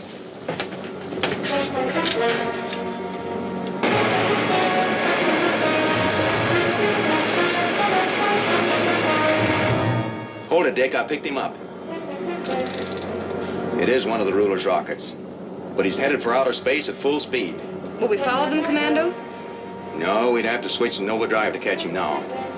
Besides, whatever his game was, I'm sure we've interrupted it. I wonder if they could have dropped something down on Earth. Are you kidding? How could anything get through the cosmic dust cloud? No, that's right. Set a course for home, Dick. Chart the course, will you, Joe? Right away.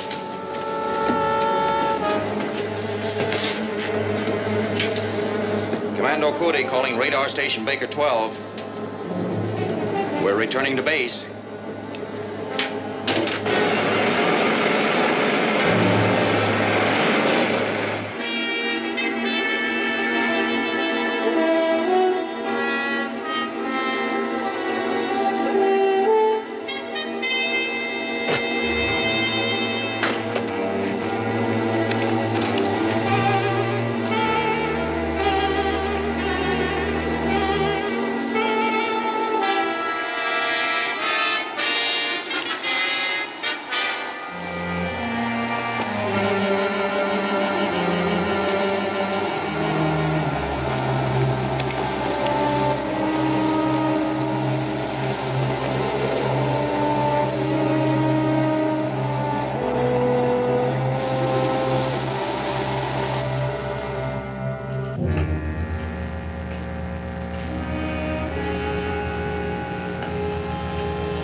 Tantor calling Baylor.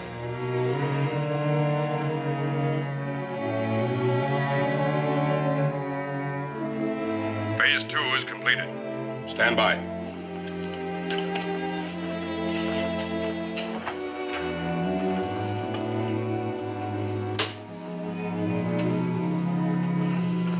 This is Baylor reporting from Earth. Tantor has just completed Phase 2 of Operation Ice Age and is standing by to commence Phase 3. We're ready to receive the synchronous interlock signal by direct wave.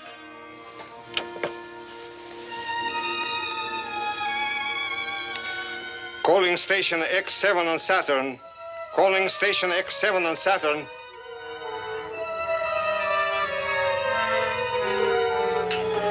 Station X7, Turin speaking. Stand by for the synchronous interlock signal. Standing by, Your Excellency.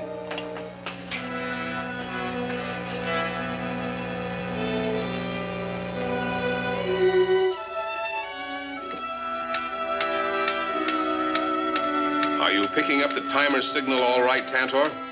Yes.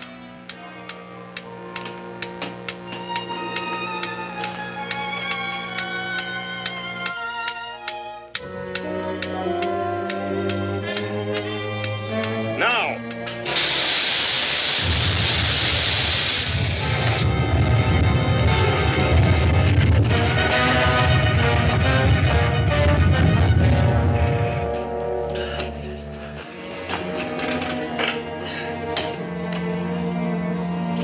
This is Baylor reporting from Earth. At the moment of synchronous interlock, there was a sharp earthquake, Your Excellency. That was to be expected. With the simultaneous activation of the magnet terminals on Saturn and Earth, Earth became the doomed captive of the larger world. As Saturn turns on its axis, the magnetic force beam connecting the two planets will gradually tilt the Earth so that the South Pole points eternally towards the sun, while the North Pole points towards the frigid outer space. As the sun side of the Earth burns, the dark side will become locked in frozen death. How long will this take? A week. The Earth has 7 days in which to surrender. Well, what if the scientists find some way to counteract this magno force ray? That's impossible. Even Commando Cody will have to admit defeat this time.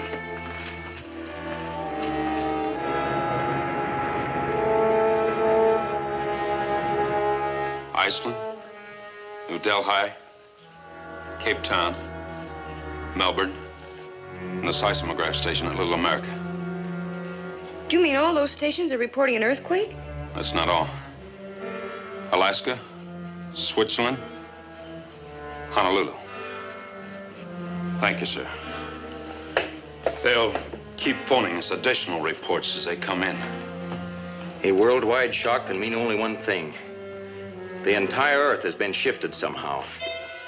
But how can that happen? I don't know. Call the observatory and ask for an immediate solar fix. Yes, sir. Commando, what's happening? It's too early to say, sir. But there's a possibility that Earth has been tilted slightly on its axis. Hello, observatory. This is Commander Cody's office calling. Arrange for an immediate fix on the sun's position. You what? 3 seconds of arc? That was immediately after the shock was felt? Thank you, sir. Professor Kirkston says the sun was under observation at the time of the shock. It's apparently moved its position 3 seconds of arc to the south. Then the planet Earth has been tilted 3 seconds of arc toward the north. That's not all, Commando. Professor Kirkston says the Earth is still tilting. I'll need more than secondhand reports. Help me with my flight jacket, Dick. Right. What will happen if the Earth keeps on tilting, Commando? It'll mean the end of life as we know it. Keep me informed by Insignia Radio, Joan. I will, Commando. What can I tell the Security Commission? That this must be another attack against Earth by the ruler. And the countermeasures will be undertaken as soon as we know what we're up against.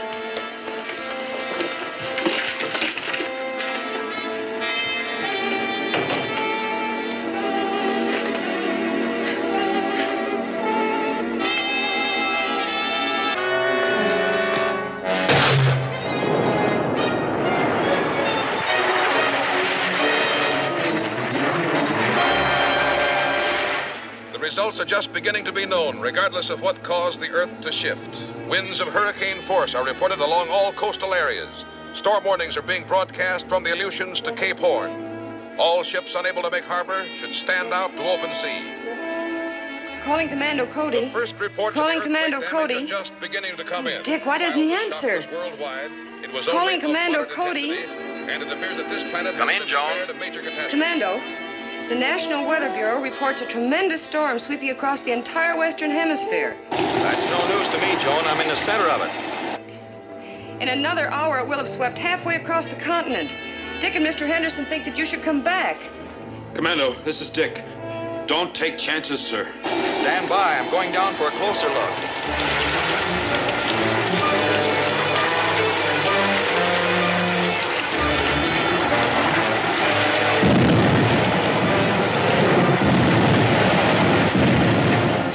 Calling Commando Cody. Come in, Commando. Calling Commando Cody. Come in, please. Okay, Dick. It's hard to hear you. This storm is the worst I've ever seen. I'm flying low over the Pacific. Some of the waves are bigger than mountains.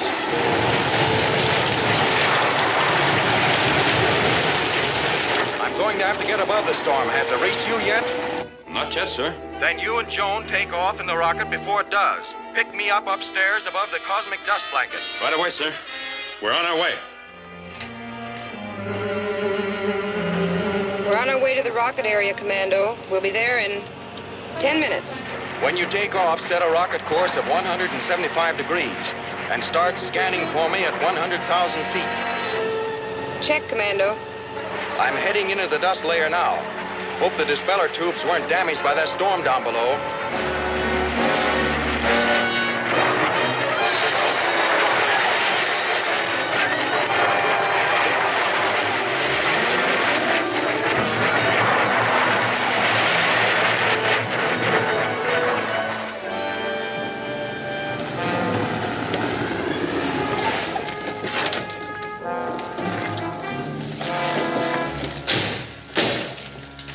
Hi, Clancy. Did Henderson call you? About 12 minutes ago. Everything's all set for the takeoff. Good. Back the car to the blast area, will you, please? Right.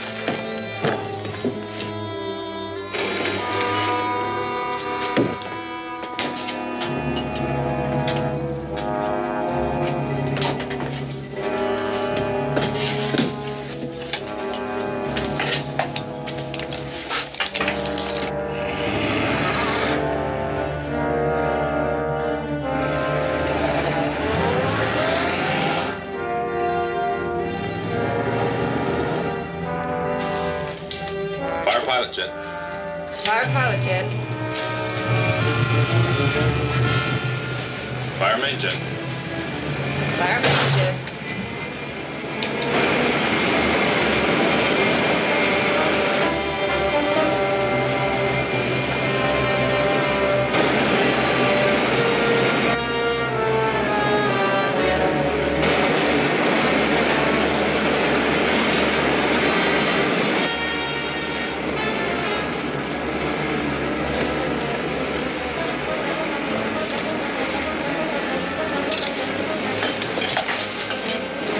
Good co-piloting, Joan. Hold her steady as she goes until we get through the cosmic dust layer.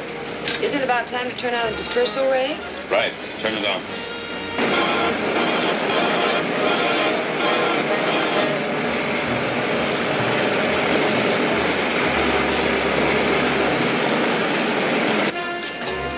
Calling Commander Cody. Come in, Dick. We're passing through the dust layer now, sir. I'll keep a lookout for you.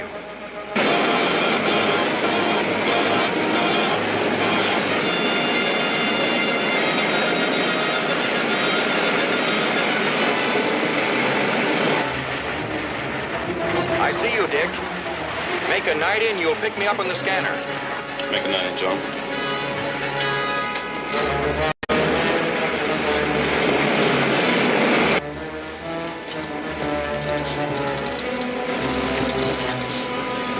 Yeah, I see him. He's right over us.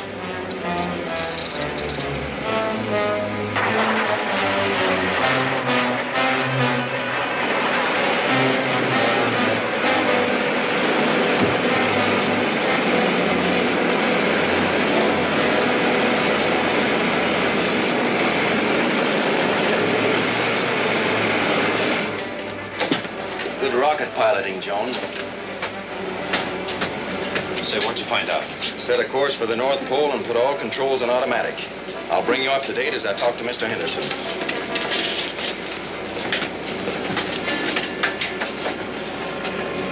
Commando Cody calling Mr. Henderson. Calling Mr. Henderson. This is Henderson. Come in, Commando. The Earth is being tilted at right angles to its axis at the approximate rate of 15 seconds of arc every 5 minutes. Did you find out what is causing this, Commando? The violent storms indicate a powerful magnetic disturbance centering around the North Pole. It may be that Earth is being tilted by a magnetic drag from another and larger planet. Can we stop this thing? I don't know yet. Have there been any reports of temperature gradients around the world? Yes. A rapid decline of temperature is taking place throughout the entire northern hemisphere. And south of the equator, temperatures are reported going up. Warn the Security Commission to prepare the people of the North for unseasonable freezing within the next 24 hours. Commando. Calling Commando Cody. Come in, please.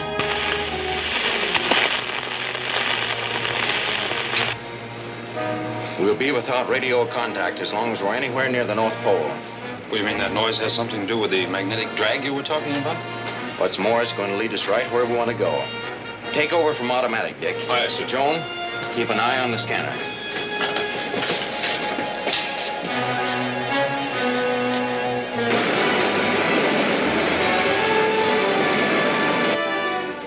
Correct course to 354 degrees. 354 degrees. By using the entire rocket ship as a direction finder, we ought to be able to hit right into the heart of trouble. Commando, quick!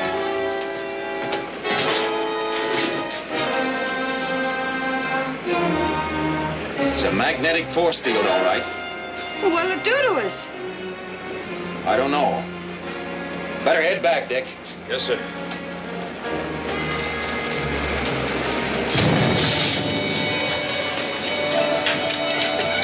Commando! They don't work!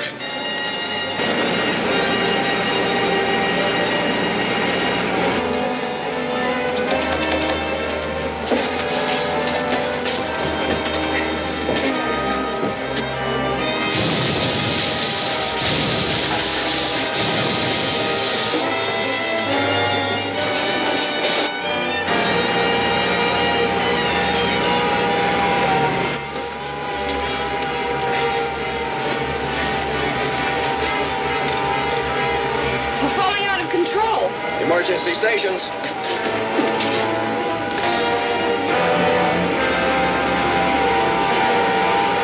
Controls are still out.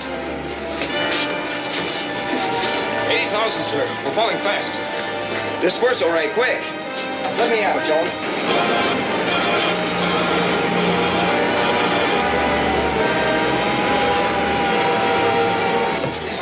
Now, Dick, all together. With the controls on manual, it takes plenty to operate them. You can say that again.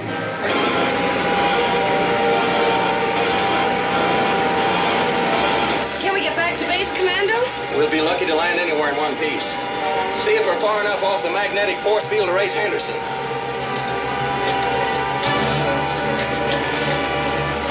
Calling Henderson. Calling Mr. Henderson.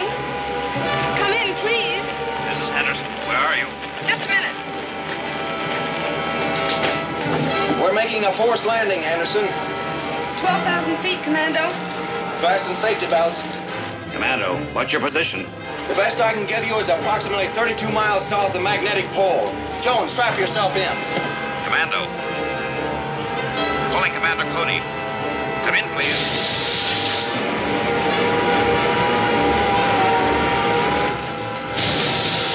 Brace yourselves. Calling Commander Cody. Calling Commander Cody. Come in, please. Henderson calling. Calling Commander Cody. Come in, please. Henderson calling Commander Cody.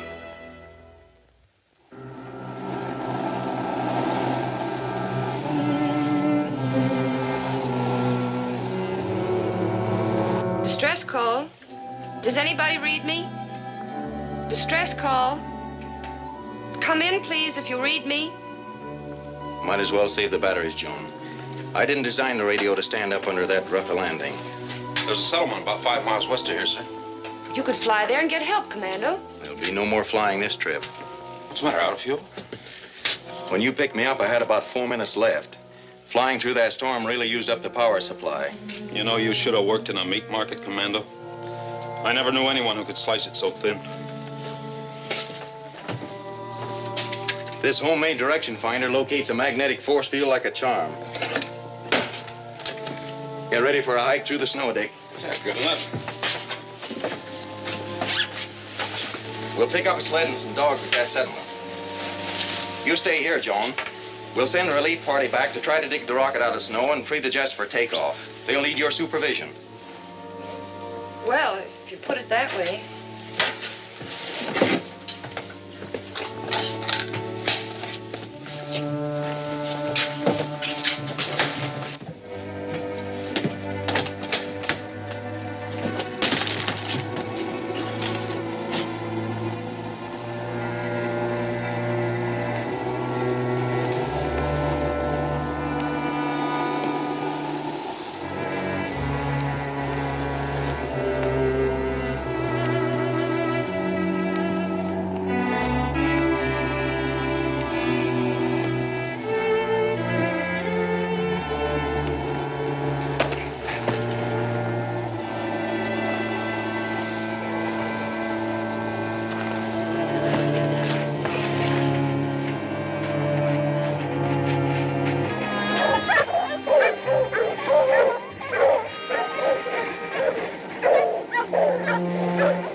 Commando, this sure beats walking. Boy, am I glad they could outfit us back in the village. These markets feel good. Take another bearing, Dick. Yes, sir. Bearing reads the same, sir. Yo!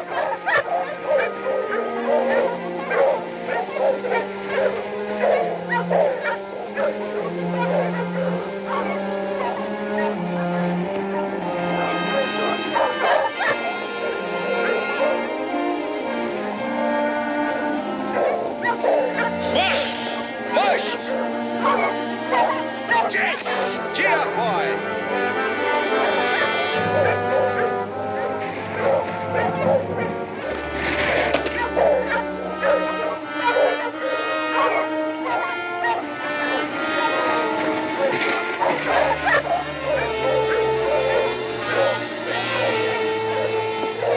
Oh, boy. Hold it. Steady.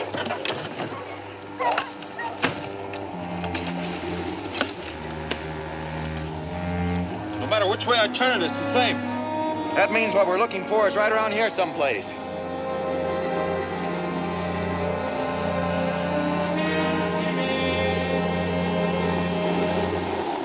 Hey, look at that. Get the team ready for a fast getaway in case that's the place I think it is. Right.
act like you've been slicing it thin again, Commando. About 2 minutes, then. March!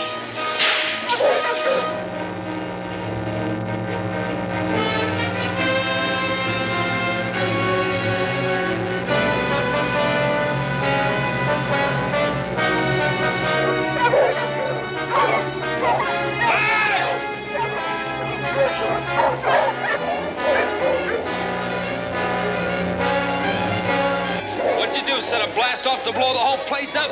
It's more than that, Dick. What happens when you stretch a rubber band as far as you can, then cut it? It snaps back. Right. And that's just what's going to happen to the whole world any time now. March along, boys. Get out. Get out.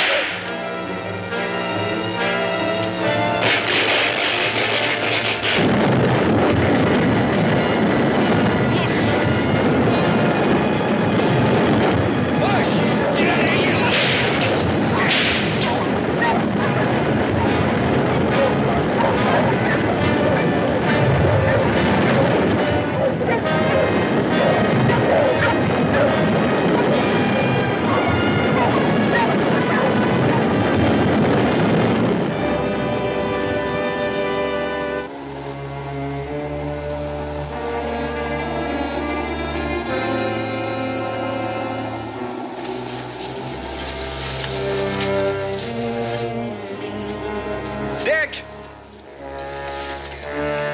Hey, Dick! Here I am, Commando. Where am I? Wow!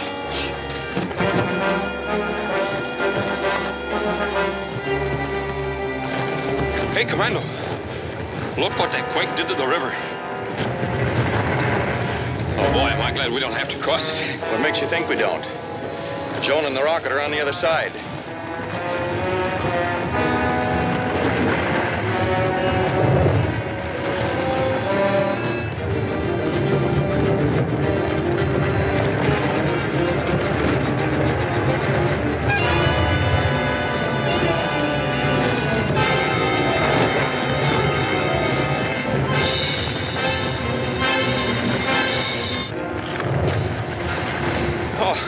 Oh, man, that was rough.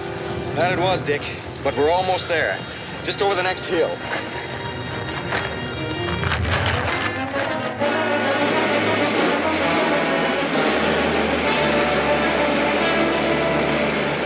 And the panic has stopped. The people are settling down. Congratulations, Commander Cody, for a job well done. Thank you, sir. We're returning to base and should be landing in the next half hour.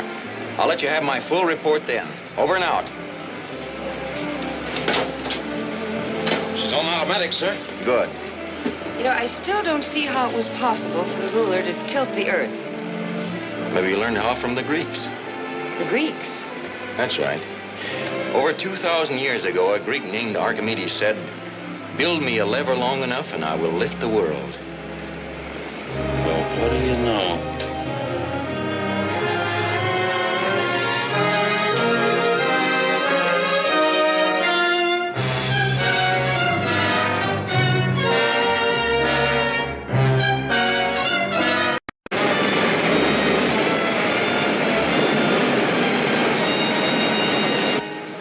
We'll make it home before dark, all right. It's about time. The pressure's beginning to drop in the atomic pile chamber. We'll have to recharge it before we take another trip. We'll have plenty of time. We got a good look at all the points of danger on this patrol. We shouldn't have to go out again for a while. That suits me. It's pretty monotonous just floating around space. Now that everything's so peaceful. You ought to be glad that we don't have to... There's a ship.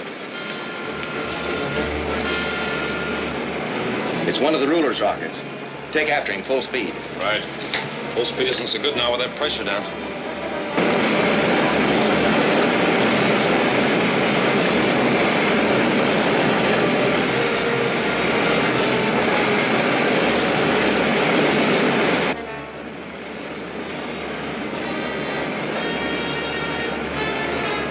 He's seen us all right. Are you sure you can keep ahead of him? With this lead, we ought to be able to. Oh, we're not catching him. No, and the range is too much for our ray gun.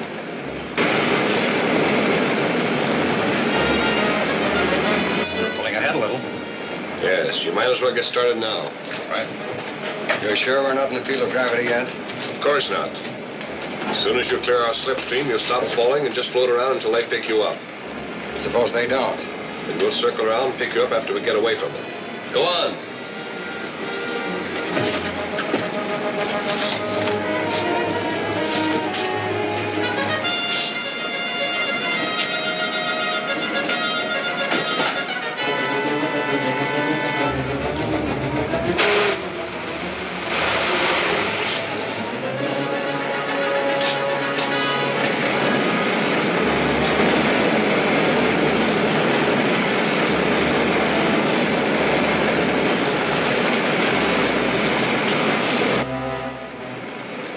Looks like two men fighting on top of that rocket. What? I'll bring the image in a little closer.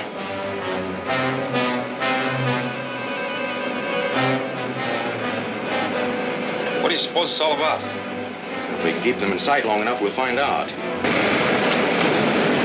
Now! Right.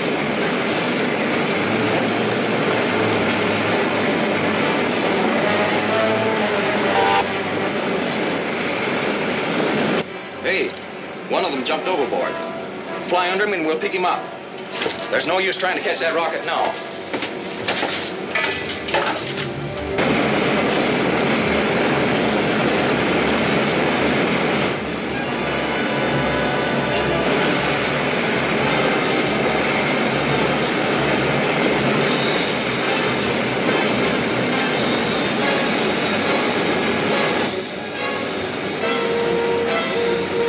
Get as close to him as you can and I'll grab him. Okay?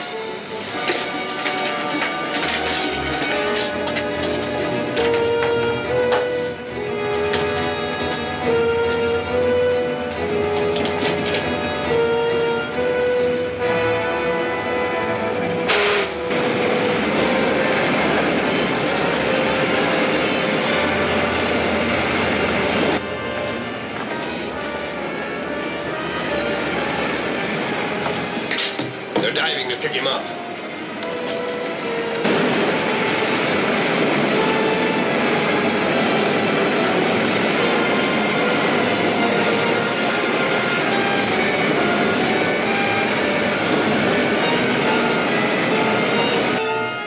I got him. Good.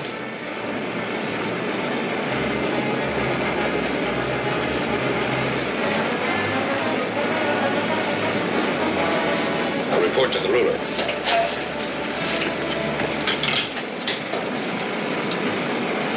Narcos calling ruler. Narcos calling ruler.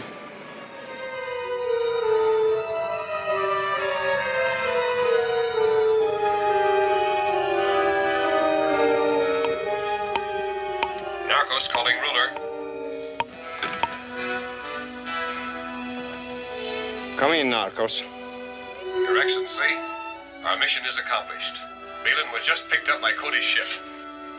Good. Now proceed directly to Mercury and be ready for Cody when he gets there. Yes, Your Excellency. But we told Balin to try and kill Cody before they get there. If we can do that, so much the better. But remember, getting rid of him is only part of the job. I must have his rocket. Yes, sir. Why is that rocket of Cody's so important? It has that attachment on it for getting through the cosmic dust blanket around the Earth. The ruler will have to copy it for his own rockets before he can invade the Earth. Now, suppose you tell us what this is all about. Who are you? My name is Balin. I'm a citizen of Mercury. Mercury? Then what were you doing on the ruler's rocket? I was captured during the invasion. Then the ruler has invaded Mercury? Yes. 3 months ago, his army landed and occupied the whole planet. Many of my people were killed, and the rest are now nothing more than the ruler's slaves. They're doing their best to resist, but it's hopeless unless you can help us. That still doesn't explain what you were doing on that rocket. I'm a research scientist. They were taking me to observe your cosmic dust blanket around Earth and work out some way of getting through it. When I saw your rocket, I broke away and escaped. How did you know we'd pick you up? I hoped you would. And even if you didn't, well, anything would have been better than being tortured into helping the ruler. We'll have to talk this over with Commissioner Henderson. Head for home. Yes, sir.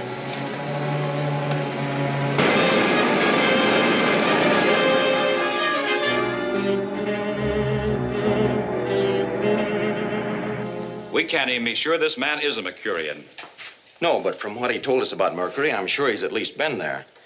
His story about the ruler's conquest of the planet sounds convincing, and that's serious. It certainly is. The Mercurians are a very intelligent and hardworking people, and the planet has plenty of natural resources. With their help, the ruler could build up a very destructive war machine. And also have another base of attack against other planets. You're right. Even though he still can't get at us through the cosmic dust blanket, he could encircle us and cut off our communications with the rest of the universe. Do you think we ought to send an expedition to Mercury? We're not sure enough about the situation to warrant sending an army. But I'd like to take the rocket up there and find out just what's going on. That seems like the logical thing to do. How soon can you start? Yeah, the pile chamber is being recharged now. We can make it day after tomorrow. Will we take the Mercurian with us? Yes, but why do you say we? Are you sure you're going along? Well, if you and Dick are going to be scouting around, you'll need someone to fly the ship. Maybe you better take her along, Commando. Of course, I was only teasing her. So let's get our supply list figured out.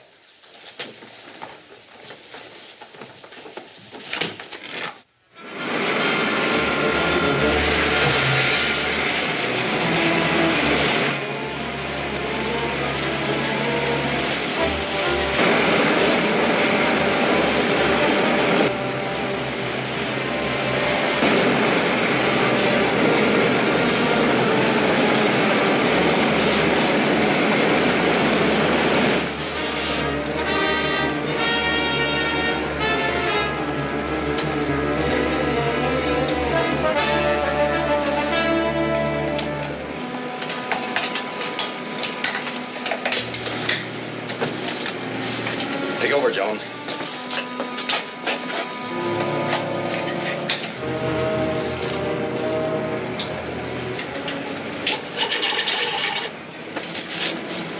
Let's see if those stores in the aft compartment are stowed all right before we hit the cosmic dust blanket. Okay.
The left steering control is out. It's wide open. We're going in circles.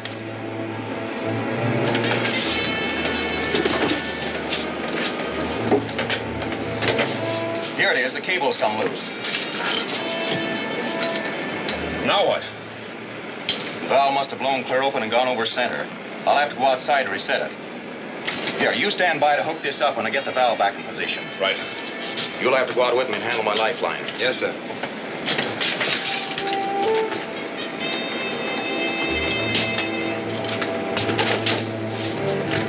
Put on the space helmet. Remember, we're still in the field of gravity, so hang on. I'll be careful.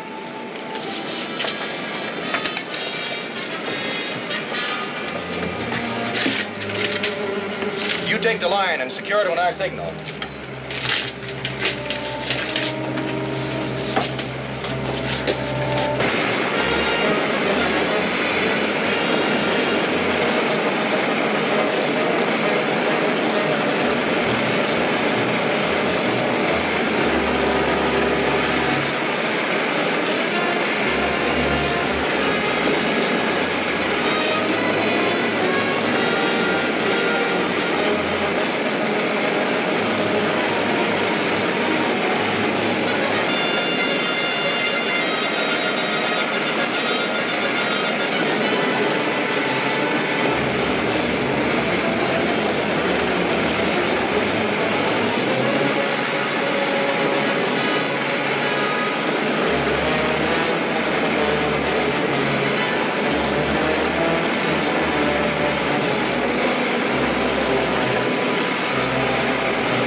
We'll try to catch you, Commando.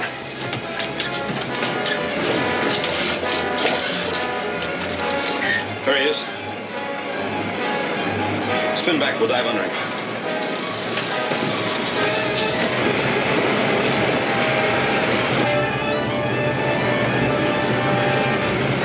Can't we go any faster? We're all out now. Hey, we're catching him.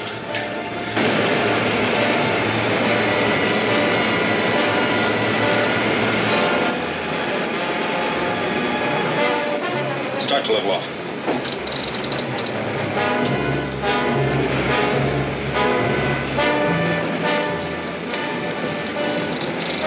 We're under him.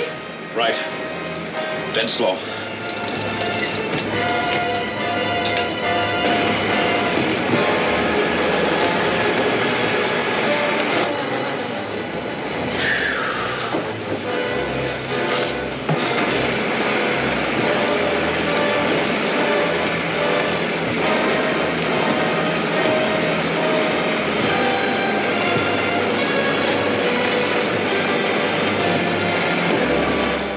It's all my fault.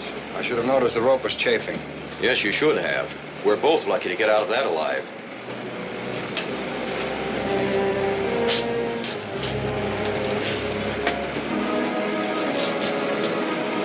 Up 10, Dick. Up 10.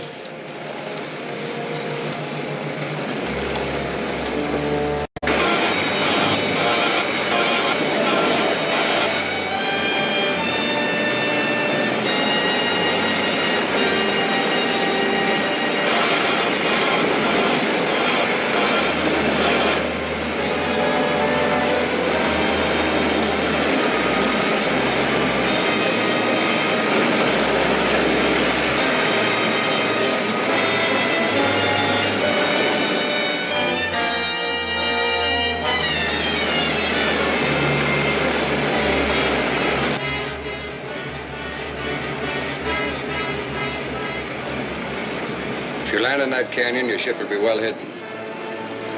You're sure there aren't any of the ruler's troops around there? Positive. Nobody even lives in that desert section. All right, Dick. Let's put her down. Going down.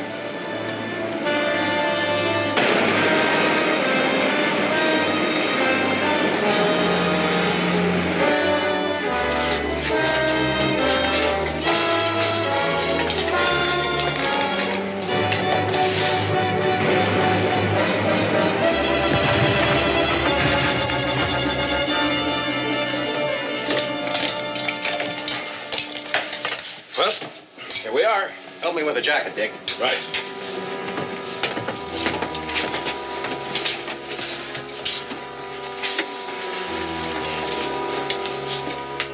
Some of the Mercurians are hidden in the hills near here. I could lead you to them. We'll try that later. I'm going to fly out ahead and make sure there's nobody else around. Get me a pistol, Joan.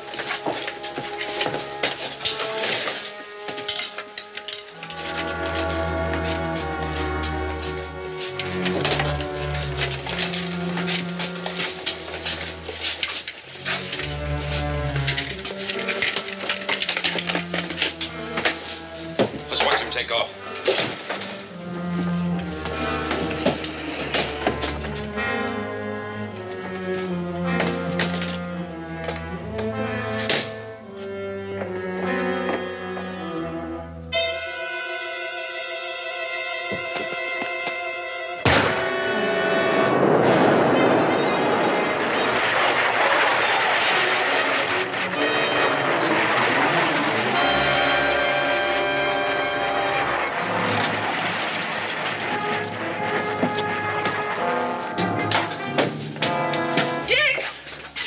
What's the idea? Stand where you are.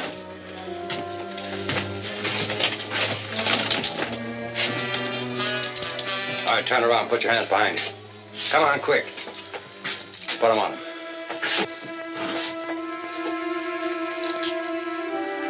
Hurry up.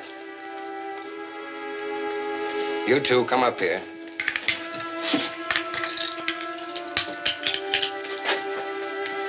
All right, now keep quiet and you won't be hurt.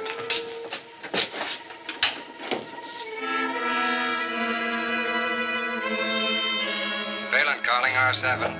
Balin calling R7.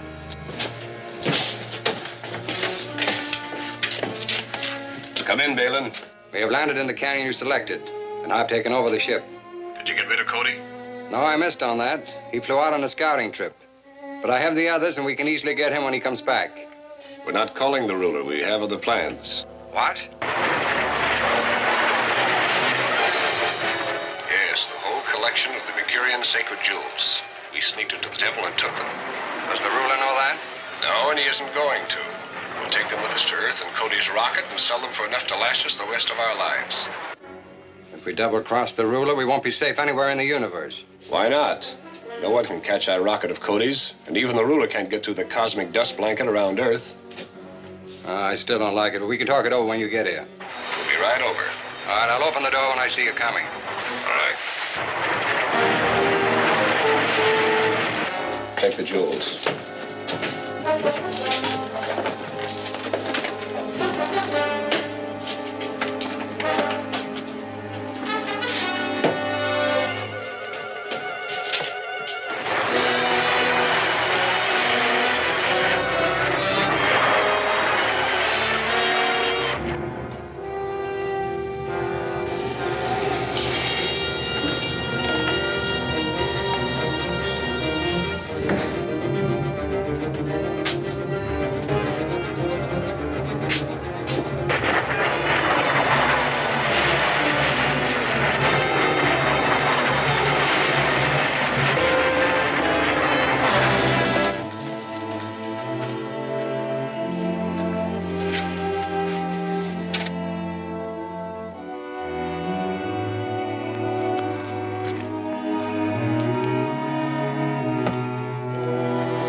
Hey, you.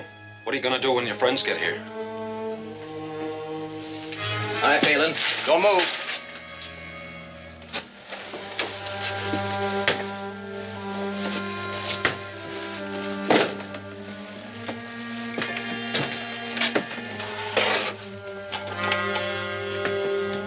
Back there.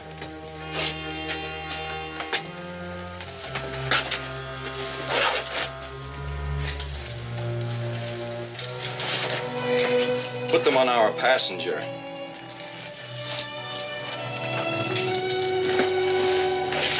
Did you hear everything? Yes. His friends ought to be here any minute now.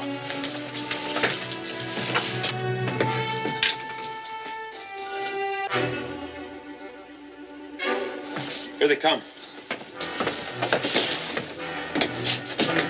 What do we do now? They won't be expecting any trouble, so it should be easy. I'll open the door and let them in. Get yourself some pistols.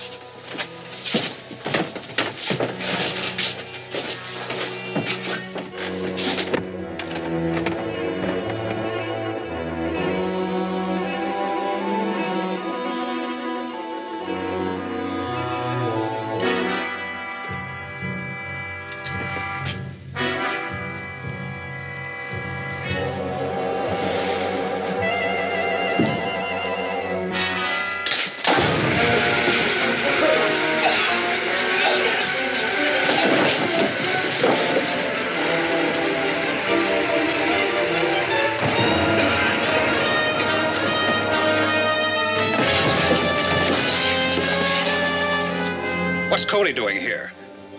Let's find out. Put on your helmet, that's gas.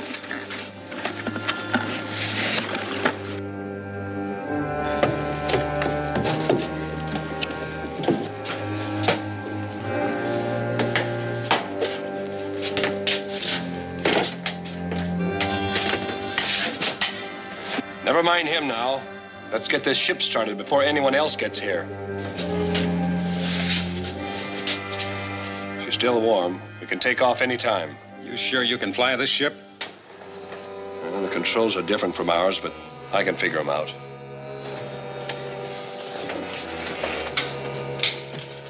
Ventilator.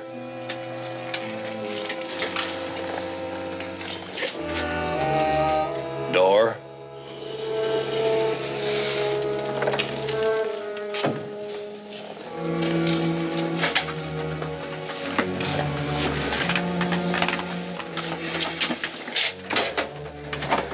Let's try it.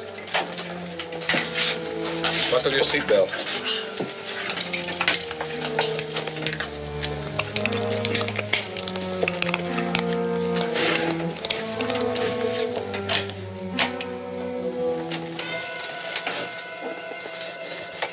Starting jet.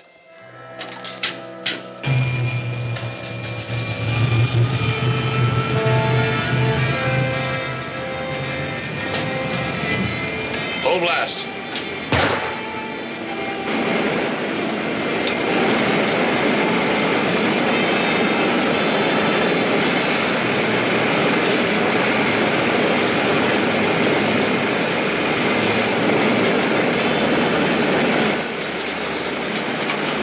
Point her up. I can't get the feel of these controls. I don't want to stall her.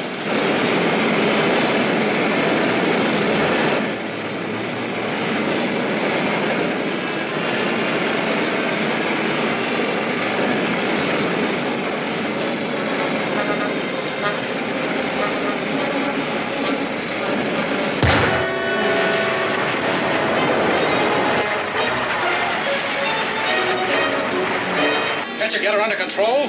I'm trying to. Get Balin loose. Maybe he can help us.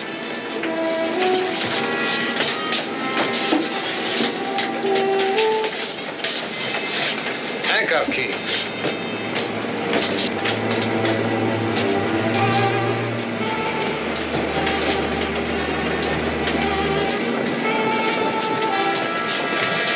Handcuff him. I can't get her leveled off. I don't know much about it either. These controls are awfully sensitive. Just move them a little at a time.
If I hadn't have seen it, I wouldn't have believed it.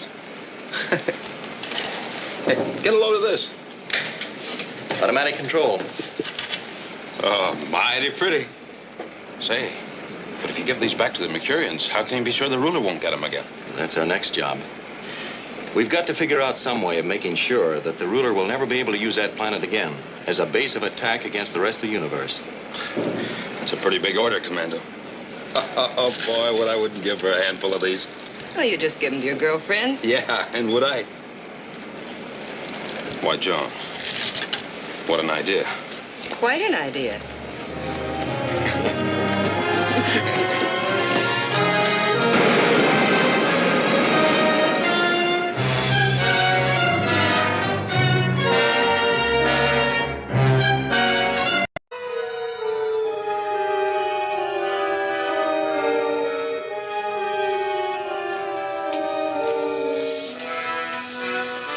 You wanted me, Excellency? Yes, I want to send a message to all main arsenals and rocket ship assembly plants. I'm going to make a mass attack and wipe out Earth defenses at one blow. My agents on Mercury have prepared a trap for Commander Cody, which should deliver him and his rocket ship to me. Prepare to copy the dispeller unit that permits Commander's ship to pass through the cosmic dust blanket around Earth, and install it in every ship in my rocket fleet. Send it official.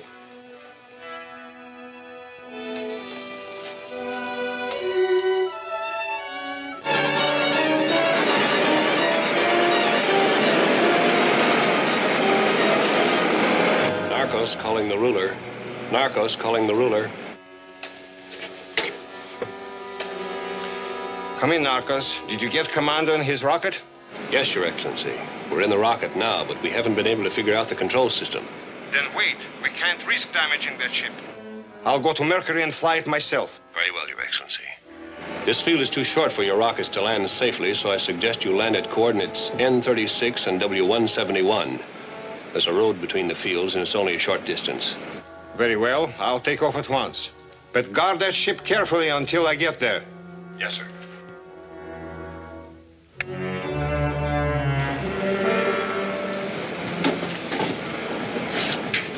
Take care of him. It'll be a pleasure.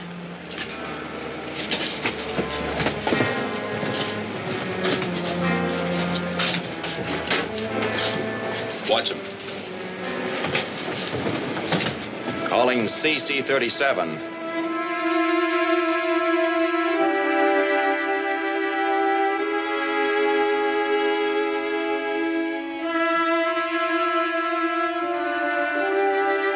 Calling CC-37.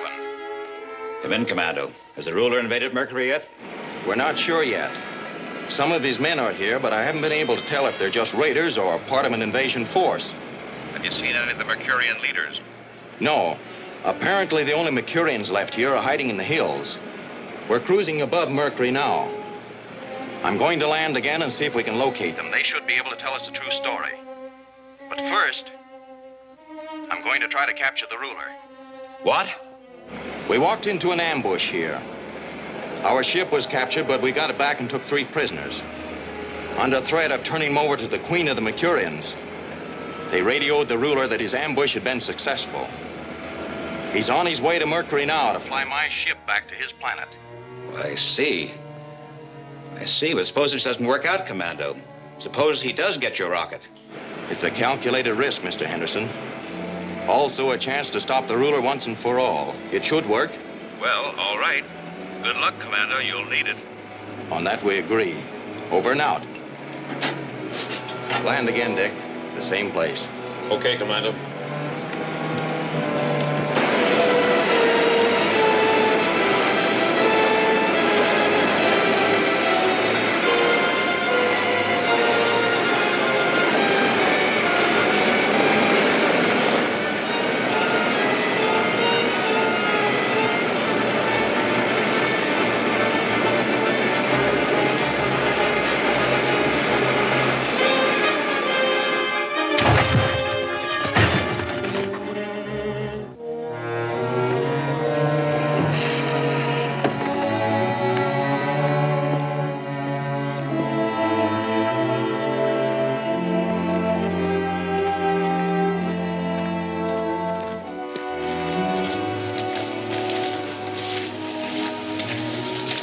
This looks like a good spot. The ruler will come along this trail. We'll hide out here and nail him as he goes by.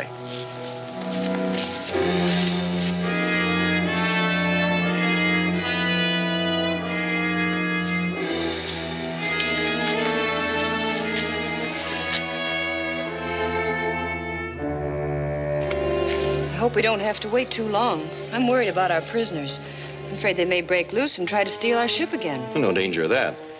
I took the needle valve out of the main fuel line. Nobody can fly the ship without it. Well, good going.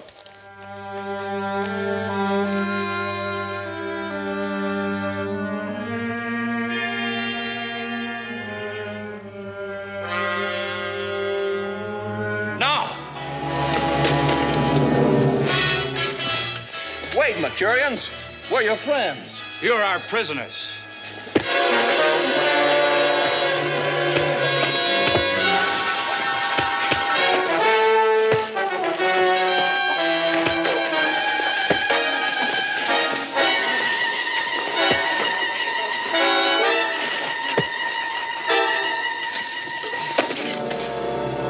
Tie their hands. You're making a terrible mistake. That's Commando Cody. My orders were to capture everyone from your ship and take them to my queen.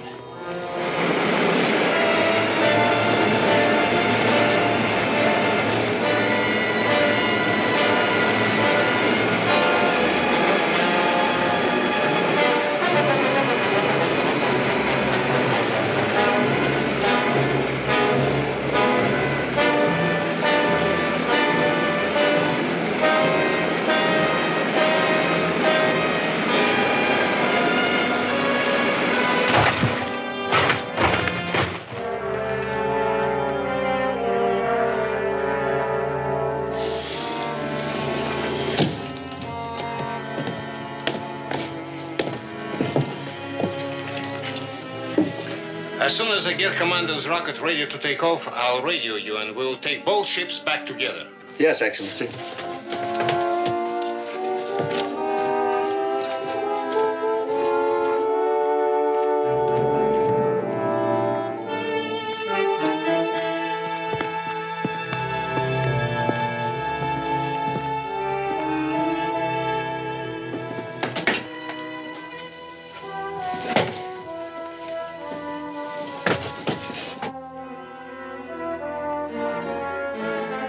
What happened?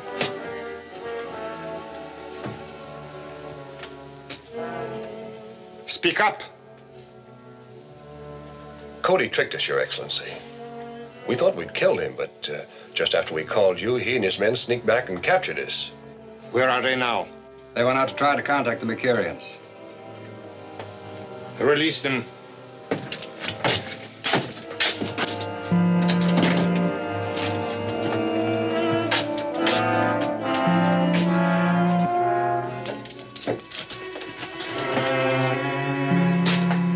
You must have been criminally careless to be caught like this in spite of my warning. You will be properly disciplined when we get back. Yes, Your Excellency. But I suggest we take off as soon as possible. The commander might come back any time. There's nothing difficult about these controls. Take the co-pilot's seat. Now start the pilot chamber.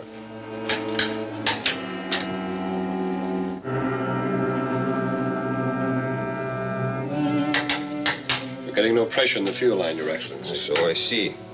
Check the line. It must be shut off somewhere.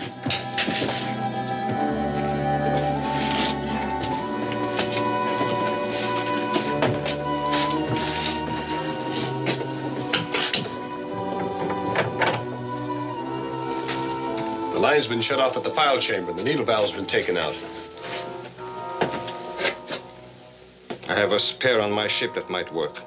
Go back and get it. Yes, sire. Get outside and stand guard. Yes, sir.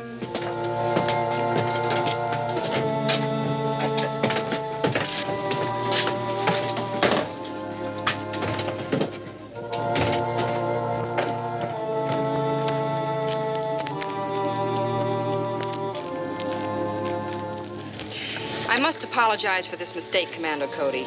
My spies reported a strange ship that flew off and then came back again. They did not tell me this was your ship. We tried to explain to your men, but they wouldn't listen to us.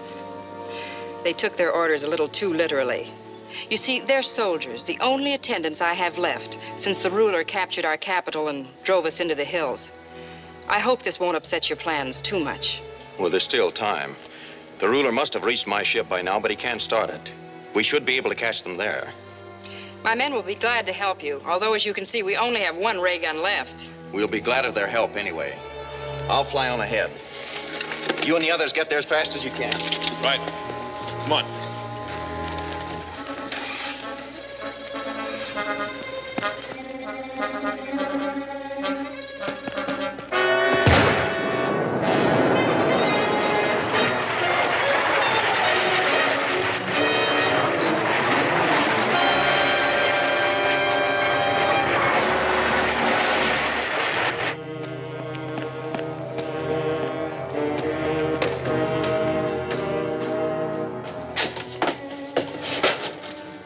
Here it is.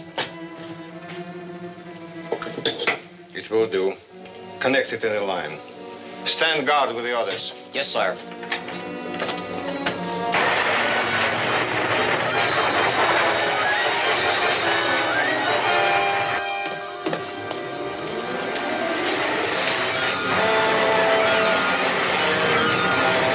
Here he comes.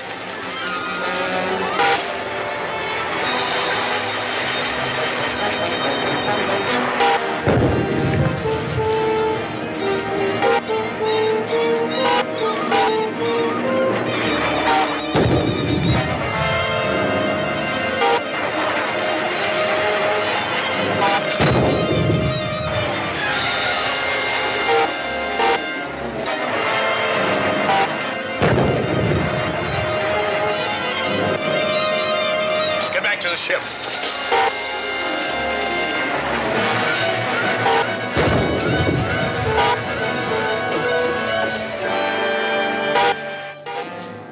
What's happening? Cody's back. He's flying over the ship shooting at us. He killed Zerak. Any sign of the rest of his party? Not yet. They will probably be here soon. And perhaps some Mercurians, too. Close the door. Then both of you stand guard in the decompression chamber so they can't break in. We're almost through here.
Is he here?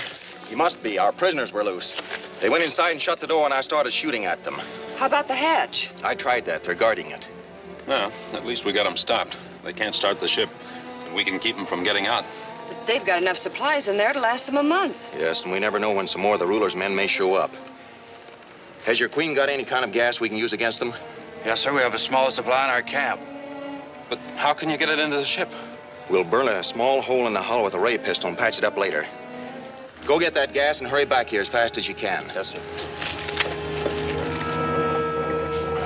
That does it. Now we'll start warming up the pile chamber.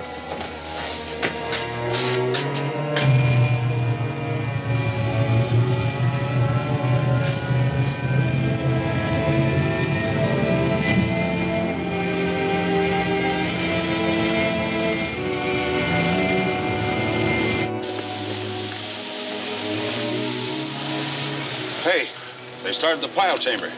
But how can they do that without the needle valve? They must have found one or made a new one.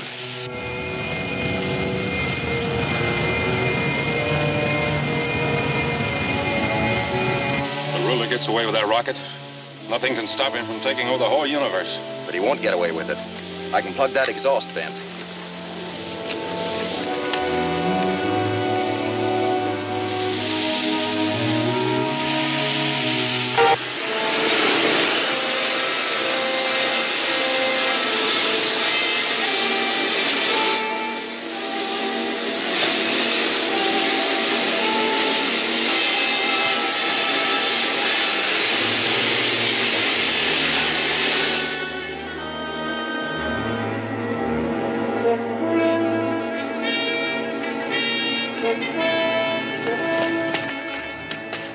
Well, I did it.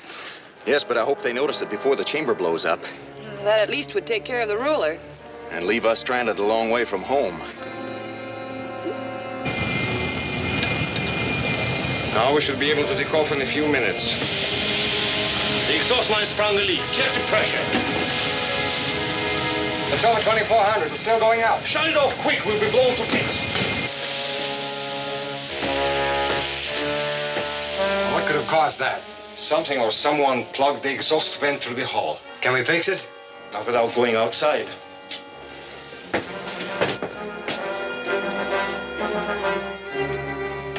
Calling R1.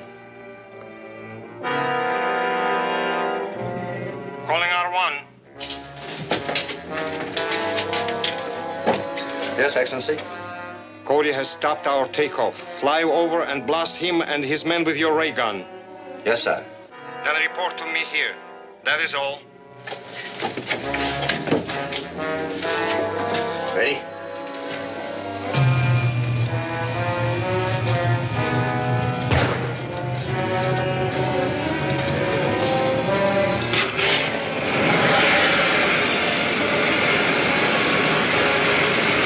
Now.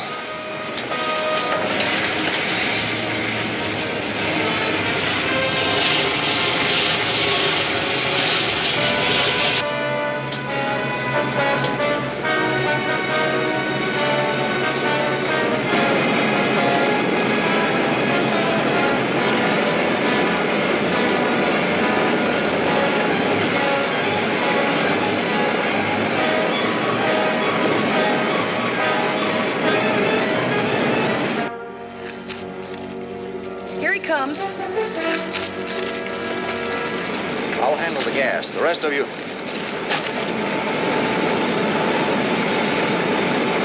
It's one of the ruler's rockets. Get out!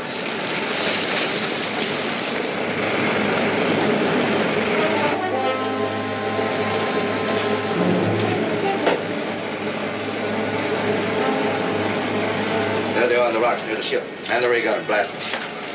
I'll go by at an angle so your gun will bear. Right.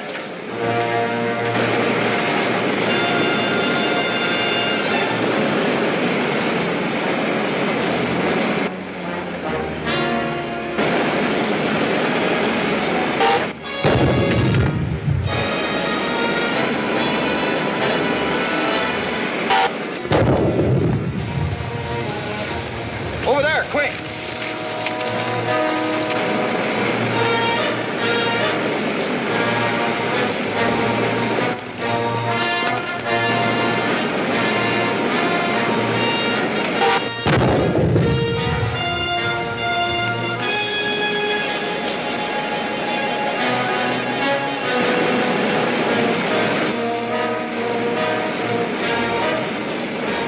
They ran into a bunch of trees. I can't see them anymore.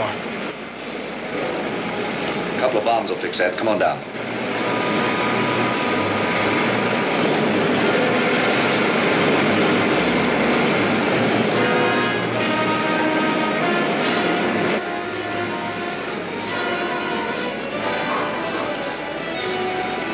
How are we going to keep them from clearing the exhaust vent from here? I don't think they'll try that yet.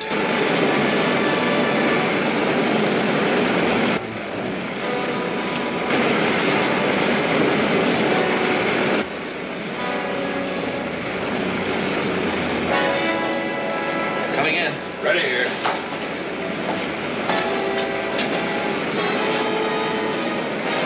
On target.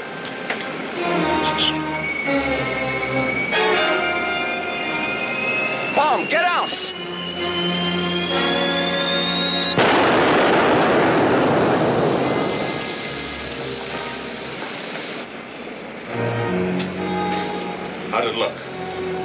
we'll circle back and make another run.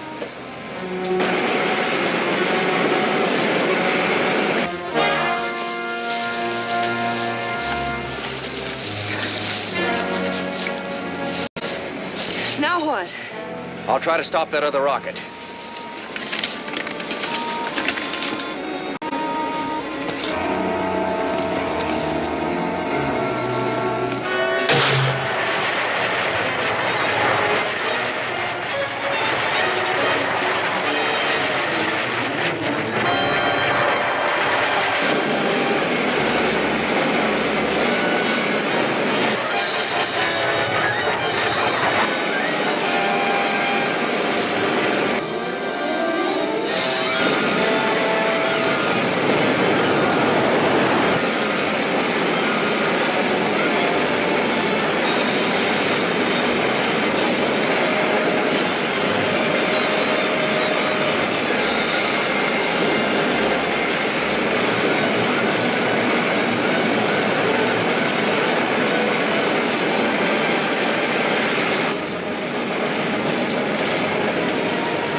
Keep your hands on the controls.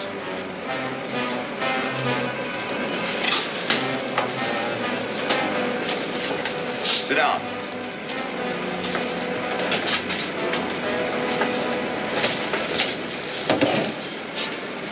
Now land back where you were, and if you try any tricks, you'll die before I do, understand?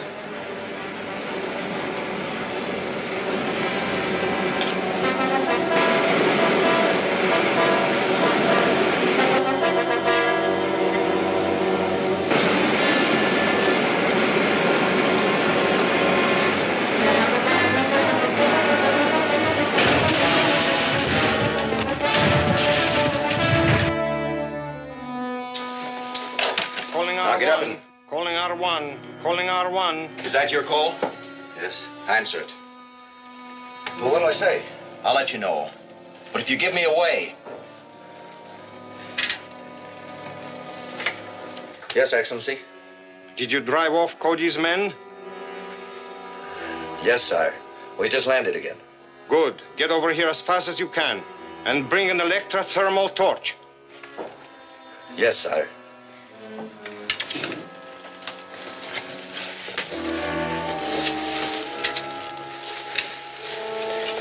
Calling Dick. Calling Dick. Yes, Commando. I've just captured the ruler's rocket, and we've landed where he did. Meet me here as quickly as you can. Tell the others to stay out of sight no matter what happens. Yes, sir. Well, I don't know what he's up to, but you heard his orders. Yes. We'll stay right here.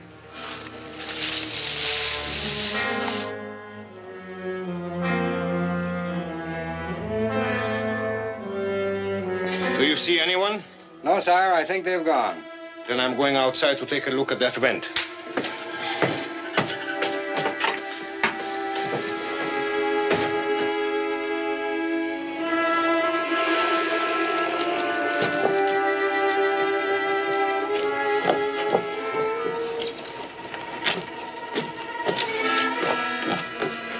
Just as I thought, it's been melted shot. We have to wait for the torch to clear it. You stand guard out here.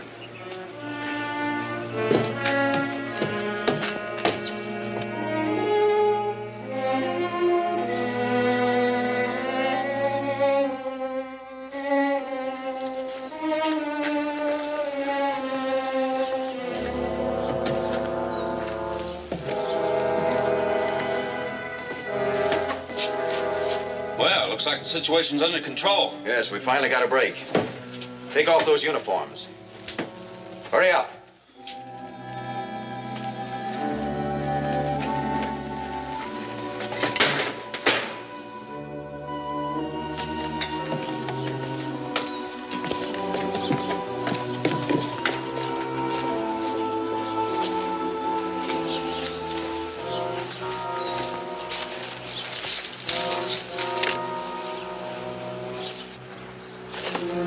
We'd better put the helmets on. Right.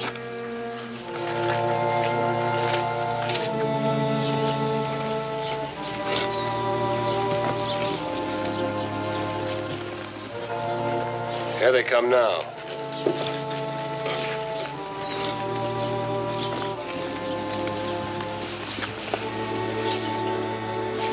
What are you wearing your helmets for?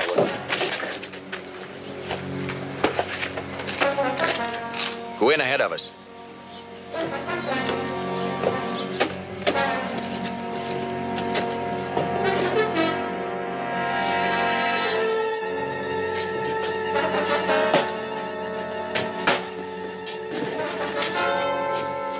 I thought I told you to stay outside and...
Didn't land the glove on me.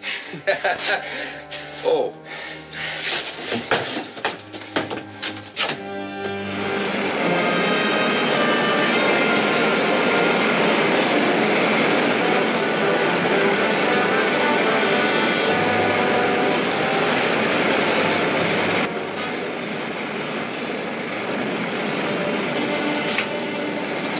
Automatic control.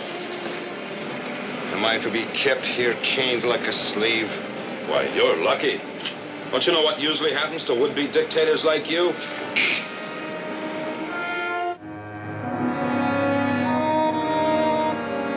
Calling Commando Cody. Calling Commando Cody. Calling Commando Cody. Just a minute, Mr. Henderson. Tell Henderson it isn't over yet. My subjects will tear your world apart to rescue me. Hello, Henderson. We've captured the ruler and we're on our way home. Captured the ruler? Why, that's great. Congratulations. That explains a message security just received. The planets of outer space wanted to send emissaries to negotiate a universal peace. That doesn't sound like your men want to tear our world apart. Why, do you know what this means? The end of the war between the worlds? An era of prosperity. No more deathless. Production for peace instead of for war. Why, folks, this is one of the greatest days we've ever had.